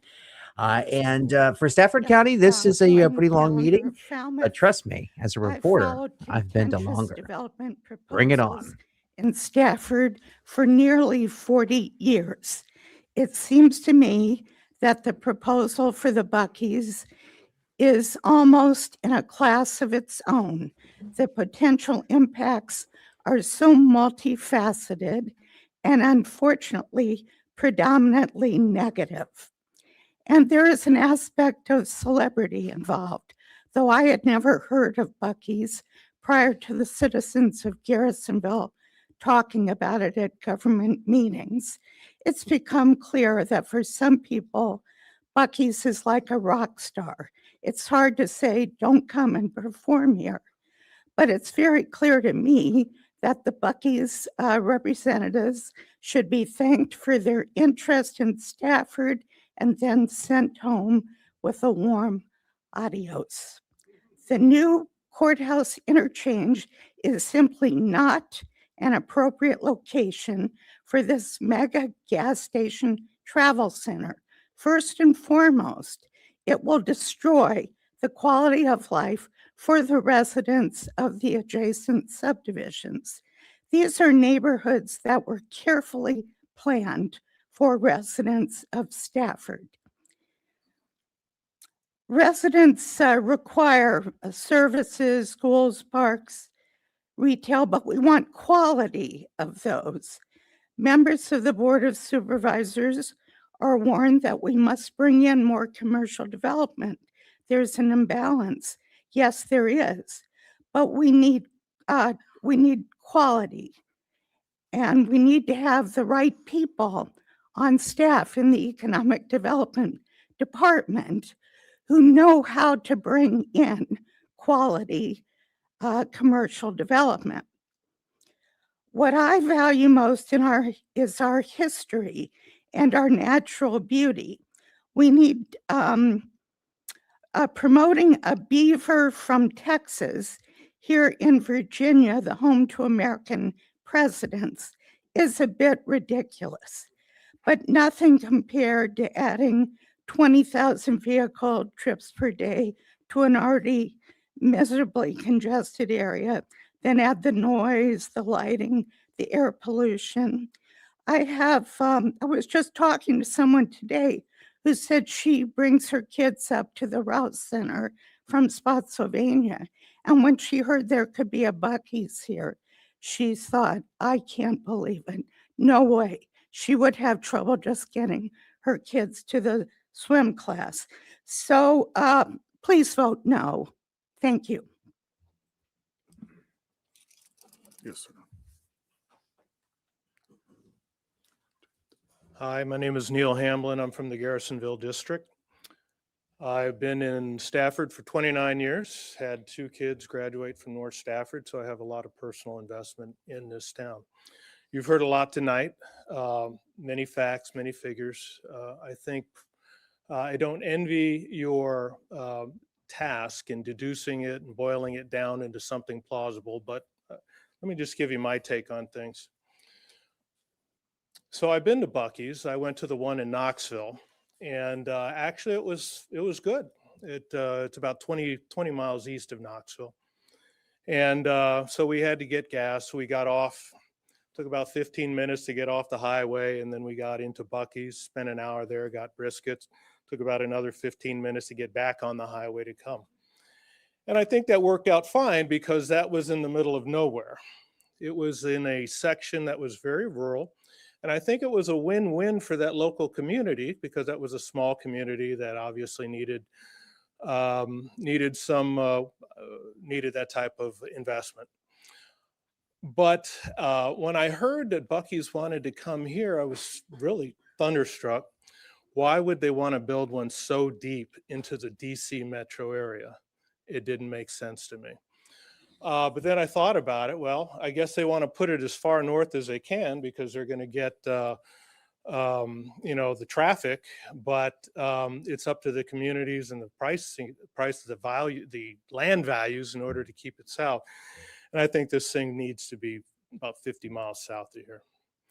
Now, it's not my place to decide what their business model should be, but I can tell you that Garrisonville Road will start looking like, and Courthouse Road will still start looking like what that Knoxville looked like. Adding 21,000 cars a day, it's just inevitable, regardless of what mitigations you're going to see. And that's probably an underestimate. I'm a consultant, an engineer. I've done these types of estimates. I would be curious to see what the range is on them, if that's a min or if that's an average, but my guess is that's the minimum. So that's just the price you're going to pay if you decide to go forward. So that's just fixed. In terms of the revenue, let's be real. The revenue that this is going to generate is not enough to swing this decision one way or another. You're not going to balance the budget on this project. It would be nice. You can keep it in mind, but that's not a factor either. But in addition to the traffic and the non-issue of revenue, I think one thing you should consider, and you've heard a little bit about it, is what do you want Stafford to be? What type of identity do you want it? Do you want us to have? When we go to DC and we say we're from Stafford, do you want them to say, oh, that's where the Buc-ee's is? Or can we offer more value than that? Thank you.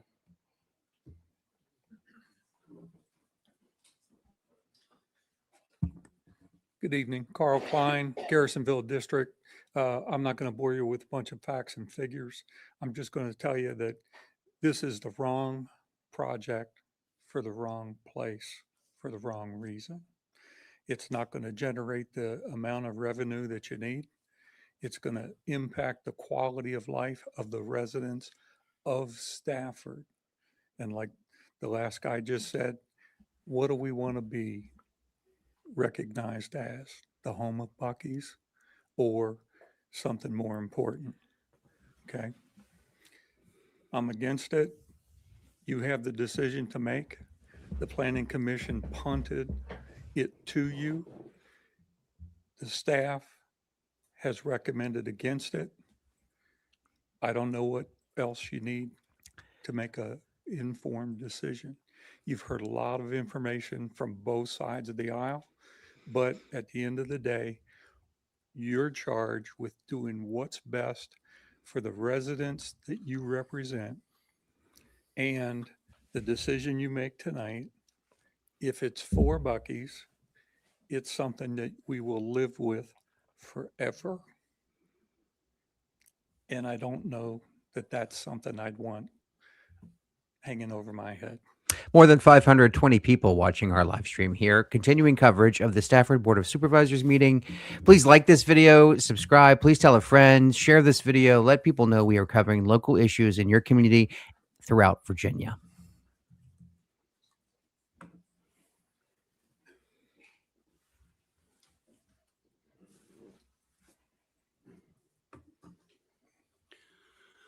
Good evening. My name is John Wallman. I'm a 30-year resident, taxpayer, Stafford County, residing in Austin Ridge, and I'm speaking about public safety. I'm going to blow right through this because I need to get to some personal points. But the national crime statistics for gas stations and convenience stores are the most common place for criminals.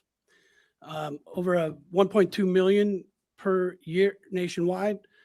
And Buc-ee's is both of them, 24/7. These are facts that describe exactly the type of facility that's being considered at the entrance of our otherwise safe community.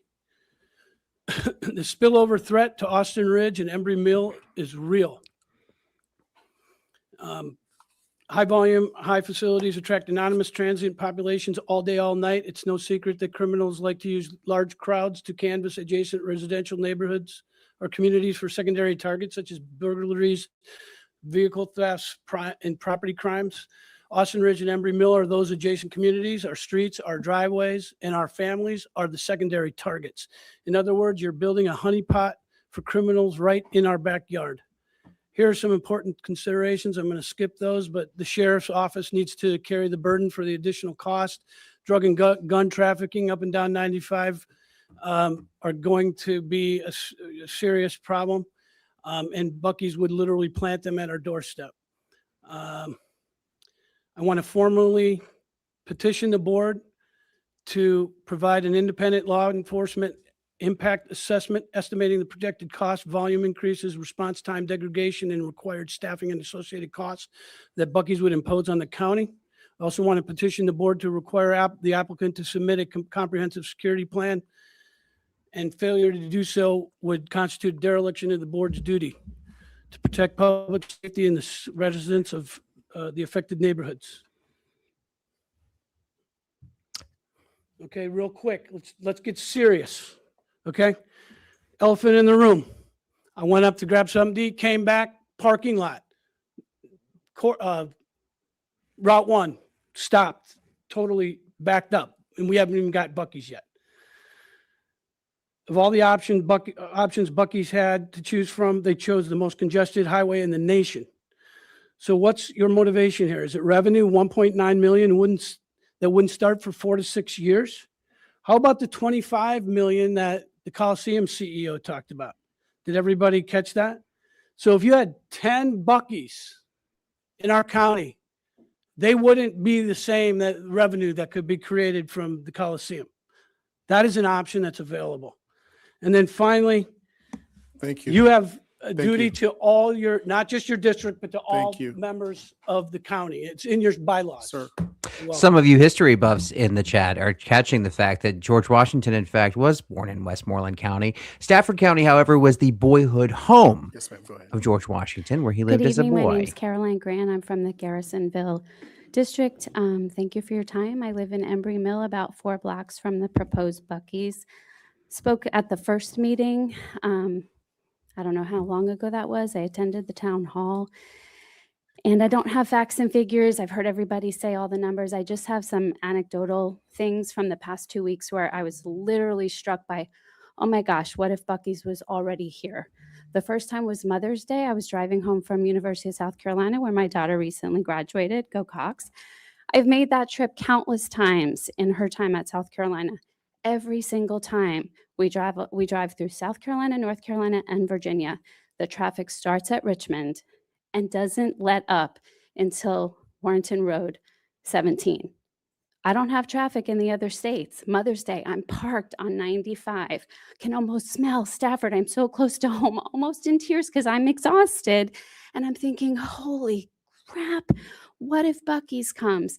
Then my road is gridlocked literally to my door in Embry Mill because I have to get off and cross over Courthouse Road through Buc-ee's to get into my neighborhood. I can attest, I do like Buc-ee's. I go to them in Florence. I go to them in Florida. I can also say that I've seen the tractor trailers parked outside the compounds at those locations. So I do think that's a concern for Austin Ridge and the area around here, that we will have tractor trailers who can't legally park in the parking lot, but they find ways to get around that. I also witnessed an accident on the off-ramp in the short time that I was there. My second time was recently when we had a fiery crash on I-95 with a tractor trailer. And as parents in Stafford County Public Schools, we get those emails regularly. Please be aware, please check the bus app. There are delays in transporting, kids getting home safely, kids getting to school. I mean, it's happening regularly. The third was I moved my parents up here recently to Florida. So selling my home and leaving is not really an option for me right now. I'm really worried about the value of my home, but I have to take care of my folks first. I came home from Falls Run the other day on Route 17, and I took the back roads. My mom likes the scenic route after visiting my dad. 2:20 on a Monday afternoon, I'm seeing tractor trailers on the back roads, Kellogg Mill to Poplar. Cars lined up all the way behind at every stop sign on my way home back to Embry Mill. My daughter texts me, Mom, there's an accident on I-95. When we say that everybody's just going to turn and get right back on the highway, anyone who has lived here long enough knows we don't have normal traffic days. There's always bad days on 95. That traffic ends up in our neighborhoods.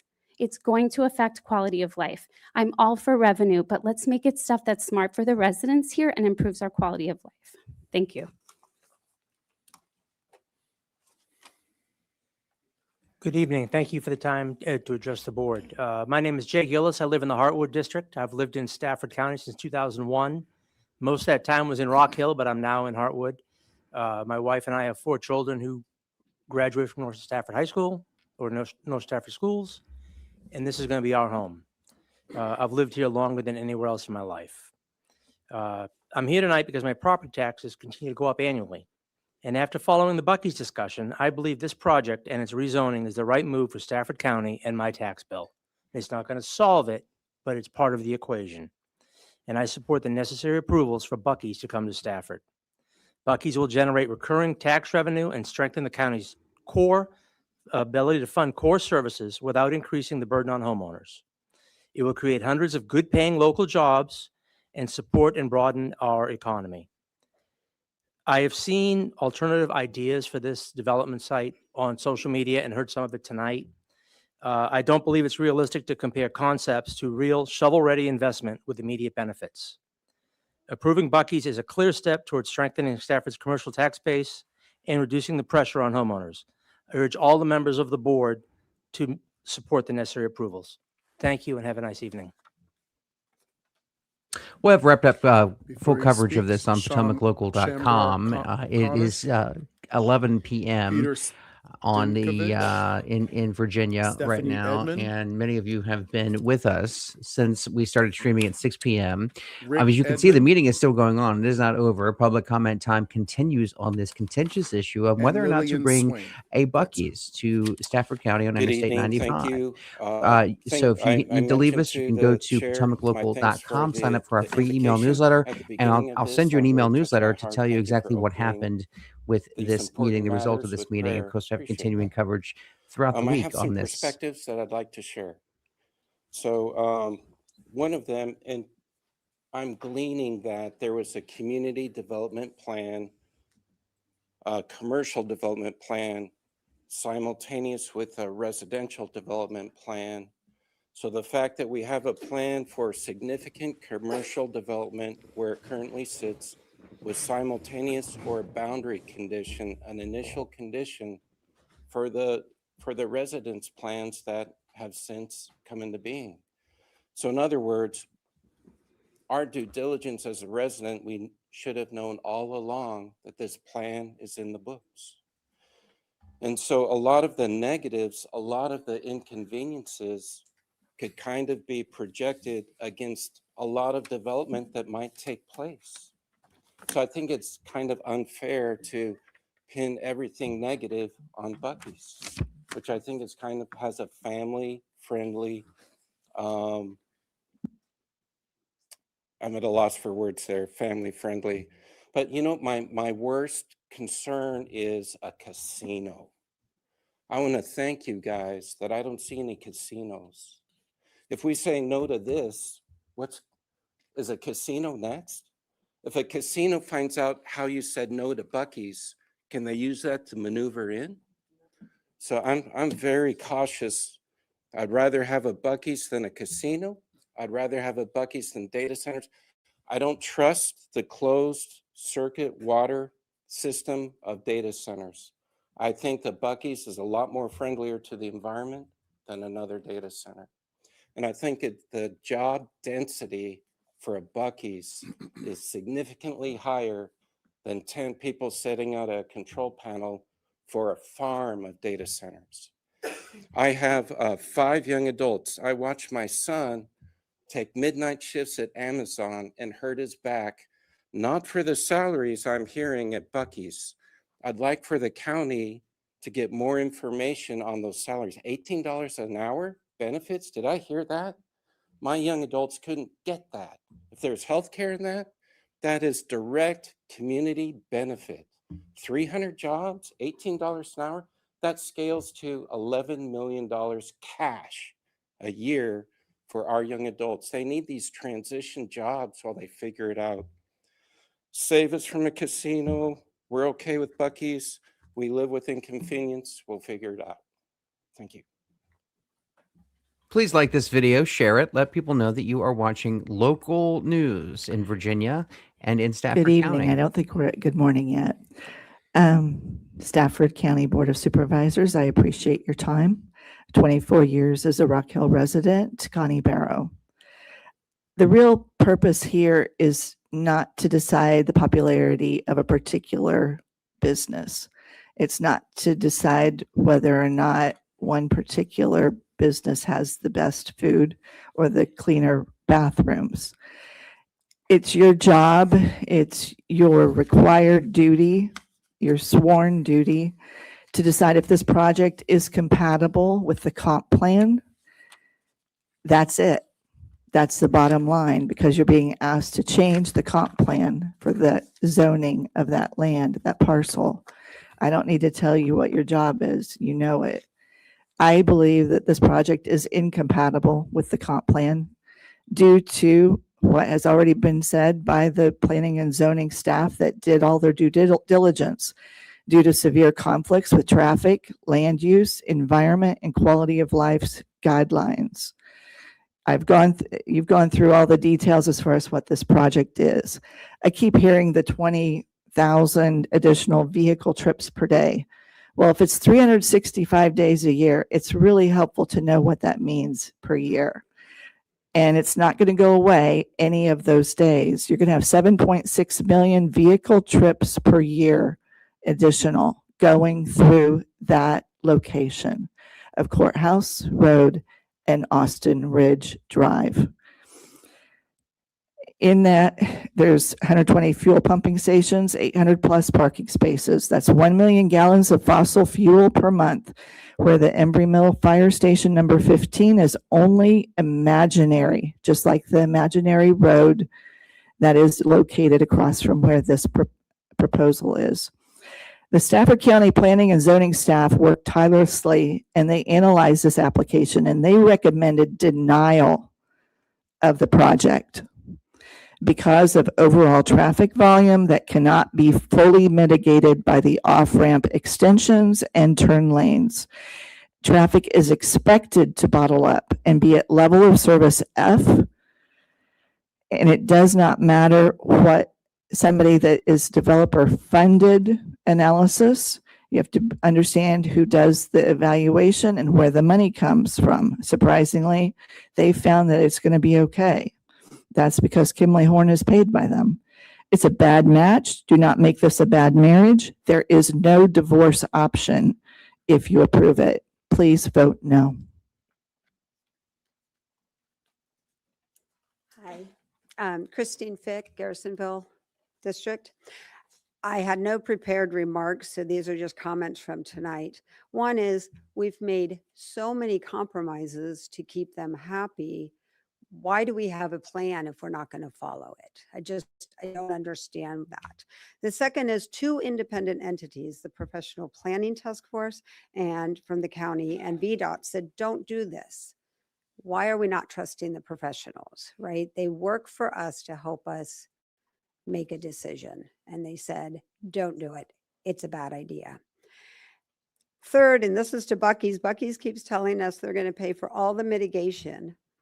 Are they going to pay for the drop in our house values? Because we are already in Austin Ridge. People have said they don't want to buy the house because of the Buc-ee's. We have that in writing from realtors. And our houses used to sell very quickly, and now they're not. Who's going to pick up that slack for us? And then the last thing I want to say is to the lawyer from Buc-ee's, and you said you have the right to want to develop. No, you said you have the right to develop. Ma'am, I tell you, you ma'am, have. no. You You have the address the board, right- okay? Yeah, I'm addressing the Thank you. board. Don't turn You to have them. the You address, right hey, to stop, want to develop. stop. Pause the time. Please address the board Okay. with your comments, okay? This comment is referring to the That's Buc-ee's lawyer fine, but comment. just address the I'm board. addressing you. Thank you. Okay. The Buc-ee's lawyer said they have a right to develop. I would like to paraphrase that and say, no, she has the right to want to develop. And what I'm asking you guys is to remember you have the right to say no.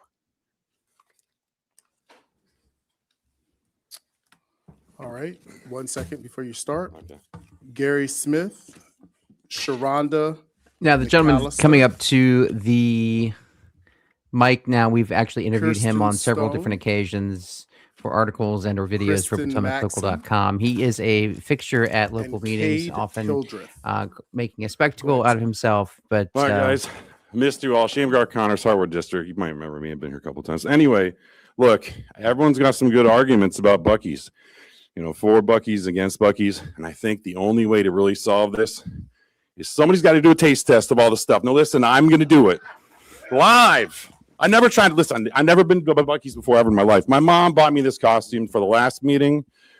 And I'm wearing it again. Obviously, it's really sweaty. It's hot. This thing's hot, guys. I mean, geez, I'm sweating to death. But anyway, look, Buc-ee's beaver nuggets. This is what I was talking about last time. Okay, so I'm going to try it live. Ready? Oh, I didn't mean this. I'm not trying to get mad. Just ready?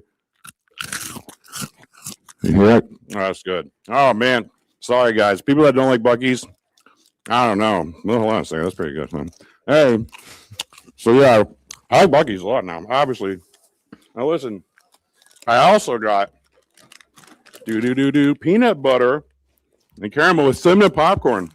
Now, look, if you guys want some, I'll let you try it after, but I don't want to waste all my time, so just hit me up. All right, look at these things. See that? Ooh, look.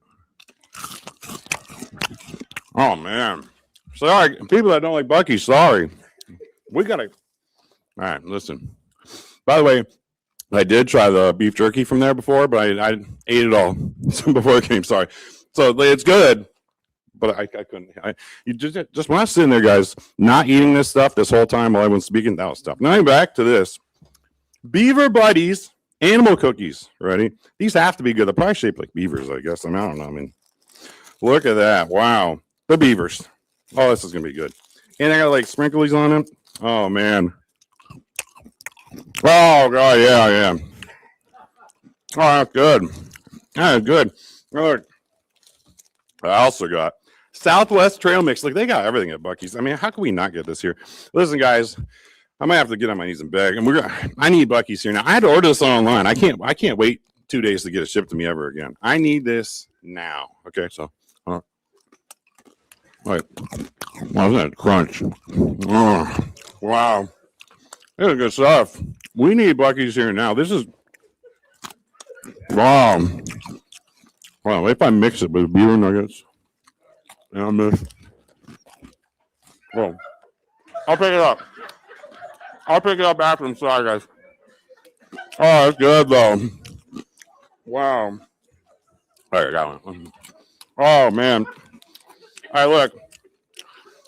If you want after this, I'll share it, but, I mean, you got to come fast. I'm going to eat all this, okay? I can't wait. I'm going to eat this off the floor, too. I don't care. This is good. Wow. And I'm not supposed to talk to the Buc-ee's people, but after I'm going to talk to them and say, thank you, guys. I love you. All right, thanks. All right, you're done. Thank you. I'm done. That's proof positive that everyone gets their Wait, 3 you guys minutes want any? No, in sit local down. government. Okay. Shamgar Connors making a spectacle of himself once again at a Okay. Stafford County Wait. Board of Supervisors meeting, doing a taste test of different Don't get paid Buc-ee's enough for foods, this. wearing a Buc-ee's onesie outfit. Everyone gets their 3 minutes. Hi, I'm Lillian Swain. I live in the George Washington District. I did not bring snacks. I really didn't bring any facts and figures, but I've got a story for you. It's my own story. A couple of years ago, I was driving down Interstate 95 South, heading to South Carolina, my home state. My phone was running low on batteries. I needed a recharge cord. I was coming up on Buc-ee's in Florence, South Carolina, and I thought, I've never been to a Buc-ee's. I'm going to go in there and get my cord. And I did. Got my cord, used those sparkling clean bathrooms. Everything went well. One problem. Traffic was backed up about half a mile in the right lane of 95 to go to Buc-ee's. Now you might say, okay, is that Buc-ee's in the middle of a big commercial district? Nope, pretty rural right there. Well, maybe there were other commercial enterprises on that exit. Buc-ee's was the only one on the right-hand side of the road where I was going. Well, maybe it was a holiday. Nope. Was it a weekend? Nope. Was it summertime when everybody's on the roads? Nope. It was a Tuesday in the 1st of May. Buc-ee's was backed up. Now, earlier, Buc-ee's representatives, the lawyers, said that Buc-ee's knows how to move traffic in and out of Buc-ee's. And maybe they do. Maybe I just hit them on a bad day. So I made a point 6 days later when I was coming back north on the interstate to look and see if the traffic was still backed up to get to Buc-ee's. And it was. So I'm kind of a fan of Buc-ee's. I mean, I got to say, when I heard Buc-ee's was coming to Stafford County, I thought, that's pretty good. I didn't know where it was going to be. And when I found out it was going to be at the Courthouse Road exit, the brakes went on. Because we've got a lot of traffic at the Courthouse Road exit. We all know that. And even though promises are that the traffic can be mitigated, I haven't seen the evidence. I only have my own experience, and that is there's a lot of traffic there. I think Buc-ee's is a great store. I think it's in the wrong location when you try to squeeze it into the Courthouse Road exit area. So I'll leave you with that. I think you should decline this application because right store, wrong place. Thank you.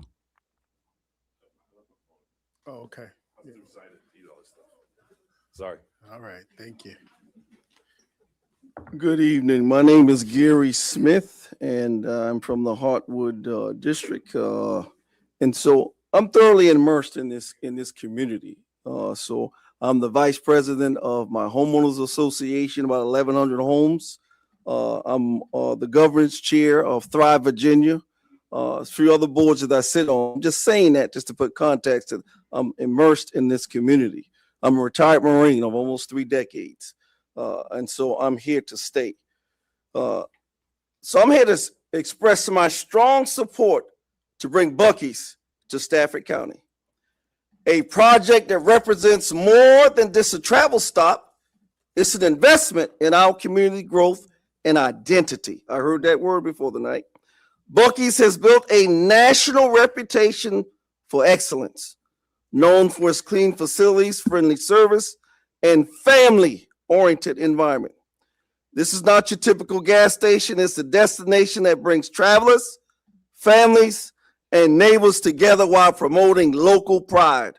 I heard somebody say, what do we want to identify ourselves by? Economically, Buc-ee means hundreds of new jobs. I heard a young man talk about the competitive pay and benefits Stafford residents. It will generate significant local tax revenue. I heard another guy talk about the tax break on this property. I'm all for that.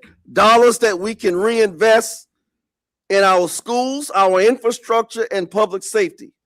It sends a clear signal to other businesses that Stafford County is open for smart, responsible development.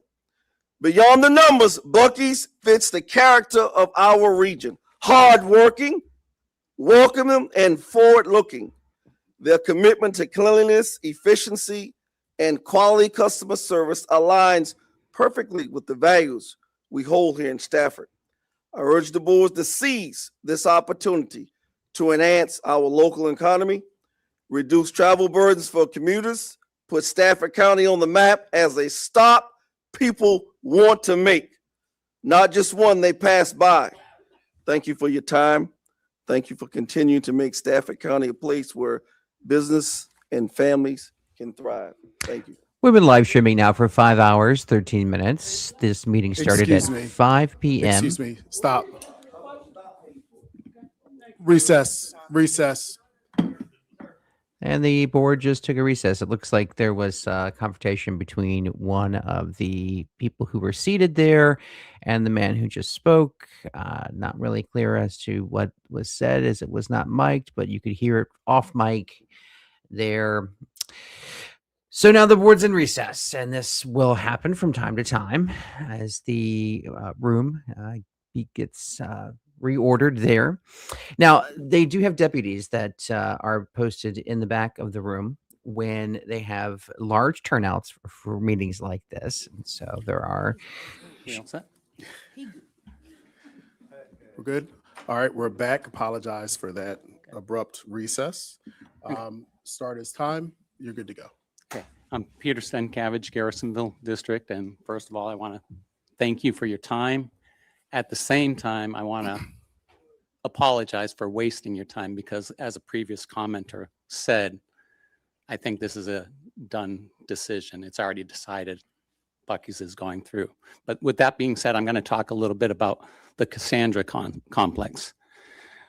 Cassandra was named, it's named after a Trojan princess in Greek mythology. She was blessed with the power of true prophecy, but cursed by Apollo so that no one would ever believe her. This tragic figure remains a sad symbol of foresight, frustration, and doomed warnings. Today, the Cassandra metaphor is used to describe a person whose valid warnings are dismissed or disbelieved by the people around them. For over 2 years, my family, friends, and neighbors have been a voice crying out in the wilderness. We have on numerous occasions listed the many problems with the Buc-ee's being built in the Stafford community. Come to think of it, even the Planning Commission staff did not think its application should go forward at this time. But let's look at some of those problems. Extreme traffic congestion, which leads to more air pollution, more accidents, longer response times for law enforcement and ambulance crews, not to mention the safety of our loved ones, especially our children, as they go to and from school. Massive water consumption. It seems it is a weekly occurrence that I read about a community in the United States dealing with water shortages, low aquifer levels, or a local government prioritizing thirsty businesses like data centers and Buc-ee's over the water needs of its residents. Environmental risks, groundwater and soil contamination leaks that can release toxic oil hydrocarbons and carcinogens like benzene into the soil and drinking water. Air pollution, as in hundreds of cars and routine venting at the fuel pumps. Again, we're talking about 120 fuel pumps. And 24/7 noise and light pollution. Yes, these are just some of the problems associated with building a Buc-ee's right next to a residential community. And yet, here we are. How are you going to vote? To make Stafford a better community. Again, make it a better community. I am reminded of what Scrooge says in A Christmas Carol to the ghost of Christmas future. He said, "Assure me that I yet may change these shadows you have shown me." And by shadows, negative businesses here I'm referring to. So assure me that I may yet change these shadows you have shown me by an altered course of action. You, as the Board of Supervisors, have that opportunity tonight. Vote against Buc-ee's and instead vote for the community and its residents. And as a side note, I guess I don't have time, but 95 was backed up at 6:30 both ways. Thank you. All right, before you speak, is there anybody on this side of the audience that did not submit a speaker card that wishes to speak? All right, so it sounds like they're winding down the number of speakers here. Go ahead and like this video, please. Share this video, like this video. Let people know that you are interested in local news where you are, whether that's in Fredericksburg, Manassas, or Woodbridge on the Potomac local side. If you're watching our statewide coverage on Virginia Insider, please subscribe. We now have nearly 17,000 subscribers. All of that in just about 2 months. So thank you. To start, I want to share a critical firsthand observation about Buc-ee's. Every location that I've personally visited has one thing in common. They're far away from things. Take the two closest locations to us. Virginia's first Buc-ee's is in Mount Crawford, a small town of approximately 500 people. The most recent official census data actually had them at 439. The Florence, South Carolina location sits in a rural stretch of I-95 with open highway corridor, farmland, and swampland in every direction, not a neighborhood in sight. Meaning we're considering quite a geographic experiment here. For the record, we've had some, well, Stafford County is not like I just described. We're a large community, about 170,000 people, with the Embry Mills neighborhood, the Rouse Center, the Embry Mills Town Center, and other residential and commercial development packed very tightly around exit 140. This is going to be quite a geographic experiment if we decide to run it. For the record, this area has had some excellent development that fits the character of this community, particularly the Embry Mills Town Center. Unfortunately, Buc-ee's does not, because it comes with too many consequences. When a facility like this opens, anticipating 20,000 plus vehicles per day, the highway congestion will be severe. When those exits back up, and they will, every driver grabs their smartphone, gets the same notification, their GPS reroutes them. And where do they go? They go right into our neighborhoods.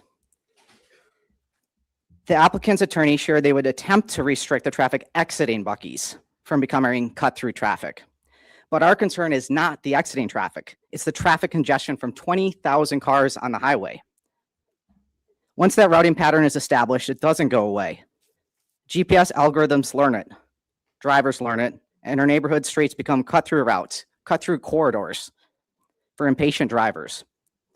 I often drive past this area, and I can personally attest to the large number of kids, often on fast-moving e-bikes, e-scooters, zipping around the Rouse Center, the Embry Mills shops, the Embry Mills neighborhood itself. They're not quiet roads. The road's full of people running, walking, biking, going about their lives, and there's frontage of homes onto these roads too. Staff recommended denial, and staff wrote, although several transportation improvements are being offered to mitigate impacts, the TIA identifies impacts, some significant, that are not mitigated in conformance with the county's comp plan transportation goals. They also said it's uncertain how the project will comply with the comp plan's guideline to improve the quality of life for residents. Staff recommended denial, and I hope you do too. Thank you.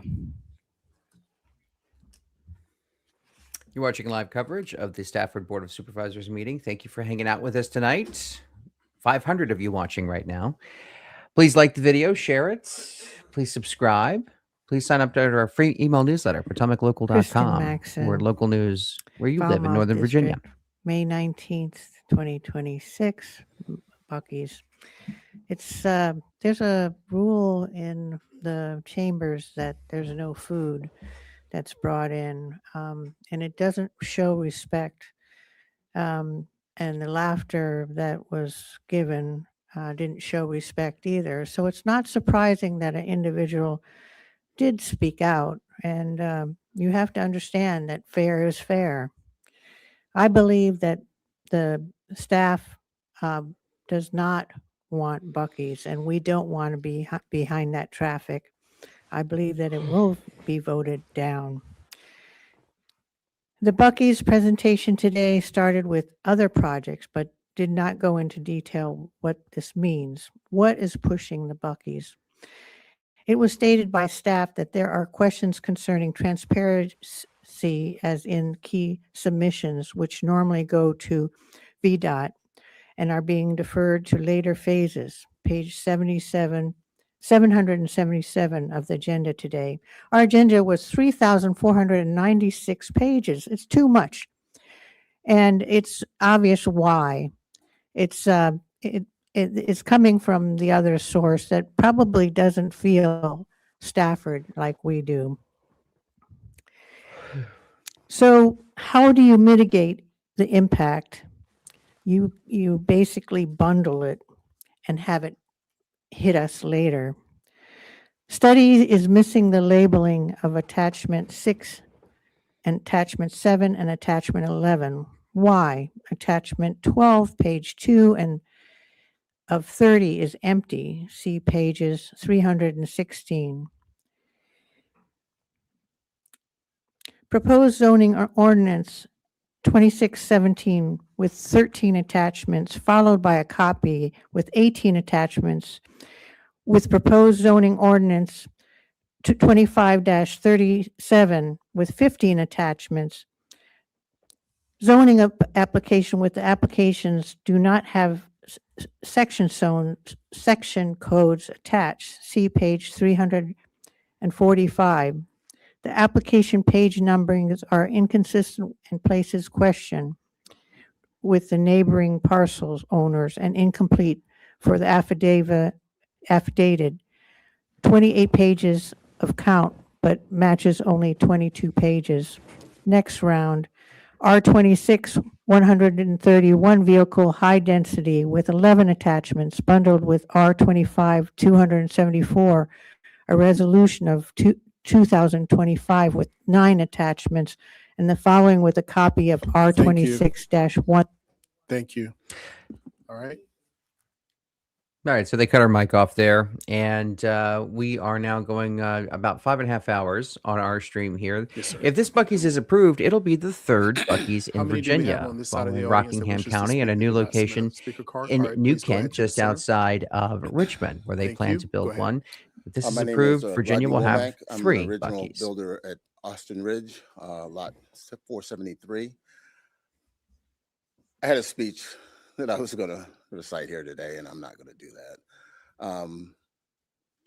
I just want to ask you to do what is right in your hearts and what your constituents wants to do. Honestly, I believe that we need the Buc-ee's here. I think it would be a benefit to Stafford. As many others here, I have seen a lot of parking lots, or I shouldn't say parking lots, wooded areas shut down and nothing built up. We can talk about Mine Road behind the Walmart. We can talk about what happened in Aquia Harbor with the movie theaters that we used to have. There was one supposed to be built on 610. That never happened. The lot we're talking about now, I did a little bit of research and tried to figure out how long that actually has been cut down. And I think it's been 15 years, okay? It's a long time. And so now we have an organization that wants to come and help us and benefit us. And we're sitting here saying, well, no, because there are a lot of issues that cannot be expressed here in one night. Now, I sent you all an email, and Mr. Diggs, thank you for responding to me. I'm hoping that that's in response to everybody and that you took the opportunity to read it. But I just wanted to say, this is not just me. This is my bride. These are friends of mine that could not be here tonight. We're all for Buc-ee's. We would like to see it built here. It is something that when we talk about an identity in a place, that's not what it is, okay? It's a place for people to get gas, to get food. The identity of Stafford is still going to be whatever we decide it to be. We're not defined by Buc-ee's. That's not how it works. And we need to stop thinking like that. Once again, please, please think about this when you make the decision on whether to bring Buc-ee's here or not. Thank you.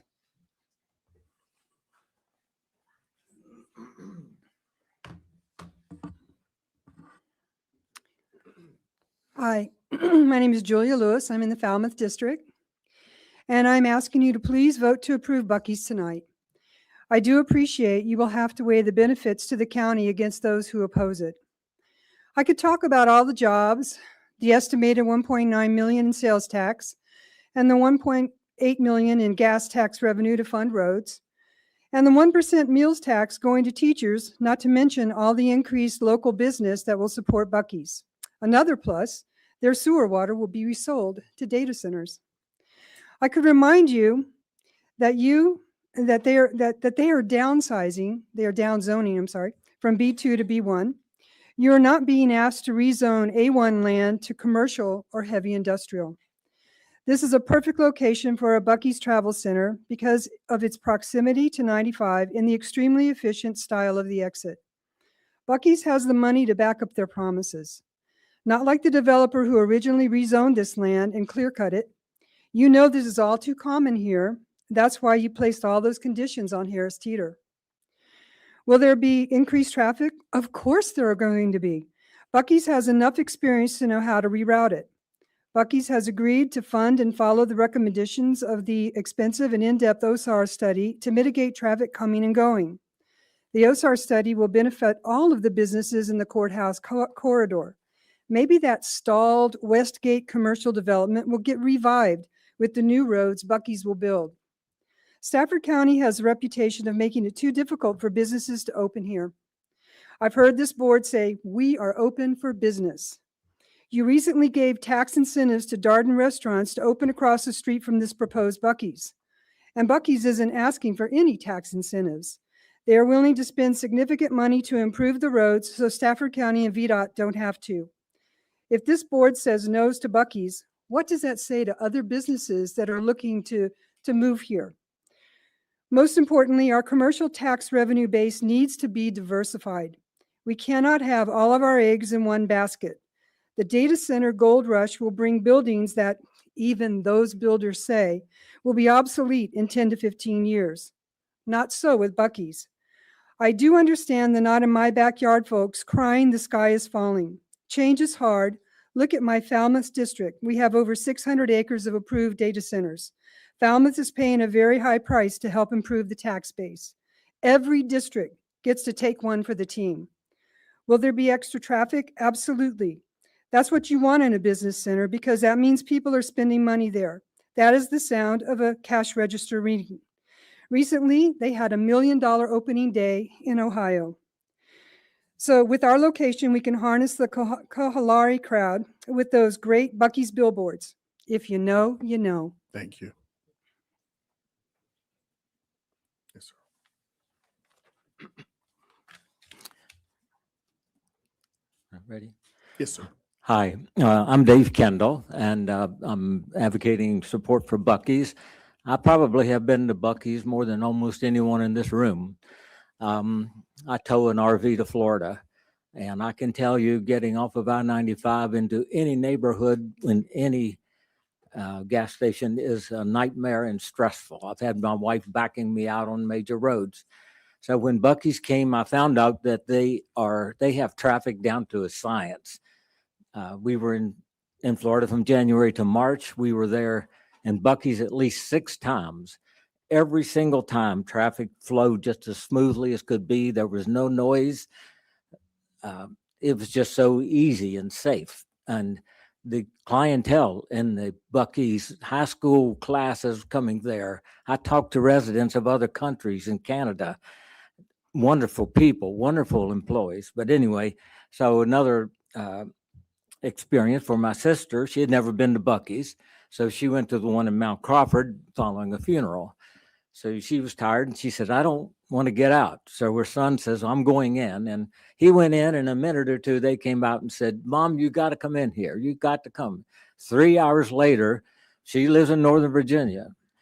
She said, "We've got to go home." So she called me in Florida and said, "You guys are the best place for Buc-ee's that I can think of. It's a wonderful thing that you all can have a Buc-ee's in Stafford." So that's an example of someone who has been through some of those experiences. And I can't unravel all the psychological stuff, but I can say the employees are happy. I talked to the employees at Buc-ee's, and I can tell you I paid $525 more in real estate this year.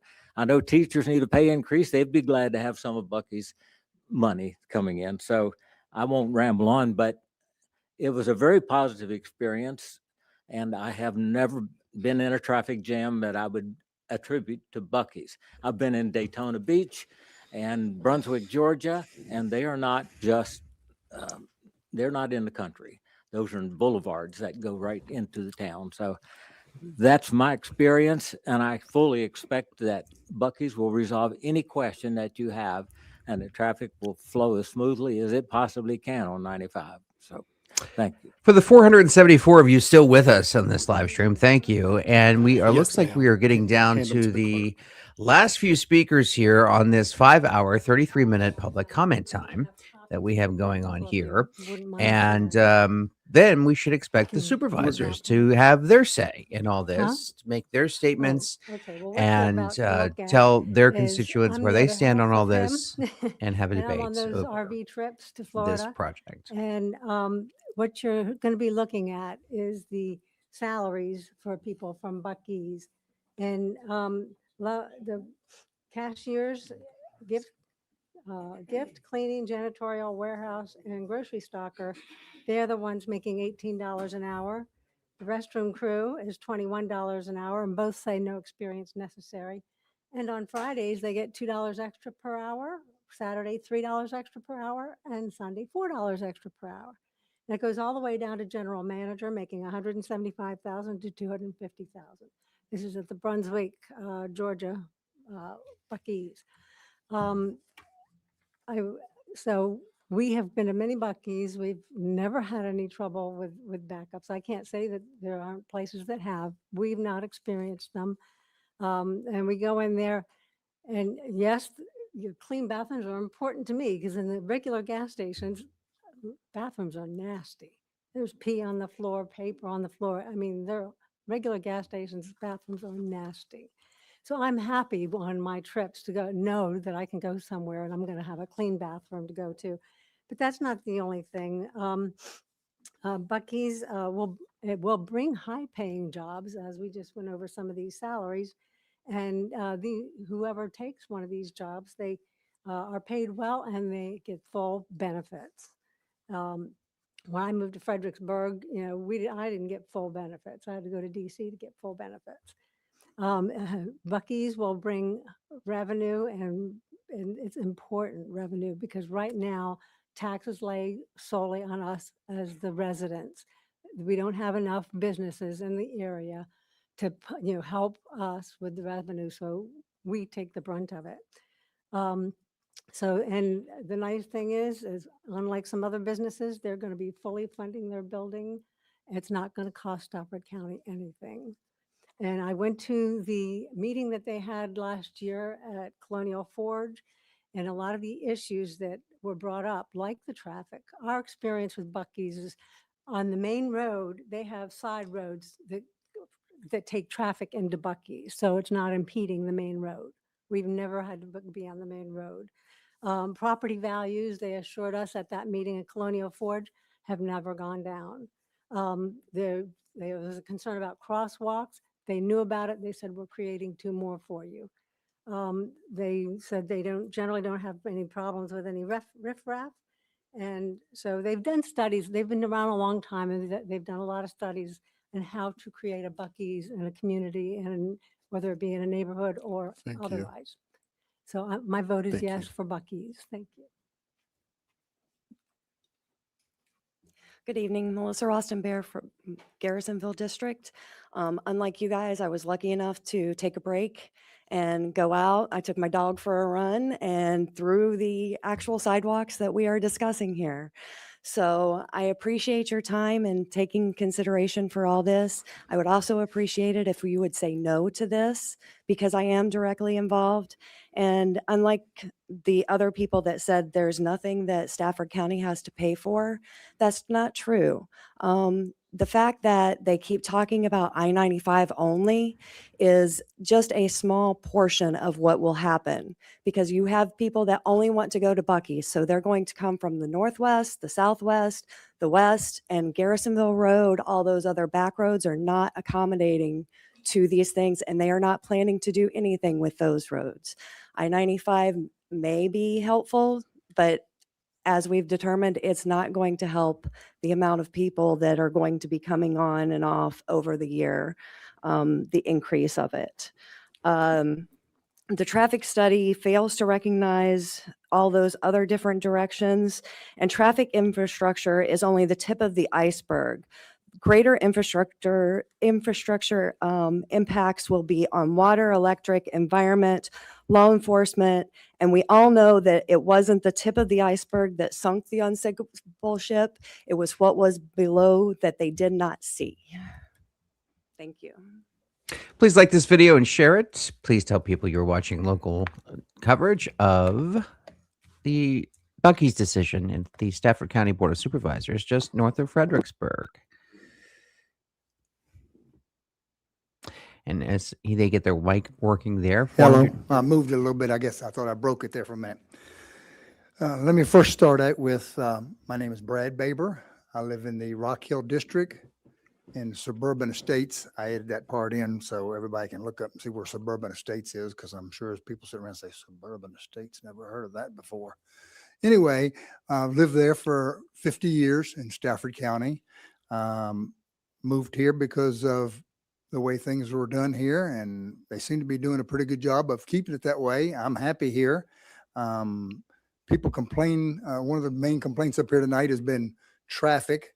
Unfortunately, the traffic is a result of those people that are complaining that have moved here in the last 10 or 15 years. They're also complaining about property values. It sounds to me like they bought a house down here and paid too much for it, and now they want to sell it and get out of here.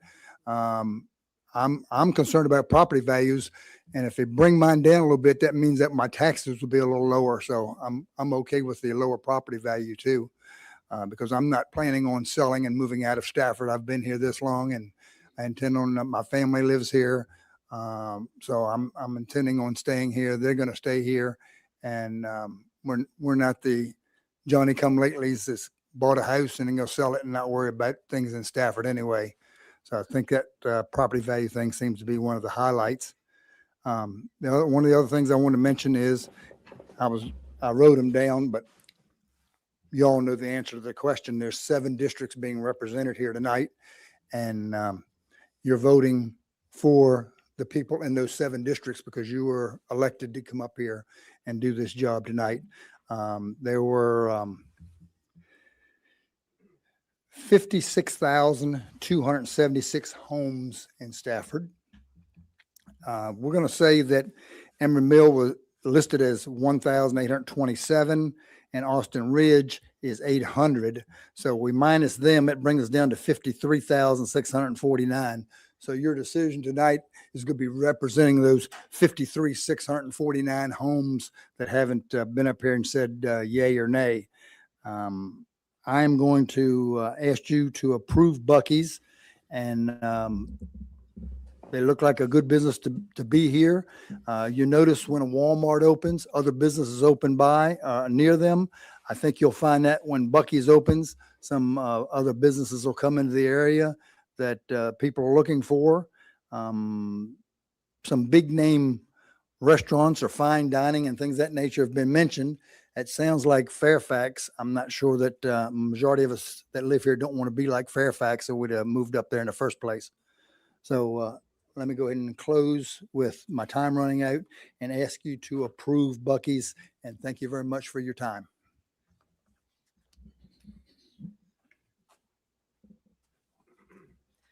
Good evening, Molly Denham, Hartwood District. Quite frankly, I wish we had this much support and interest during budget season when it came to the discussions of actually how to fund this county. And as you know, I've been a huge proponent of bringing industry to Stafford that would generate good paying jobs and revenue to the county. And Buc-ee's, quite frankly, hits both of those priorities for me. The things that are important to me with this proposal: the average hourly rate for employees is $18 to $31 per hour. And the salary positions for multiple manager and assistant managers range from $100,000 to $220,000 a year. Do you know how long it takes a teacher to reach $100,000 per year? The first opportunity is at 19 years, and the reality is 24 years. Buc-ee's would be one of the largest commercial employers and provide good salaries for up to 300 residents. I would therefore argue that this is absolutely checks the mark for improvement in the quality of life, as noted in the staff's presentation earlier tonight. And I'm sure that the 300 people employed by Buc-ee's will say it is a boost to their quality of life. I'm also disappointed by the number of people here tonight who are scoffing at the revenue, saying that it won't make a difference. I encourage all of those individuals to watch last month's budget sessions when this board spent hours trying to figure out how to cut almost this exact same amount of money from the county budget because we didn't have enough money. I would like these same people saying that the revenue doesn't matter, or saying it's minimal, or it doesn't make a difference, to say that to the teachers and the county employees that didn't get the full pay increase that they deserve this year, or tell those agencies like the food bank that didn't get the help that they desperately needed because the county didn't have an additional $1 million to provide them. Buc-ee's isn't the only answer, but it is one step that we need, and I support this approval.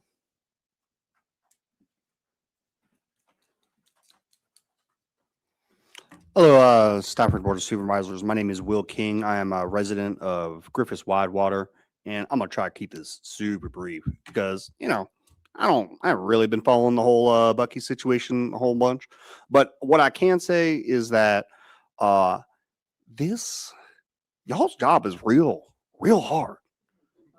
You gotta weigh a whole lot of variables, and those variables don't always mix in ways that you know, people might like. You know, and I'm not particularly in support of you know, y'all voting yes. I don't know if it's going to go yes or no, how it's going to go. Not for Buc-ee's, right? But what I am for is all these people coming out here and telling you how it affects them, because ultimately the decisions y'all make have qualitative impacts on people, and I just want you to consider the qualitative impacts and weigh them against maybe the quantitative impacts that you're looking for, right? And just hold those two in tension, and really look at the situation from a whole systems perspective, right? And I'll just leave it at that. Thank you for what you guys do here, and I appreciate how you are here, listening to us here, you know, yap about how these things affect us. So thank you.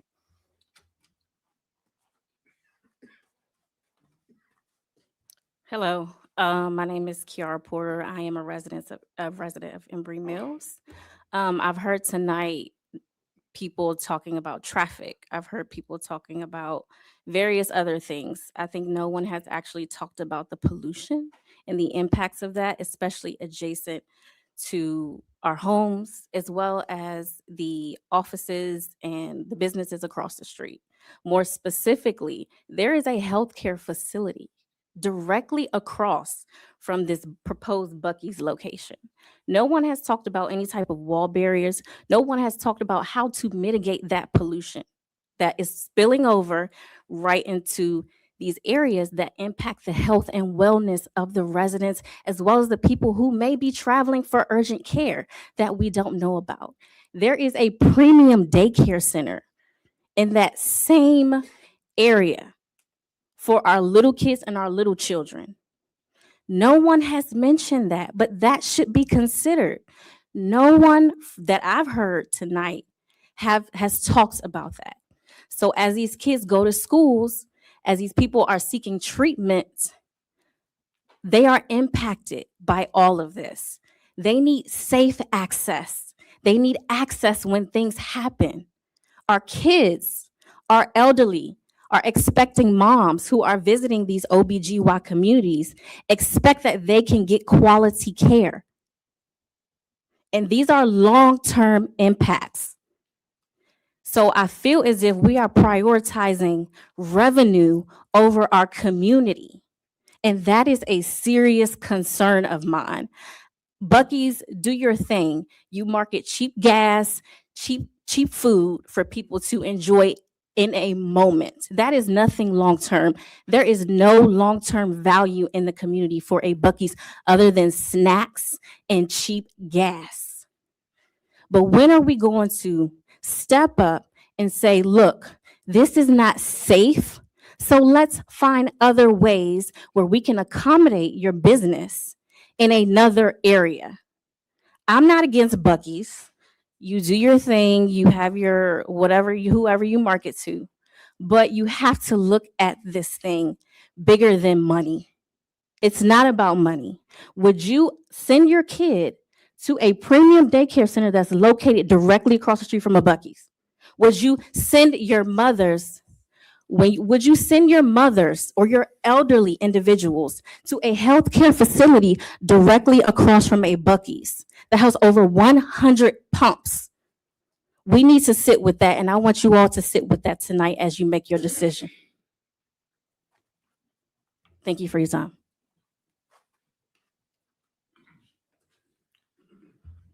Good evening. My name is Chris Denning. I'm not sure what to tell you which district I'm in right now because I've been spending all day long moving, and I apologize for coming so late. I'm leaving the Austin Ridge neighborhood in the Garrisonville district, and I'm moving over to Rock Hill to get out of the way of the specter of Buc-ee's.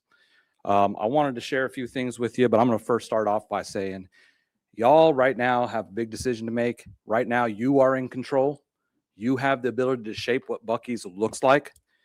A no vote or a y'all got to fix this type of vote. I don't even know if that's a thing, but if it is, I hope y'all think about that. It allows you to shape. Right now, you have all the control. You say yes, and that control goes to other people, largely other people. You still have a say, but you're one of several parties as opposed to one. I highly encourage you to reconsider saying yes tonight. Let's take that control. And if you must say yes, let's shape it to something that is a little bit more tolerable at the very least, please. I'm going to just hit a couple of points here, but I'm going to start off by saying I lived here in the 1990s. This place had a soul. We had a community. And I was very proud of the way that this county reacted when Walmart wanted to build on top of Ferry Farms. I don't know if any of y'all remember, we asked them to move down the road. It took a long time. They did. We were able to preserve that land. And from my perspective, you know, and as I've traveled in the military and other travels, I've been able to point at Ferry Farms and say, that's where I'm from. And I've been very proud of that. I'm not going to be very proud of telling everybody I'm from the East Coast's most popular toilet. Just a few other things. I did look at Denton and Ennis, where there's Buc-ee's that were built. Next to those properties, the homes that are located closest to those Buc-ee's, they dropped between 15 to 35% almost immediately after Buc-ee's opened up. That recovery, like they've had about 6 years since they've opened up, that recovery has been largely flat. There's been some that have gone up and down. None of them that I looked at. I didn't look at every home, mostly about 15 to 20 per neighborhood. None of them had recovered their former value. I do not think that you all want to be in a position in another couple of years where you're having to look at a budget where we've had homes reassessed that aren't as valuable as they have been, and you have to raise the rates again. Not very popular. That's all I have time for. I would just once again urge you all, take your responsibility very seriously, and please consider exercising the power that you have to make sure we get the best deal that we possibly can, if you must say yes. But I repeat myself, please vote no. This is not a good match in this location. Like Walmart, they can move down the road. We are approaching 6 hours At of this streaming time, I'm gonna here, Close public hearing and bring it and back. they are closing the public We have hearing. So that's the 10 last public minutes. commenter We on have this. 5 minutes to respond to any of the public comment.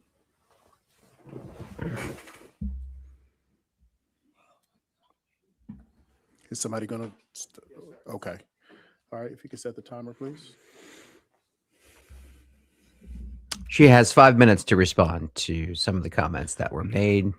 This is a courtesy the board extends to the applicant, i.e. Buc-ee's, to counter any of the claims it Good found to evening be again, false Mr. Chairman, members of the Board of Supervisors. or clarify any Again, points. it's Karen Cohen on behalf of the applicant. Well, I'm going to be very brief. I had instructions so they want to go home, right? So, but you heard a lot of passionate comments, and I understand those, but your decision isn't to be guided by passion, but has to be guided by the law. So I'm just going to point a couple of the legal issues that I think are important. First of all, in Virginia, I know you all know this, but maybe it's beneficial for the public to hear too. The comprehensive plan is a guide, right? And this application meets with all the requirements of the zoning ordinance, and it's consistent with the comprehensive plan. Staff in the staff report consistently from the beginning of this project has said that this use, the proposed land use, is consistent with the long-range land use in the comprehensive plan and specifically the courthouse targeted development area. So they have said it is consistent with the comprehensive plan for this type of commercial development. Now, the issue, of course, is on the traffic, which I'll get to in a minute, but staff did not recommend denial tonight. Staff initially recommended denial to the Planning Commission. We then went back and added new proffers responding to specific concerns and specific requests from the Planning Commission and from others. Every issue that was raised, we mitigated and addressed with a proffer. And what staff recommended tonight, the recommendation does not say denial. It says to weigh the positives and the negatives of this application. And staff provides way more positives than negatives, right? And the one issue that that remains is with the traffic. Mr. Ratcliffe showed you the substantial traffic improvements, showing you every improvement and for everyone how it improves the road network, how it reduces delays, how it maximizes throughput. Those are real benefits to the quality of life. But there is no degradation in the One level second, ma'am. level of service. If you could just pause, Yeah. pause our time. We're going to need to have a motion in a second to continue past midnight. Motion. Second. Cast your vote.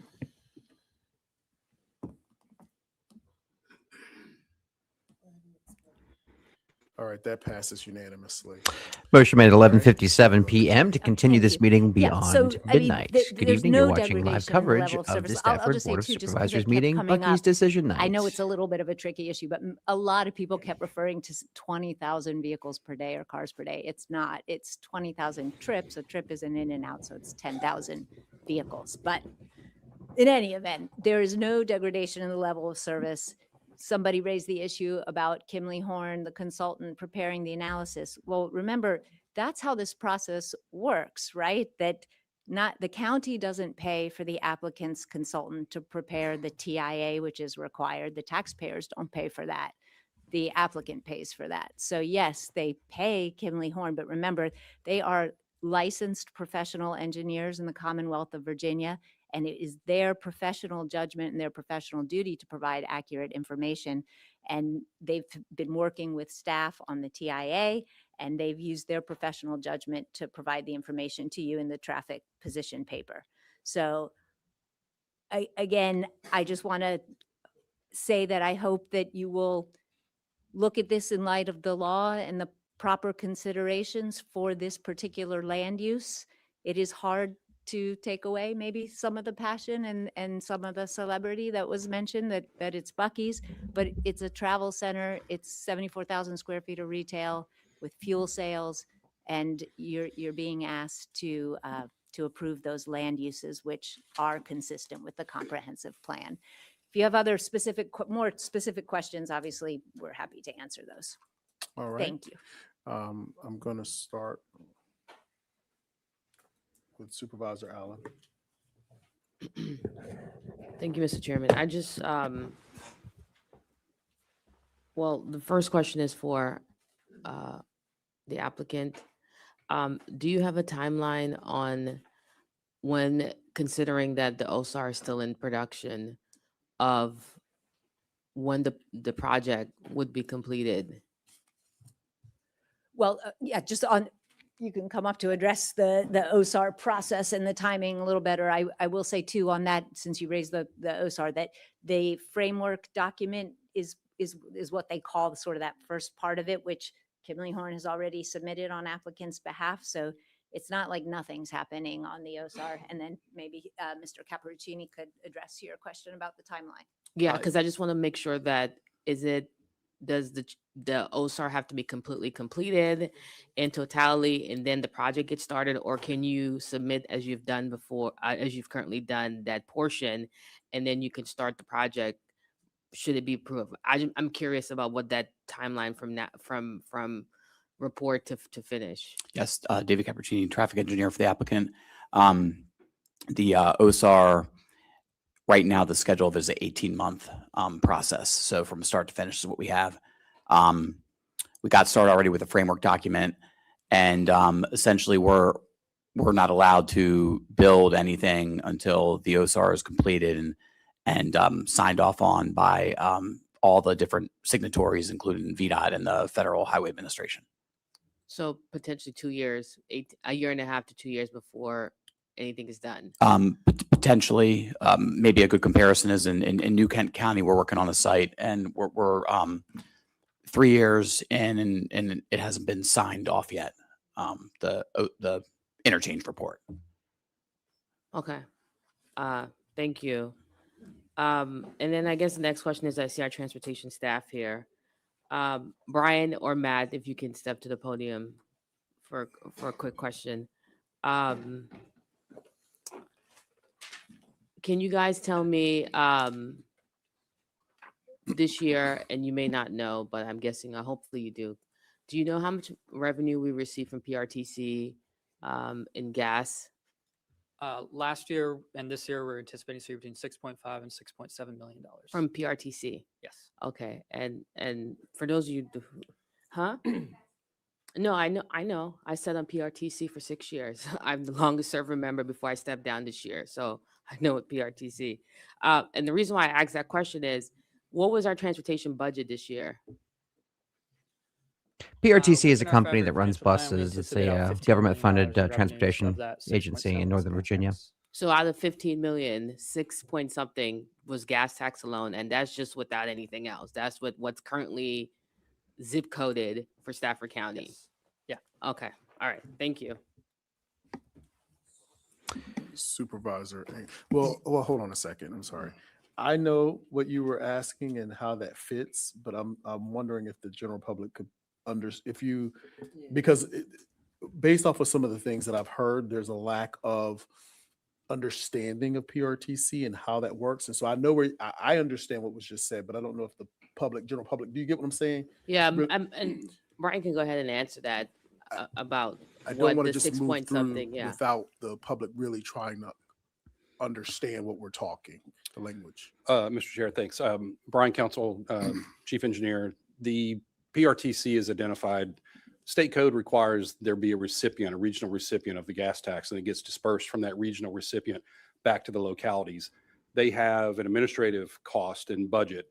In this case, I think, Matt can correct me if I'm wrong, but I think it was a little under $200,000 was our share to PRTC, but we got to keep everything but a little under $200,000. Okay. That's how it works across the state. And so what PRTC uses, which is required by code, is that every gas station that has a Stafford zip code attached to it, they are responsible for giving us all our reimbursements from that. So if there's a gas station or any business that does gas in Stafford County, we get every last dime of it, minus the admin portions that we have to pay, and that has been consistent. Can I make an We're addition? gonna come down. We're just gonna come down. I don't want to. Just to clarify, I think this may answer your question as well. There's also VRE. So there's 2.8 million that goes to VRE. Well, I'm saying aside from that, but I'm saying, but VRE are services that our constituents also use to traverse and get to work up north. So VRE is it's not Virginia just the Railway gas Express. fees, but It's we the also pay state's the only VRE commuter so that we can railroad. use the Brook Station and the Leland Station.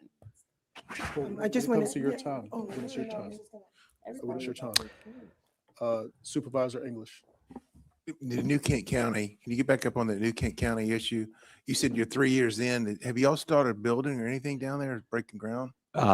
No. So essentially, the way it started is we identified as part of the interchange study improvements that Buc-ee's was going to build. And then instead, what ended up happening is Buc-ee's ended up contributing a certain amount of money towards the full build of the interchange there. It's going to become a divergent diamond. Okay. And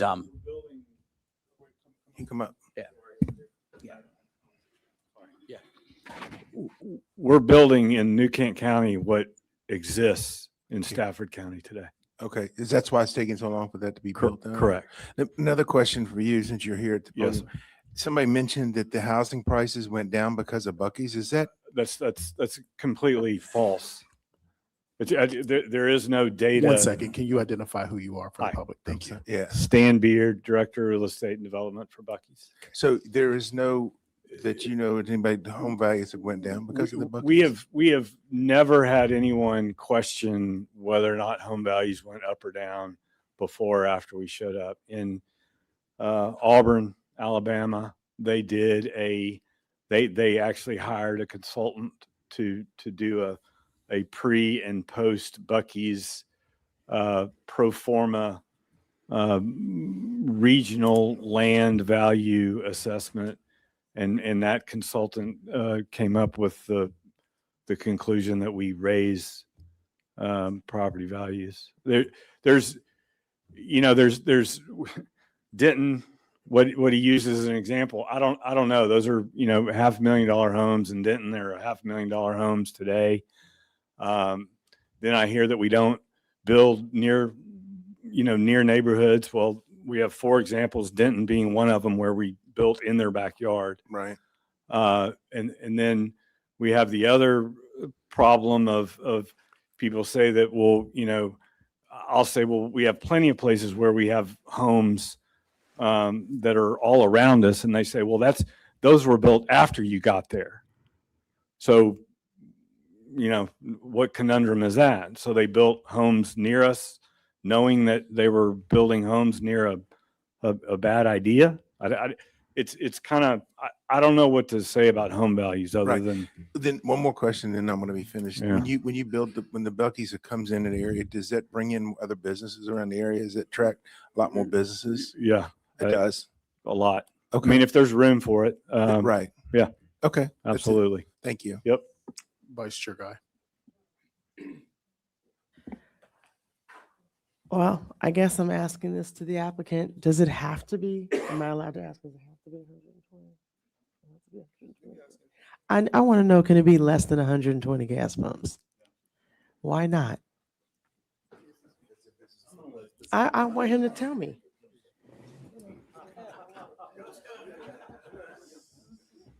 Scott Ratcliffe, Director of Engineering. The fueling pumps are there because they become parking stalls. And so if we diminish the number, then we have more people waiting to get fuel. We try to promote the moving on to a parking stall after you get your fuel. 50% of the traveling public does that. The other 50% decides to leave their car there while they go inside and use the bathroom and buy food and whatever else they might want to do.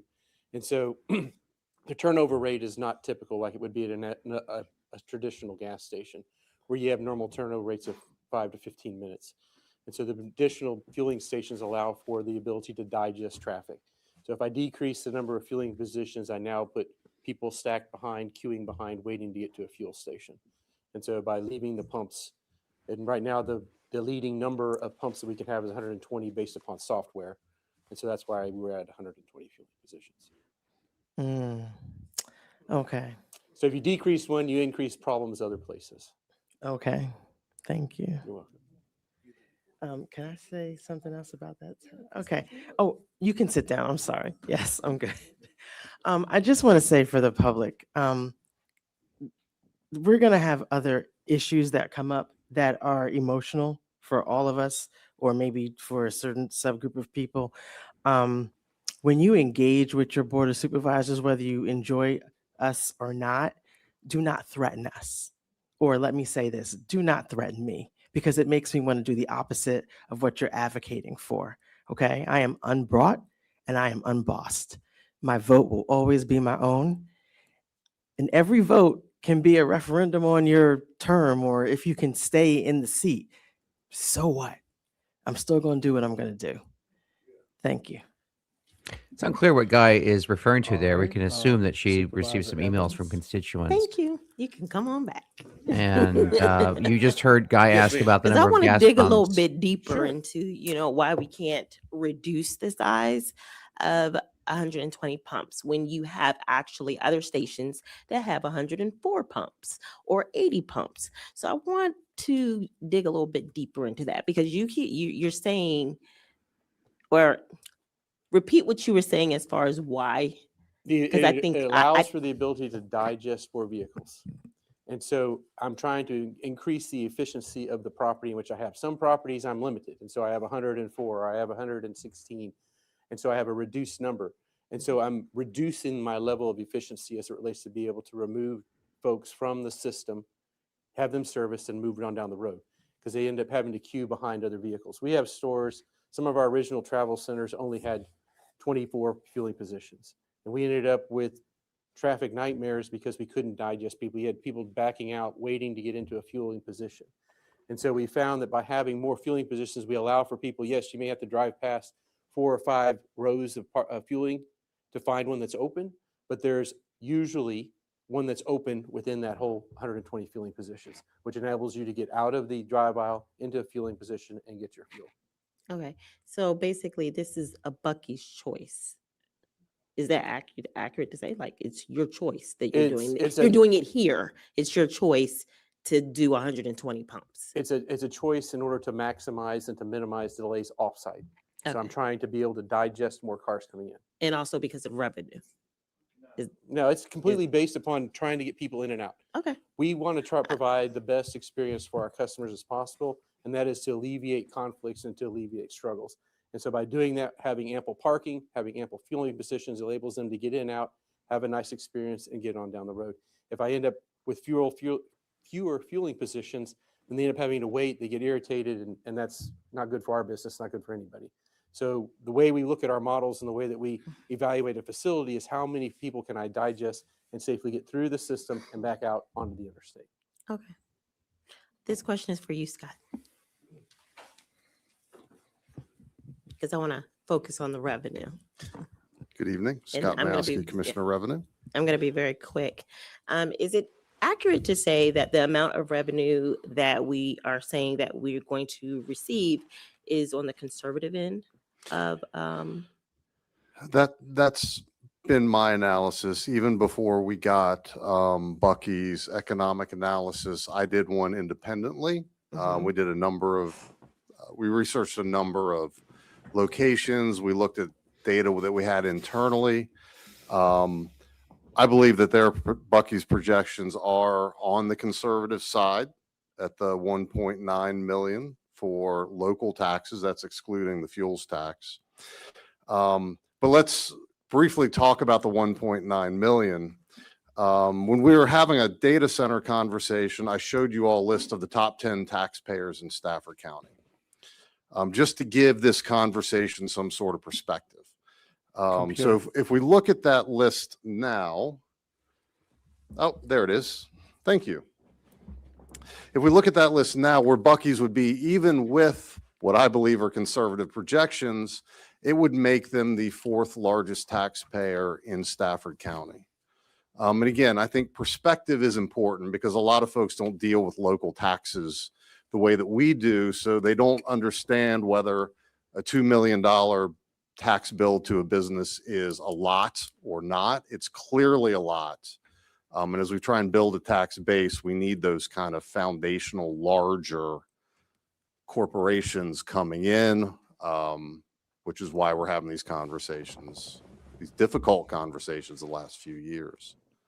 I would not be a bit surprised if they don't end up, if not the number 1 taxpayer, 2 or 3, based when the revenues actually start coming in.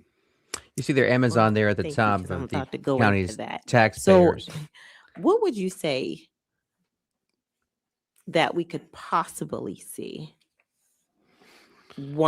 if they were to get approved, up and running? Yeah, it's very speculative. Right. On my part, I would feel comfortable guessing that it would be around the $3 million mark. Again, not counting the fuels tax, just looking at the property taxes and the consumption taxes that we get locally. Okay, thank you. Yeah, Amazon would be Supervisor the data Finch. center, the top commercial taxpayer in Stafford County. Scott Mayowski, the elected commissioner of the revenue there, he sets the assessment. He does the home assessments across the county, both commercial and real estate, Go ahead. and would say that Buc-ee's would become the county's. I know what you're doing. At so least go 4th next. Scott, I got do a too. question since they want to highest argue. All right. paying I got a question. commercial since y'all wanna taxpayer argue in the about that. county. Quick follow up on the meals tax. On the tax, is the 1.9 or whatever your estimate, does that include the meals tax? Yes, so these are the tax types, and So yeah, what is the sales? yeah, and what one is the one of the interesting things about Buc-ee's is it hits a number of tax Right. types. So we have typically 90% or 70% of most local revenue comes from property taxes, which is your building and the equipment in the building.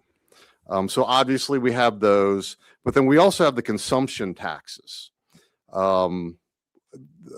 Meals tax is a huge revenue driver for a business like Buc-ee's. Local sales tax.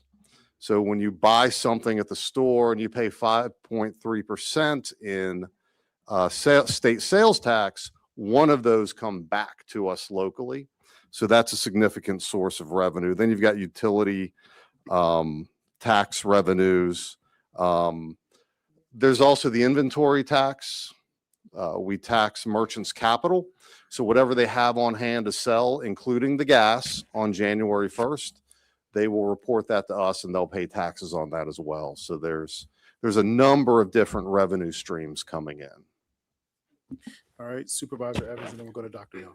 So Scott, since we're talking about the different revenues that are coming in, understanding that we had like a hard budget season, right? Like we had to raise our taxes by 4 cents. Can you give us an estimate, like how many cents we could save if Buc-ee's was to come here? Yeah, I think based upon these numbers, and if you kind of split their projection and my projection, you end up around a penny on the real estate tax rate. And that penny would equate to 1 point. It's about $2.6 million last year. Okay. 1 penny Right, who equals kno- on the who tax knows? Okay, rate. I just wanna make sure so when $2.6 we million. are thinking about this, And I'm Stafford thinking County that raised their reducing the tax rate penny 4 and pennies. increasing the penny. Thank you. Dr. Young. Take effect July 1. I'll do a few questions and then I'll It was pass a it over to you and then I'll come huge back to tax me 'cause I increase. got a few. Okay. We're not So, gonna, we're gonna, each person gonna go one time. I'm gonna go and then we're gonna. close this Okay, out. well, then I'll just take the time. Yes. I know you mentioned about the fuel tax, and I just wanted to double check. The fuel tax, it depends on what you use on transportation costs. I know Supervisor Allen do understand that. In 2024, we only used 2 million of the 6 because we have 473 pumps.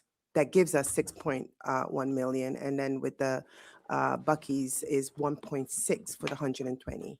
So once you take out that the money to VRE and what we owe, all of that, then whatever we have left, it depends.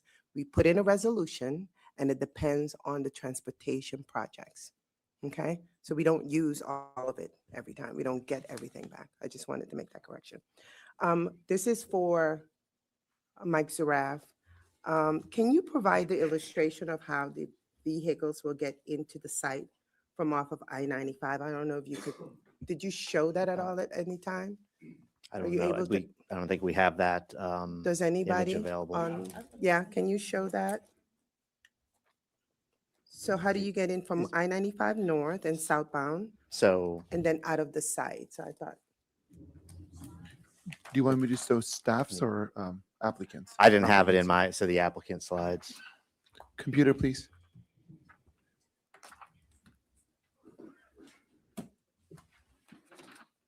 As they work to find this, we are 1 like away from 200 likes on this video. If you haven't liked this video, you're watching on Facebook, please give us a like. Please give us a share. And thank you for watching local news. This meeting with us, hanging out for us. We have 482 still with us tonight. We are going 6 hours and 20 minutes into our stream. so do you have a pointer, Mike? Because I'm looking at, So Mike, are we looking at this? That's the overall. We can. yeah, let me go to the overall. Go to the overall. It's part of the. Yeah. that I'm would sorry, work. it's part of the traffic impact study. Yeah.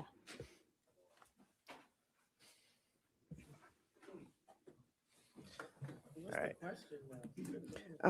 I just want to see the pattern because it's about Austin Ridge Road where most of the individuals, if you do a slip lane, everybody's coming on to Austin Ridge Road. So I just want to know what that pattern looks like. All right. Yeah, this pen doesn't work. So I guess Okay. I'll have to explain it. Okay, So go ahead. So going southbound, yeah, you would on 95, you would exit at 140 and you would take that slip lane, and that follows along parallel with Courthouse Road. It turns up and continues to be divided. It turns up northbound on Austin Ridge Drive. Pretty soon, I think the separation or the median goes away. Then you turn into the site there. Basically after you're just a little bit into on Austin Ridge. When you're approaching the site, it's not here on this image, but northbound, you would take the exit 140 exit.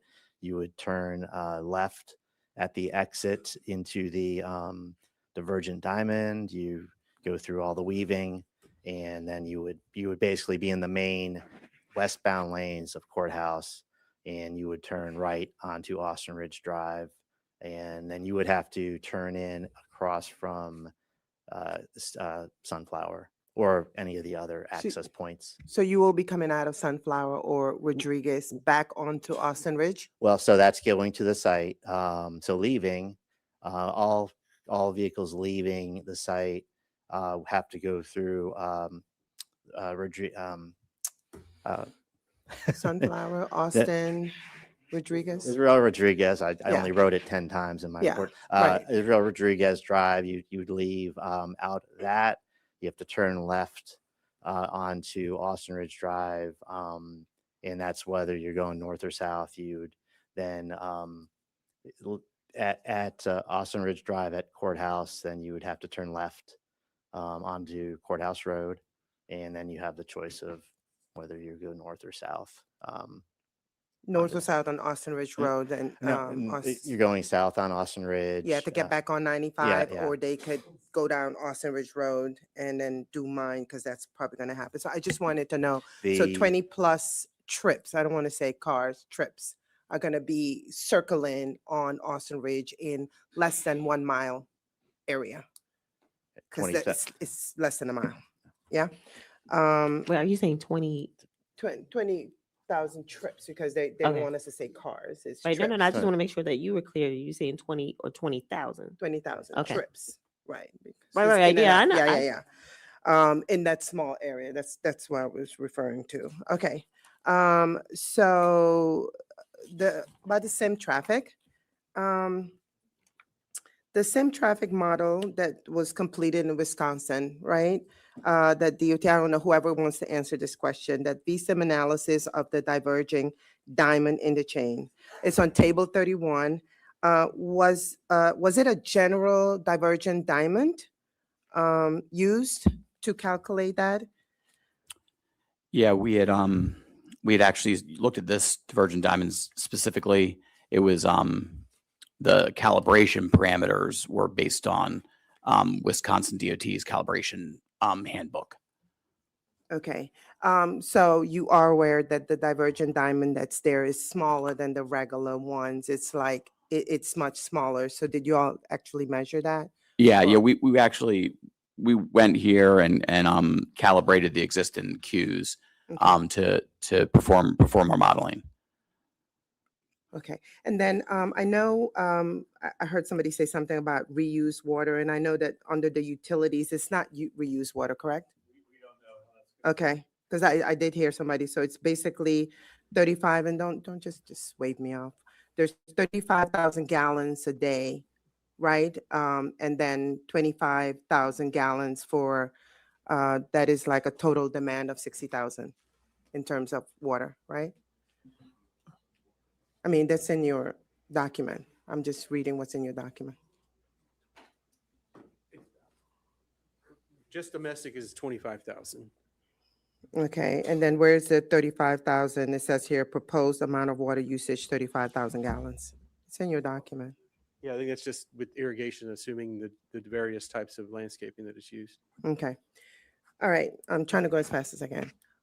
One of the concerns that I continue to have is with the proffers. So as it currently written in number 7, it says transportation improvement. It's not clear to me whether the, Buc-ee's can get an occupancy permit before completing any of these additional improvements. So I know we talked about the OSAR. You all talked about that already, specifically mentioning 7A through 7D. So, for example, what if the OSAR recommends additional fixes to Courthouse Road and to Austin Ridge Drive, not already specified that you already written it in, are you all planning on doing those improvements? Because I think I We- heard you all say that you will do those improvements. Yes, we will do those improvements. We will not open without all the improvements in. We do not want the transportation So even infrastructure if to it's fail. written in the OSAR, but you didn't agree to it before? Yes, if the okay. OSAR requires it, we will perform those necessary duties in order to accommodate the traffic identified within the OSAR. Okay. It was one of my first questions I forgot to ask you. Some of the individuals that I don't know, Mike, they didn't get any notices, and I heard that. Were they supposed to get a certain number of notices? Because people on Booth Court told me like they didn't get any notices. Only one person got one The notice. Supervisor Young I'm is not aware of representing that. the I'd Garrisonville have to district, and this look into it has information, but we send residents who notices would out be to living all closest property to owners the within Buc-ee's 500 feet. should it Okay. be approved. This question is for you. She is not expected to vote in So favor of the project. She is you, expected to in your reject report, this CUP. Mike, you said that the TIA identified impacts, some significant that are not mitigated in conformance with the county's comprehensive plan transportation goals. So yet the letter from Kimberly Horn, dated May the 12th, we just received that on Monday, indicates that the proposed traffic improvement, it says here, consistent with the non-degradation, and I know the lawyer mentioned it a couple of times, policy outlined in the Stafford County Comprehensive Plan. Yeah, so my understanding of my read of the memo is that is factoring in the by right development. Mhm. So they're basically discounting the by right development, and so the evaluation is based on the delta, the trips generated by Buc-ee's only. So does, I know VDOT had some complaints, and I heard that they mentioned so many of the issues are still not resolved, but does the county or VDOT, and they're not here, believe that the applicant's TIA uses the best data or scenarios to accurately calculate the traffic flow? It's data that we worked through in advance and was worked through and reviewed. As I mentioned, this report went through six iterations, so all that information was vetted. So I know you mentioned, and I've asked this question before, we have never gone through an OSAR, right? So are you prepared to ensure that the items that are in the OSAR, you're able to recognize them and bounce back and forth to get those considered? So that I can't necessarily speak to, as you know, we haven't gone through it, and I don't necessarily myself know what the OSAR is going to find, what the end result will be. Okay, so I think I have a couple more. When you say that this project may not fit with the character of the area, can you elaborate on what you mean by that? And you've mentioned that before. So what do you mean in terms of, you know, the monument signage is one of them that's out of character. They took it down to 45. But what would be the height that you recommend? I think that's maybe in relation Because isn't it to 35? the sign height is 45. But that comment may have been related to the comp plan policy that was cited about what, and it was more of a subjective policy for the board to consider whether they feel this use is something that's going to improve quality of life and everything. And Yeah. some of it's related to the overall intensity of the use. So thank you very much for accepting that profits about the truckers. That was me. So I appreciate that. That's still going to be a problem for us on that Sunflower Road. So And that's a as side street with she's talking about the right there. If you looked at the current map. This is going to approved need B2 4 project, votes to Marketplace, pass. I know it's coming up And after if so, this. it'll likely be a That 4-3 is vote. about If it does smaller pass, 4 in size favor, 3 versus against. Buc-ee's, But I think, right? we'll So need that to pass. comparison outside of the fuel itself, it's still kind of the same project, would you Sorry, say? can you, Marketplace in terms of revenue. as far as revenue goes, Mhm. the think there was an estimation of roughly 2 million annually for the market project. So Mhm. yeah, very close. Okay. So, thank you. I know we mentioned that it's not, Embry Mill is not built out yet. So we do have, how many homes are still going to be like right across from this location? Am I over counting? Is it 355? I think I remember around 170. Is it 170? Okay. And in terms of the pump, there's a pump station on Pump Road where the slip lane is proposed. So the county as well as VDOT uses that road. And that question is for Buc-ee's. Were you all planning on relocating this? Referring to Were the you sewer, aware that there the is the a, sewer pump station. yeah, you all aware that's a pump station? Brian might be able to help. There's an aquifer, there's a pump station. So I'm just trying to figure out what if they're aware of these things and what we're planning on doing with them. Dr. Young, there's an existing location with an abandoned pump station there, a wastewater pump station. That general area drained to that corner, but that has been rectified with a series of other projects, and it's not going to remain in Mhm. service. So I know Buc-ee's mentioned that they're not planning on limiting the number of gas stations. Are you all planning on limiting the hours of operation?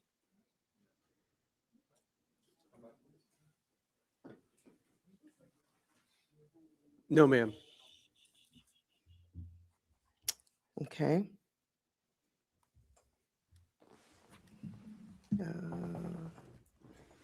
So I think I mentioned this already, but the vehicle's going to be leaving Buc-ee's. They will land on Austin Ridge Drive. And then I think there's two particular areas that you all mentioned that you are going to try to fix. Are you all fixing that with lights? And I think it's 4 and 5, intersection 4 and 5. Were you all planning on putting lights there at all? We will go through the appropriate studies, and whatever comes out of those studies as it relates to the necessary improvements is what are committed Okay. to do. So if those are signals, if there's some other traffic control mechanism, that is part of the process. Okay. All right. No Thank you. questions? Supervisor Vernucci. Thank you very much. My questions are for Mr. Zaraf. Good morning. Good morning. We didn't have any bells or whistles go off at midnight, unfortunately. Real quick, I did some math ahead of time, but I want you to keep me honest here. Is a subdivision with about 1,827 houses create about 15 to 18,000 trips per day? Does that sound about right from a planning and zoning perspective? Single family be 18,000. If it's townhouse, it's a little less. Okay, so Embry Mill generates about 15 to 18,000 trips per day. There's been a rumor in the community about a sports complex / 10,000 seat concert venue / 1,000 foot retail and restaurant sports complex as a better alternative. When I did the research on that, again, keeping me honest, on an event day, that would create about 12 to 15,000 trips per day. Does that sound about right? I can't answer that. Oh, we got transportation. Based on Thanks, the ITE code, the most related one is a baseball stadium. That would generate probably around 12 to 15,000 trips for that event. Yes. Okay, well, thank you very much. Mr. Zaraf, by right use, do those people who build on a by right use mitigate their transportation impacts? Are they required to give the county money? Are they required to build additional, multi-million-dollar infrastructure if it's by right, outside of like the VDOT turn lane? I guess best way to answer, they wouldn't necessarily have to submit traffic impact analyses. They would have to make sure that their access points are meeting. There's a lot of VDOT With the standards they yeah, have like to the follow. interparcel connector and that kind of and stuff. safety they've got to address. They may not have to address level of service if that's your question. Yes, perfect. Thank you. And then I don't know if you will have the answer to this, but I have heard about a board member communicating with the developer to use that parcel of land for low-income housing, which would also generate thousands and thousands of trips. Have you heard anything about this? No. No. Okay. Well, I heard about it just recently. So what Vanish and just the asked developers been there reaching out to was, other board members, does about putting some Buc-ee's need housing to there as pay well. over the So, top thank you very much for all in those addition answers. for additional road improvements to improve the level of service for the All road? right, so you all Basically have improve asked traffic. a lot of the If it's a questions, by rate use, and the staff so just I'm said not gonna no, and that counters, repeat the staff them. just said I no. think for me, the And major that concern counters a lot is of what we heard the tonight from other backup that could potentially people who happen are against on this the project, main saying thoroughfare you with should the hold them, schools being there. pin Buc-ee's Understanding the down, OSR make them report is gonna pay be done for these additional and traffic that improvements. you And you just all heard the are county staff proffering said that and that's have not committed to fixing whatever issues. that's not legal.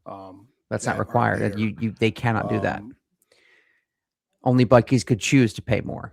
When one would assume that only Buc-ee's could choose to pay more, So but the county cannot force Buc-ee's to there do are a so number of things with a that were by brought right up by use. constituents. I'm looking through my list here, and I think board members have tried to clear up a few of them. What I want to say to the constituents, whether you're on one side of the issue or the other, what I'm most proud of is how you all conducted yourselves this evening outside of the one outburst, which is to be expected because people are emotional. So looking out and seeing the diversity and seeing people, some with signs that said yes, sitting beside somebody with signs that said no, and how you all treated each other is amazing, especially in how this the climate is nationally. So I appreciate that. The one thing that strikes me is that when constituents come down and they talk about, well, we want, something local or we want this or that, the issue that we find ourselves in is that a lot of those businesses can't pay for the infrastructure upgrades that we need. And so when you're talking about a lot of these suggestions, there are other issues that go along with that we're not taking into consideration, which we have to when we're sitting up here. So I encourage you to meet with us and to have these conversations come out to whether they're town halls, so we can give you those other perspectives to add into. That is all I'm going to talk about tonight. So do we have a motion? I just had a quick question I wanted to ask the county attorney about the OSAR. Go ahead. Ms. McClendon, maybe you don't know, and maybe the applicant will be able to answer that question, but I prefer to ask you. With the OSAR, whatever comes back from the parties that have to sign off on that, whatever's in that report, correct me if I'm wrong, the applicant would have to mitigate the recommendations, correct, before they are allowed to finish the project? Supervisor Allen, that's correct. The applicant is proffering that they will comply with the OSR, but more than that as well, they can't get approval on their final site plan, which means they can't go forward and start constructing until such time as they have those requirements being met. Thank you. So the reason why I asked that before I make the motion is because I just wanted to point out that they've proffered that, which means whatever the federal transportation comes back with and VDOT and whatnot, they can't get their final plans approved without mitigating whatever that report says. So One second, too. Hold on. I didn't say this because it's late. One of the other things, and correct me if I'm wrong, anybody on the dais, we keep hearing about the fine dining and some of these businesses that constituents want. What we're being told most often is that it's going to require additional rooftops. So understand that when you're talking about wanting some of these things, and I've had the conversation sitting on that side of the dais and being like, I want you to do this, this, and this, and bring this and this and that. It's not that easy. And we're being told two different things that are kind of juxtaposed, right? We don't want housing, but we want this. And the developers are saying, if you want this, then you need this. And so there's a lot more into that whole conversation. I don't want you to think that we're just dismissing what you're saying. There's a lot more that goes into that. Okay. Mr. Chairman, with that say, I'd like to make a motion for 026-17. I would like to make a substitute motion. Second. So we have a motion and a second. We have a substitute motion. Go ahead. I need a second. You need what is your motion? To deny. Okay. Substitute motion to deny. So I would like. Mr. Chairman, there's a failure of a lack of a second. Yes. There's no second. So we have to Do you go back have a to second? we go back to the original motion. Why y'all looking at me? No, she's. I need a second for conversation. If you No. all have it, then just give me a second. There's not You supposed could to be still- discussion or You could still deliberation. do it. We're I gonna- am confused, so I'm not gonna move on until I understand what's going on. So if we have a motion to approve and then your substitute is to deny. She needs a Just a second or we second. can't discuss second. it. This is just Okay. stupid. All right. So, I'm sorry? Go ahead. Yeah, okay. Continue. I am denying this motion, denying this permit because, number one, compliance with the stated requirements of the zoning district. The Buc-ee's use is geared towards serving Interstate 95 traffic, not the adjacent resident areas. Number two, existing use and character to the property and surrounding properties. This Buc-ee's use is different than other uses in the area. It's much larger in size, scale, and it is a 24-hour, 365-day operation. Building 74,000 square foot. By comparison, the nearby Publix grocery store is 49,000 square feet. Number four, trends of growth and development in the surrounding area. This establishment trends for development in this area is for smaller commercial buildings and single-family homes. Buc-ee's is not, it's different. Transportation requirement, number five, and impacts on transportation network. Not all transportation impacts are mitigated and do not comply with the comprehensive plan policies for no degradation in the staff report. In terms of requirements, in terms of requirements for public facilities and services, the project requires substantial transportation improvements. Some are not being addressed and others are not known and won't be known until the OSAR process with VDOT is finished. So I don't want the county stuck with the cost of fixing transportation problems caused by Buc-ee's. Conservation of property values in the area. In my opinion, increased traffic congestion caused by Buc-ee's would adversely impact Respectfully, can I nearby. withdraw my second? I'm sorry. I'm not even joking. It's second is just a, yeah, Are you can't. I can. Are you almost Yeah. done with your list? I'm 'Cause, almost- I'm Like, almost what's done. almost mean? Because you Yeah. got one or two more lines, and then Yeah. I'm withdrawing my second. Most appropriate It's use late. of land, in my opinion, we got another case coming up. In my opinion, smaller retail buildings with less traffic impact is a more appropriate use of the property. Last but not least, timing of public facility construction and public costs of development. Unmitigated traffic impacts will cause the cost burden to be shifted to the county and VDOT. The proffers are written, do not commit to traffic singularization on Sunflower Drive and Israel Rodriguez Drive. So it's not All right. consistent with the comprehensive plan. Thank you. What I have a script out. All right, so we have a motion on the floor to deny.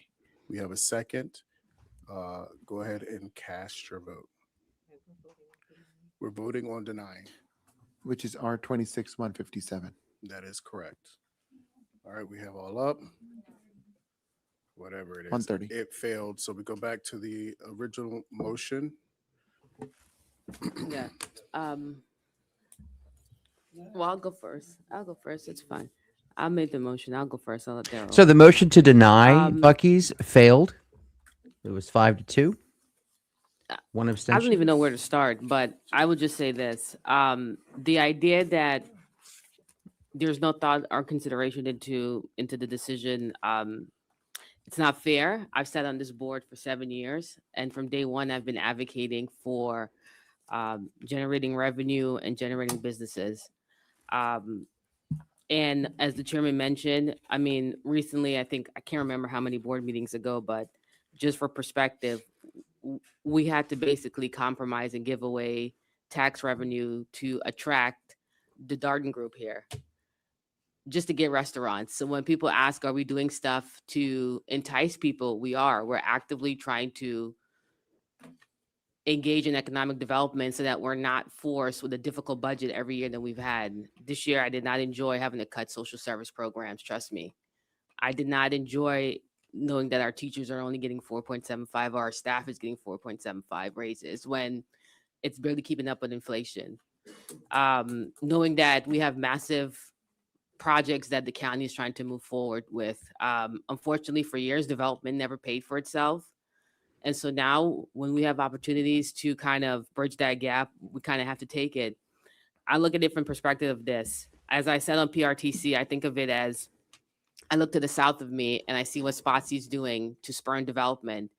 And in my mind, being that I know how gas tax works and how we get that revenue, and I'll be honest, I have been to maybe 4 or 5 Buc-ee's. I've been to Texas, Georgia, Florida, South Carolina, and I'm pretty sure I'm missing one. And seeing that the potential, if they're not here and they go further south of us, which trust me, that very much could be an option. And I'm not saying that I'm beholden. And for the record, I'm not being bought. I've never met any of those Buc-ee's reps. They can tell you. I've never sat down with a single one of them. But when we take road trips, we plan our road trips around stops. And so in my mind, if you have to choose driving 30 miles south of Stafford potentially to go get gas and stop at the Buc-ee's there, that is potential significant amount of revenue from our transportation projects that we're going to be losing, because people will now say, I'm not going to stop at Wawa or Sheetz. No offense to them. I'm going to make the stop and go to Buc-ee's. And when we're already struggling to make do with the limited resources we've entrusted with our transportation team to try to get projects done, further limiting them would mean I would then have to raise your taxes to make up for that differences for projects that we've already committed to. And I'm not prepared to do that when I see that there's an alternative. Is every project in front of us going to be perfect? No. Unless, as Darryl likes to say, unless you're a Davis Staffordian that was born here or something from like the 1800s, every last one of us contributed to development and to the cost of development. And so it's my job being here and being part of this community for over a decade is to figure out how to move us forward. And so knowing that and knowing what the potential offset would be, I'm not comfortable taking away 1 penny of the tax rate potentially because it's Buc-ee's. I'm not. And 1 penny of the tax rate, it's $2.6 million is the equation. So real quick, Yeah. apparently the live feed went down. I did text Donna to tell her. it I went down. know, but do we want to take a quick, I No, hate to, 'cause we only gotta- because a lot of people have been waiting to watch the vote and they can't Okay, see it all right, now. we will take a 5-minute recess. 5 minutes, 12:48, 5 minutes. All right, there you have it. They're going to in yet another recess. Some of you guys in the comments are saying that the feed on the Stafford County government website is down. We are pulling this feed in from the regional web TV feed, the good folks over there who've always been very friendly to us to help us cover the community. Folks, thank you for hanging with me. 519 of you now watching the 6-hour, 46-minute live stream that we've been putting on tonight since 6 p.m. This is the nitty-gritty of local journalism. This is how the sausage is made. And for anyone who thinks, well, why do reporters want to get paid? Why do they have paywalls and subscriptions and things like that? Because advertising has gone to Facebook, to social media, to all different sorts of places and away from local journalism. But yet the work of local journalism remains. And you are right here with me tonight. We're doing the work together. We are attending a public meeting virtually, but yet we are still covering a public meeting and we are watching the civic process, the local government sausage be made. And and some, granted, not everything that we do is 6 hours, 10 hours long, but some of these meetings, they go for hours. I'll tell you, one of the longest I've ever covered was a meeting on a data center campus in Prince William County called the Prince William Digital Gateway. This was a massive data center campus that was to be located next to the Manassas National Battlefield, site of one of the first battles of the U.S. Civil War. And the meeting started at 7:30 p.m. on a Tuesday night and ended at 4 p.m. the following Wednesday, the next day. You had all night. People testified through the night, and it was a grueling day. And some question whether or not the people's business is really getting done effectively when you hold meetings like that? Are you really doing the people's work? Are you really doing a good job? And thank goodness not all meetings go that long, but that's the longest meeting. That's the longest local journo war story that I have for you tonight.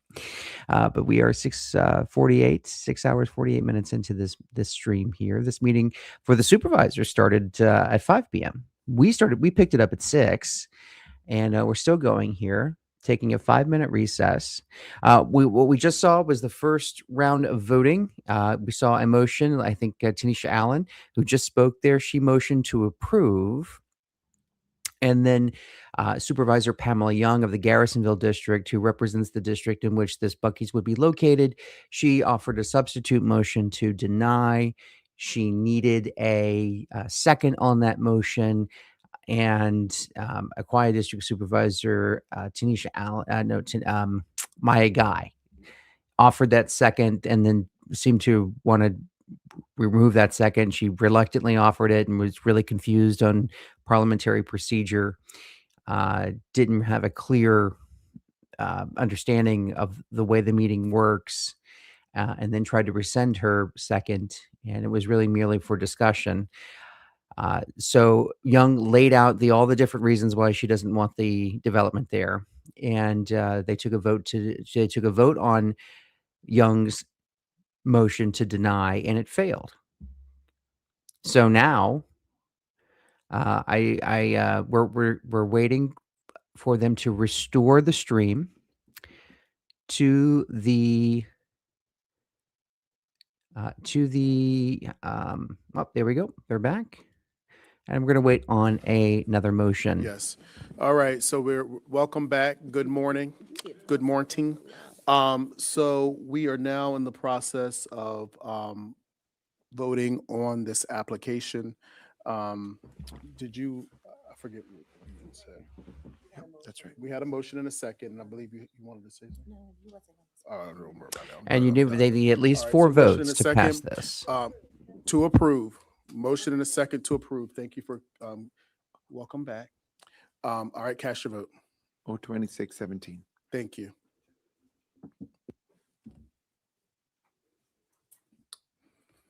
All right, that passes 5-2.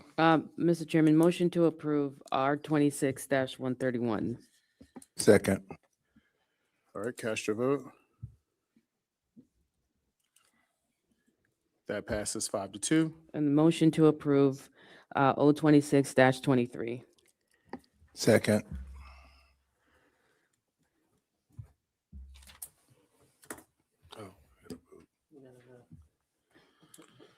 All right, that passes 5-2. All right, so Virginia has its 3rd Buc-ee's coming to the Commonwealth after a 6-hour session to debate the pros and cons of this Beaver gas station here. This will be the 3rd gas station to bear the name Buc-ee's, the mega travel center, to be located on Interstate 95 at exit 140 in Stafford County.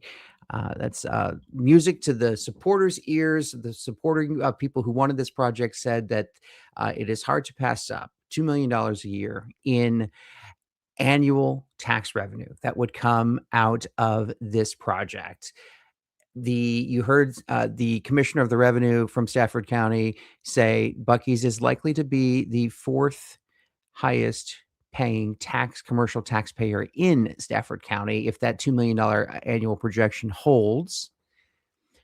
And this comes as the county just levied a huge tax increase on its homeowners, its property, its residents, taking effect July 1st. So right now there's a lot of dissent, a lot of unhappy taxpayers who are going to see an increased property assessment, increased tax bill coming in the new year, this next fiscal year, starting July 1st. And so the supervisors are indicating that they're looking to lower the tax burden on residents by approving this project, this Buc-ee's Travel Center.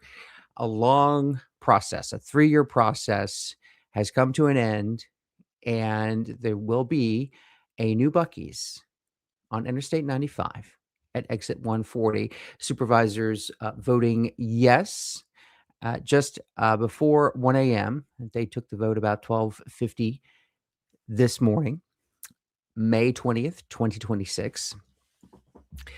Stafford, Virginia will be home to the new Buc-ee's. We're seeing the comments come through here. We see in the comments, yay, welcome to Stafford. We won. Everyone, we can thank my speech. There's Magabot. There's the guy who dressed up in the Buc-ee suit right there. That's the guy who came and had the taste test. Got the room laughing there. It was 5-2.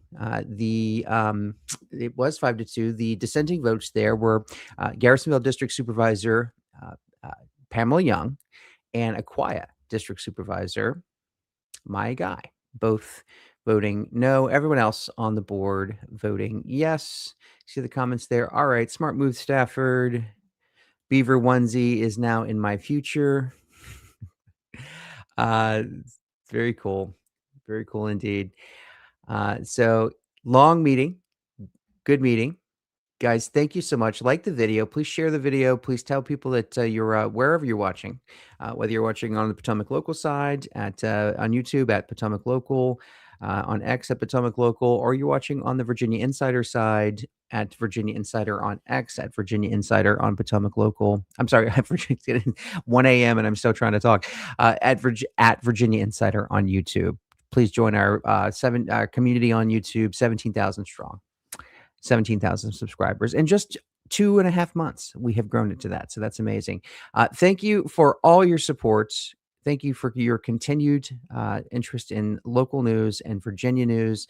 You have found the place to get it. And I will be back tomorrow. We've got a big day of news for you coming up tomorrow. Our Potomac Local podcasts for the local guys at Fredericksburg, Manassas, and Woodbridge starts at 9:30. We've got a restaurant owner we're going to bring on to talk about a new restaurant in Woodbridge. And then Virginia Insider is back on at 1 p.m. tomorrow to talk to you again. We'll be covering what's happening locally and statewide all day. So please like, subscribe, comment, share it, do all the things. And we will see you on the next one.